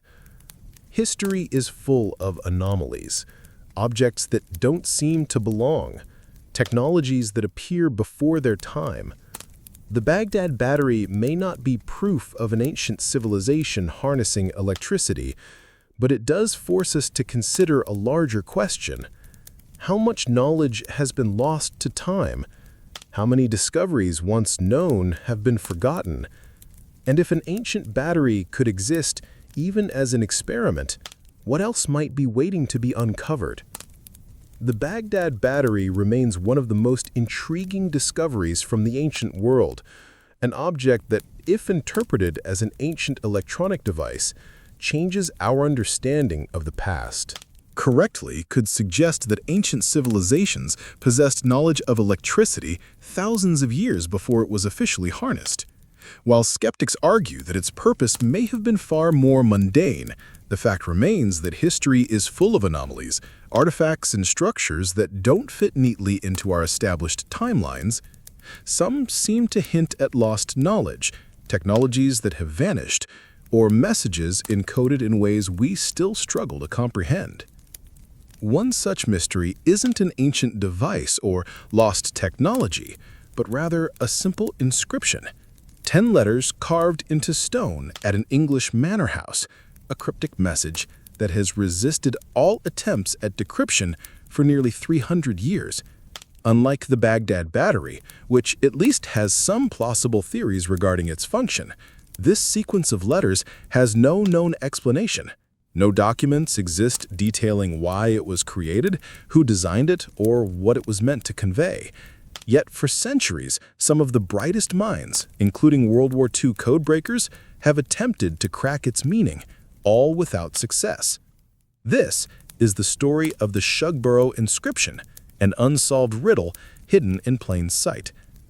Shugborough Hall, located in Staffordshire, England, is a grand estate dating back to the 17th century. Originally home to the Anson family, it boasts sprawling gardens, classical architecture, and ornate sculptures. But among these historical features, one in particular has drawn worldwide curiosity: the Shepherd's Monument. Built sometime between 1748 and 1763, the monument features a carved relief of the famous painting, The Shepherds of Arcadia by Nicholas Pan. The artwork depicts a group of shepherds gathered around a stone tomb, pointing to the phrase, "Et in Arcadia ego," often interpreted to mean, "Even in Arcadia I exist," a poetic nod to the inevitability of death. Yet beneath the relief, something unusual is carved into the stone, a seemingly random string of 10 letters, DOUOSVAVVM. For nearly 3 centuries, no one has been able to definitively determine what these letters mean. There are no records explaining why they were placed there, no indication of who inscribed them, and no clear link to any historical event. Despite its relatively recent creation compared to other ancient mysteries, the inscription has resisted all modern attempts at decryption. Theories have ranged from the plausible to the fantastical, each one adding to the monument's eerie allure. One of the most enduring theories is that the inscription is linked to the Knights Templar, the medieval military order often associated with secret knowledge and lost treasures. Some believe the letters encode a message revealing the location of the Holy Grail, the legendary cup said to have been used at the Last Supper. This theory is fueled by the connection to Pan's painting. Some researchers claim Pan himself embedded hidden messages into his work, possibly tying it to the Templars. If true, the Shugborough inscription could be a clue left behind for those with the knowledge to decode it. Another possibility is that the inscription is a personal dedication. Some historians suggest it may be a coded tribute from Admiral George Anson, a member of the Shugborough estate's family and a famed British explorer. Some interpretations propose that the letters stand for an anagram or a Latin phrase, possibly one related to the Anson family's personal beliefs or achievements. However, no definitive translation has been agreed upon. Linguists have also suggested that the letters could be a religious phrase in Latin, such as "Oror ut omnes servant," meaning pray that all may be saved. But this interpretation, like others, is purely speculative, as no historical records link the Anson family to such a statement. One of the more intriguing aspects of the Shugborough inscription is the fact that it has defied the efforts of some of the most skilled codebreakers in history. It is rumored that during World War II, British codebreakers at Bletchley Park, the same minds responsible for deciphering the Nazi Enigma code, attempted to solve the mystery but found no clear answer. Even in the modern era, cryptologists and amateur codebreakers have analyzed the sequence using various cipher techniques, but no universally accepted solution has emerged. Some skeptics argue that the inscription may not be a cipher at all. It could have been a decorative element meant to appear mysterious without actually encoding anything meaningful. However, if that were the case, why would no documentation exist explaining its intent? Why would someone inscribe 10 letters onto a highly detailed monument without leaving any record of their significance? The lack of any clear explanation is precisely what keeps the mystery alive. One of the most bizarre theories suggests that the letters represent an early form of steganography, a method of hiding messages within text or images. Some believe the inscription could be a key to unlocking a larger code hidden elsewhere on the estate, or even within other historical documents. Despite centuries of speculation, no single theory has been universally accepted. The Shugborough inscription remains one of the most enduring, unsolved codes in history. Unlike ancient scripts or undeciphered languages that may require extensive historical context, this is a puzzle that should in theory be solvable, and yet it has resisted every attempt to unravel it. What makes the mystery so compelling is not just the inscription itself, but the eerie possibility that its meaning may be lost forever. Without any contemporary records explaining why it was created, its true purpose may never be known. Some believe the answer is still out there, waiting for the right mind to crack the code. Others fear that, like many historical enigmas, the truth may have died with the person who carved it. The Shugborough inscription remains a haunting enigma, a string of letters carved in stone that defies explanation. Unlike many ancient mysteries, it isn't hidden in the depths of a jungle or buried beneath ruins. It's right there in plain sight, taunting those who try to decipher its meaning. Centuries of speculation, theories ranging from the Holy Grail to wartime codes, and the inability of even history's greatest codebreakers to crack its secret only deepen its mystery. But not all baffling artifacts come in the form of cryptic inscriptions. Some take the shape of elaborate carvings, images that shouldn't exist, depicting scenes that challenge everything we think we know about history. And deep in the deserts of Peru, a collection of such carvings has been stirring controversy for decades. These are the Aya stones, thousands of smooth, engraved rocks that appear to tell a story no one can explain. Etched into their surfaces are images of extinct animals, advanced medical procedures, and even, most unbelievably, humans coexisting with dinosaurs. Are these stones evidence of a lost chapter of history, a sophisticated hoax, or something even stranger? The Aya stones first came to public attention in the 1960s when Peruvian physician Dr. Javier Cabrera de Cuera received one as a birthday gift. The stone, dark and smooth, was engraved with an intricate design, one that immediately piqued Cabrera's curiosity. It seemed to depict a prehistoric fish, an image that shouldn't have been known to ancient peoples. Fascinated, Cabrera began searching for more, and what he found was astonishing. Thousands of similar stones had been unearthed near the small town of Aya, scattered across the arid landscape and buried in nearby caves. Their carvings ranged from the bizarre to the impossible, humanoid figures riding dinosaurs, detailed representations of heart transplants and brain surgery, even what appeared to be star maps. The stones seemed to suggest knowledge far beyond what should have been possible for ancient civilizations. The sheer number of stones was staggering. Estimates suggest that tens of thousands exist, many now housed in private collections or small museums in Peru.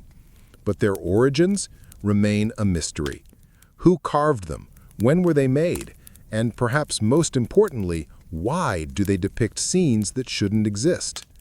One of the most perplexing aspects of the Aya stones is their depiction of dinosaurs.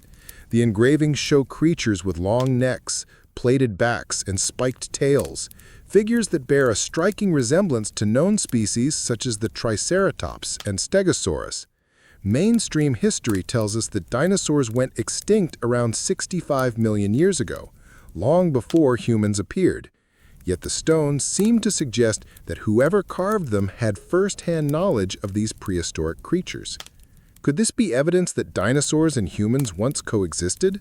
Behind only these enigmatic stones as their last message to the future. But despite their astonishing imagery, the Ica stones are shrouded in controversy. Almost from the moment they were discovered, skepticism surrounded their authenticity. One of the most damning pieces of evidence against them came from a local farmer named Basilio Ursua in the 1970s. Ursua admitted to carving some of the stones himself, using a knife and simple tools to create the engravings. He even demonstrated the process for journalists, showing how he could produce similar carvings in just a few hours. Following this revelation, many dismissed the stones as an elaborate hoax. If a single farmer could replicate the engravings with ease, the logic went, then the entire collection must be fake.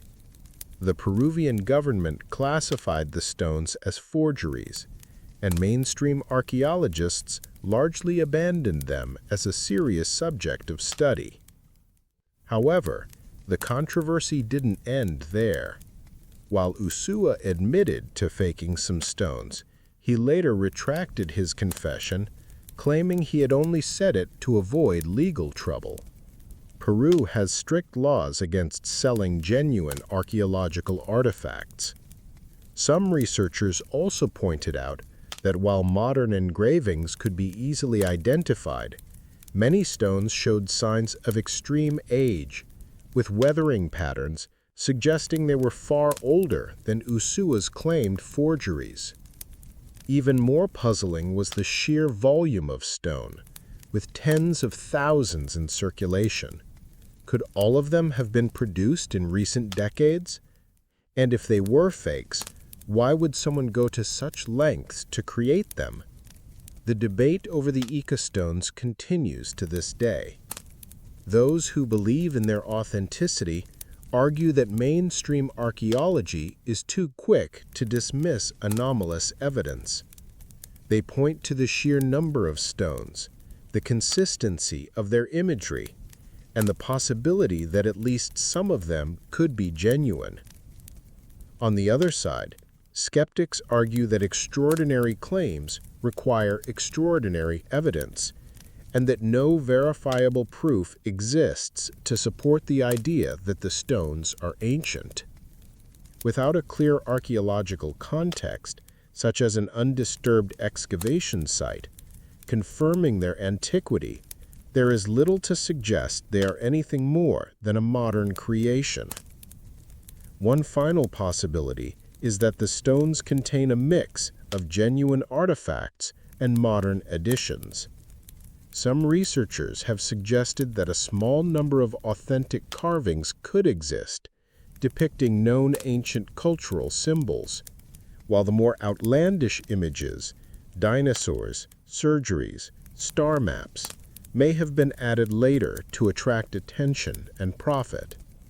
But whether real, fake, or something in between, The Ica stones remain one of the most intriguing and contentious mysteries of the ancient world. If they are genuine, they force us to reconsider everything we know about human history, technology, and even the timeline of life on Earth. If they are hoaxes, they represent one of the most elaborate and persistent fabrications ever created. The Ica stones remain one of history's most hotly debated artifacts. Whether they hold the truth about a lost civilization, or simply an elaborate hoax, their mystery persists. And while we may never have concrete answers about their origins, they serve as a reminder that history is filled with puzzles, some carved into stone, others buried beneath the sands of time. And deep in the Valley of the Kings, a burial site famous for its pharaohs and ancient treasures, lies one such mystery. Unlike the carefully documented tombs of Egypt's rulers, this one doesn't have a name. No one knows who he was, why he was buried so strangely, or what crime, if any, he committed to deserve such an unsettling fate. He is known only as Unknown Man E, and his remains have puzzled Egyptologists for a century. His body was found in a way unlike any other, wrapped in sheepskin, a material considered impure by ancient Egyptians. His face, frozen in what appears to be a scream. Was he a disgraced prince, a traitor, or someone erased from history for reasons unknown? The discovery of Unknown Man E dates back to 1886, when Egyptologist Gaston Maspero and his team were excavating a cache of royal mummies in Deir el-Bahari. Unlike other burial sites filled with treasures and elaborate inscriptions, this chamber was different. It contained a collection of hastily reburied mummies, hidden away to protect them from tomb raiders. Some of the bodies belonged to pharaohs, high priests, and members of the elite, relocated centuries after their deaths in an attempt to safeguard their remains. But among them, one body stood out. While the others were wrapped in fine linen and carefully preserved, this mummy was different. It was wrapped in a rough, crude sheepskin, something that would have been seen as a grave insult in ancient Egypt. The body itself had not been properly embalmed. Instead of the usual process of removing organs, drying the body and wrapping it carefully in linen, Unknown Man E's corpse had been left to decompose before being hastily wrapped and sealed in his coffin. And then there was the face. His head tilted back, mouth gaping open, as if he had died in agony. Unlike the serene expressions of other mummies, his features were frozen in what looked like a scream. For over a century, scholars have debated who he was and why he was buried in such an unusual manner. Some believe he was a royal traitor, punished even in death by being denied a proper burial. Others suggest he may have been poisoned or executed, his body left untreated as an additional disgrace. One of the most popular theories is that Unknown Man E was none other than Prince Pentawari, a son of Ramses III who was implicated in an assassination plot against his own father. According to ancient records, Pentawari was involved in what became known as the Haram Conspiracy, a plot orchestrated by one of Ramses III's wives to place her son on the throne. When the conspiracy was uncovered, those involved were sentenced to death. However, Pentawari's punishment was unusual. Some sources suggest he was forced to take his own life rather than be executed. This aligns with the strange state of Unknown Man E's remains, his unembalmed body, his disgraceful burial, and his final expression, which some believe could indicate poisoning or strangulation. In 2012, DNA testing added weight to this theory. Scientists compared the genetic material of unknown man E with that of Ramses III and found that they were directly related. The results suggest that the mysterious mummy was indeed the son of the murdered pharaoh, strengthening the idea that this was Prince Pentauri, punished for his betrayal and denied the afterlife. But not everyone is convinced. Other experts argue that the sheepskin wrapping and lack of embalming don't necessarily indicate disgrace. Rather, they could point to foreign origins. In ancient Egyptian culture, foreigners were often buried differently from native Egyptians, with different burial practices and fewer elaborate rituals. Could unknown man E have been a foreign prince, an enemy of Egypt, or even a hostage held by the royal court? Some evidence suggests that foreign dignitaries and prisoners were sometimes buried in ways that differed from traditional Egyptian customs.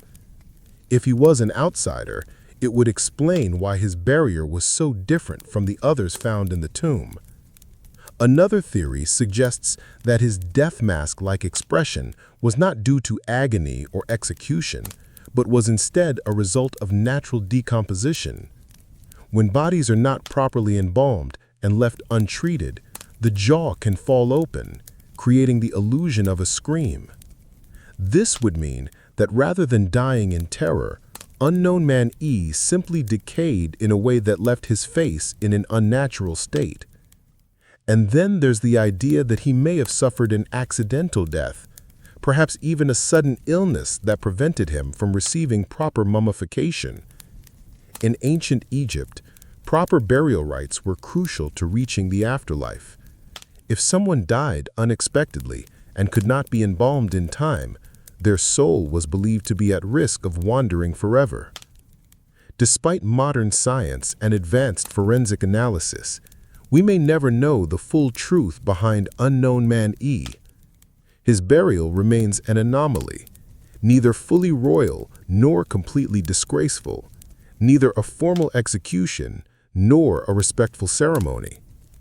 If he was Prince Pentauri, his burial serves as a reminder of how power struggles shaped Egypt's history, with betrayals punished even in the afterlife. If he was a foreigner, his presence in the Valley of the Kings hints at untold stories of diplomacy, conflict, and forgotten figures who once walked the halls of Egyptian palaces. Whoever he was, his body remains a puzzle, locked in time. Over a century after his discovery, he remains nameless, his identity and fate still uncertain. A man buried among pharaohs, but denied their honors. A figure whose open-mouthed expression seems to cry out across history. Demanding answers we may never find, the story of unknown man E is a chilling reminder that even in death, some figures of history remain shrouded in mystery.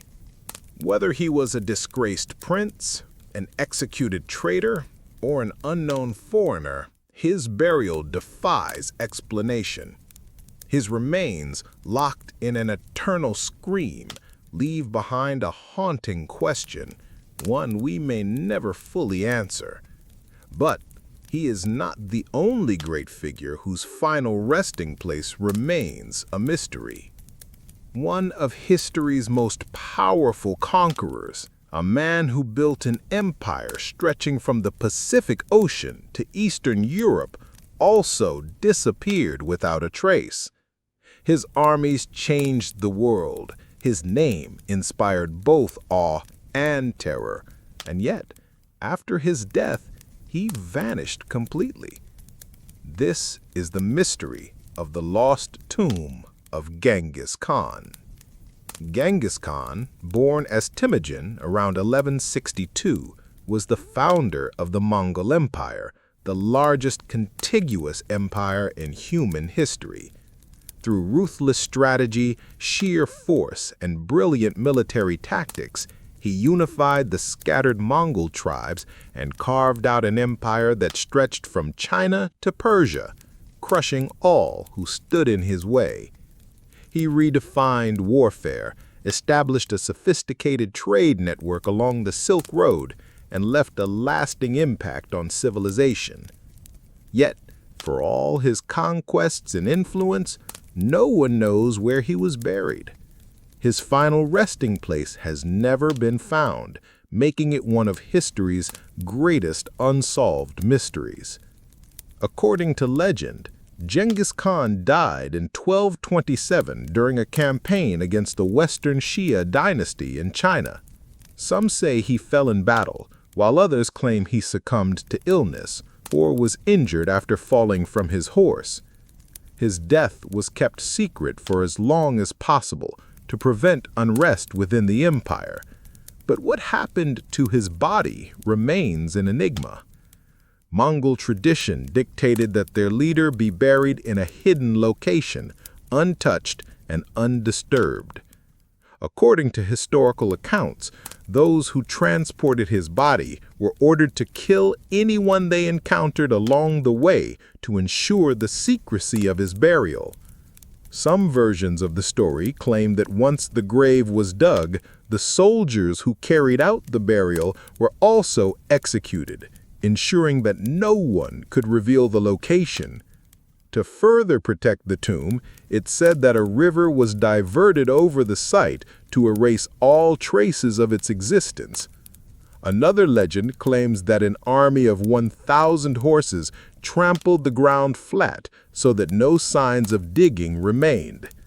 Some even believe that trees were planted to conceal the burial site entirely, ensuring that no one, friend or foe, would ever disturb Genghis Khan's rest. For centuries, historians and treasure hunters alike have searched for the tomb, believing it could hold unimaginable riches, artifacts from his conquests, and insight into one of history's most enigmatic rulers. Yet, despite extensive efforts, no trace of his burial has ever been found.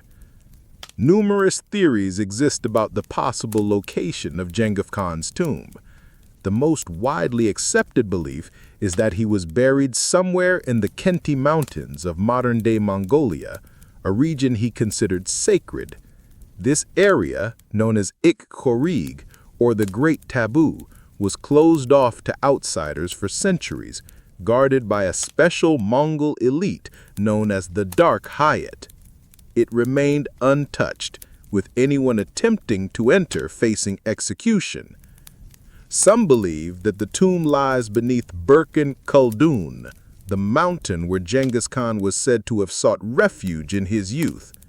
The Mongols considered the mountain sacred, and Khan himself declared that it should be forever protected. But to this day, no evidence of a tomb has been discovered there. Another theory suggests that his remains were transported to a more remote location, far from Mongolia, possibly in China. Some believe that his followers may have taken him to the Ordos region, where a later shrine was built in his honor. However, this site is believed to be more of a memorial than an actual burial place. There are even theories that the tomb could be hidden beneath a body of water, buried deep in the sand dunes, or concealed in an underground chamber that has yet to be detected. The lack of definitive historical records has only fueled speculation, making the search more difficult with each century. In modern times, several archaeological projects have attempted to locate the tomb using satellite imagery, ground-penetrating radar, and historical records. The most ambitious of these efforts came in the early 2000s, when teams of researchers and Mongolian scholars collaborated to scan the Khenti Mountains for signs of an ancient burial site. Despite significant advancements in technology, no clear evidence of the tomb has been found. One of the major obstacles in this search is Mongolia's strict cultural respect for the Khan's final wishes. Many Mongolians believed that Genghis Khan's tomb should remain undisturbed as per his command. Excavating such a site, if it exists, would be seen as a violation of sacred tradition. This belief has led to a reluctance to conduct large-scale digs, despite interest from international archaeologists. Adding to the mystery, some accounts claim that the tomb was looted or destroyed long ago. If true, this could mean that even if the burial site is found, its treasures and historical artifacts may be long gone. Others argue that the tomb remains intact, hidden beneath layers of history, waiting for the right moment to be uncovered. The lost tomb of Genghis Khan remains one of the greatest archaeological mysteries of all time.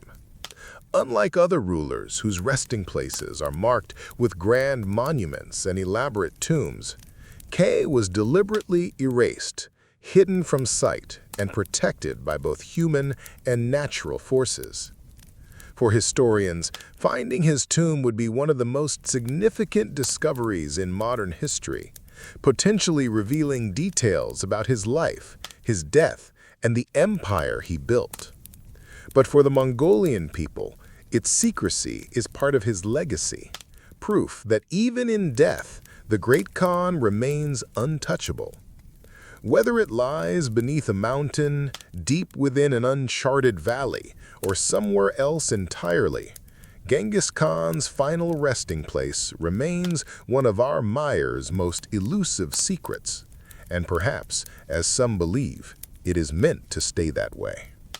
The past is filled with mysteries, some buried beneath the earth, some lost beneath the waves, and others hidden in plain sight, waiting to be uncovered. The stories we've explored today are just a glimpse into the strange, the unexplained, and the forgotten pieces of history that continue to baffle experts and spark endless debate.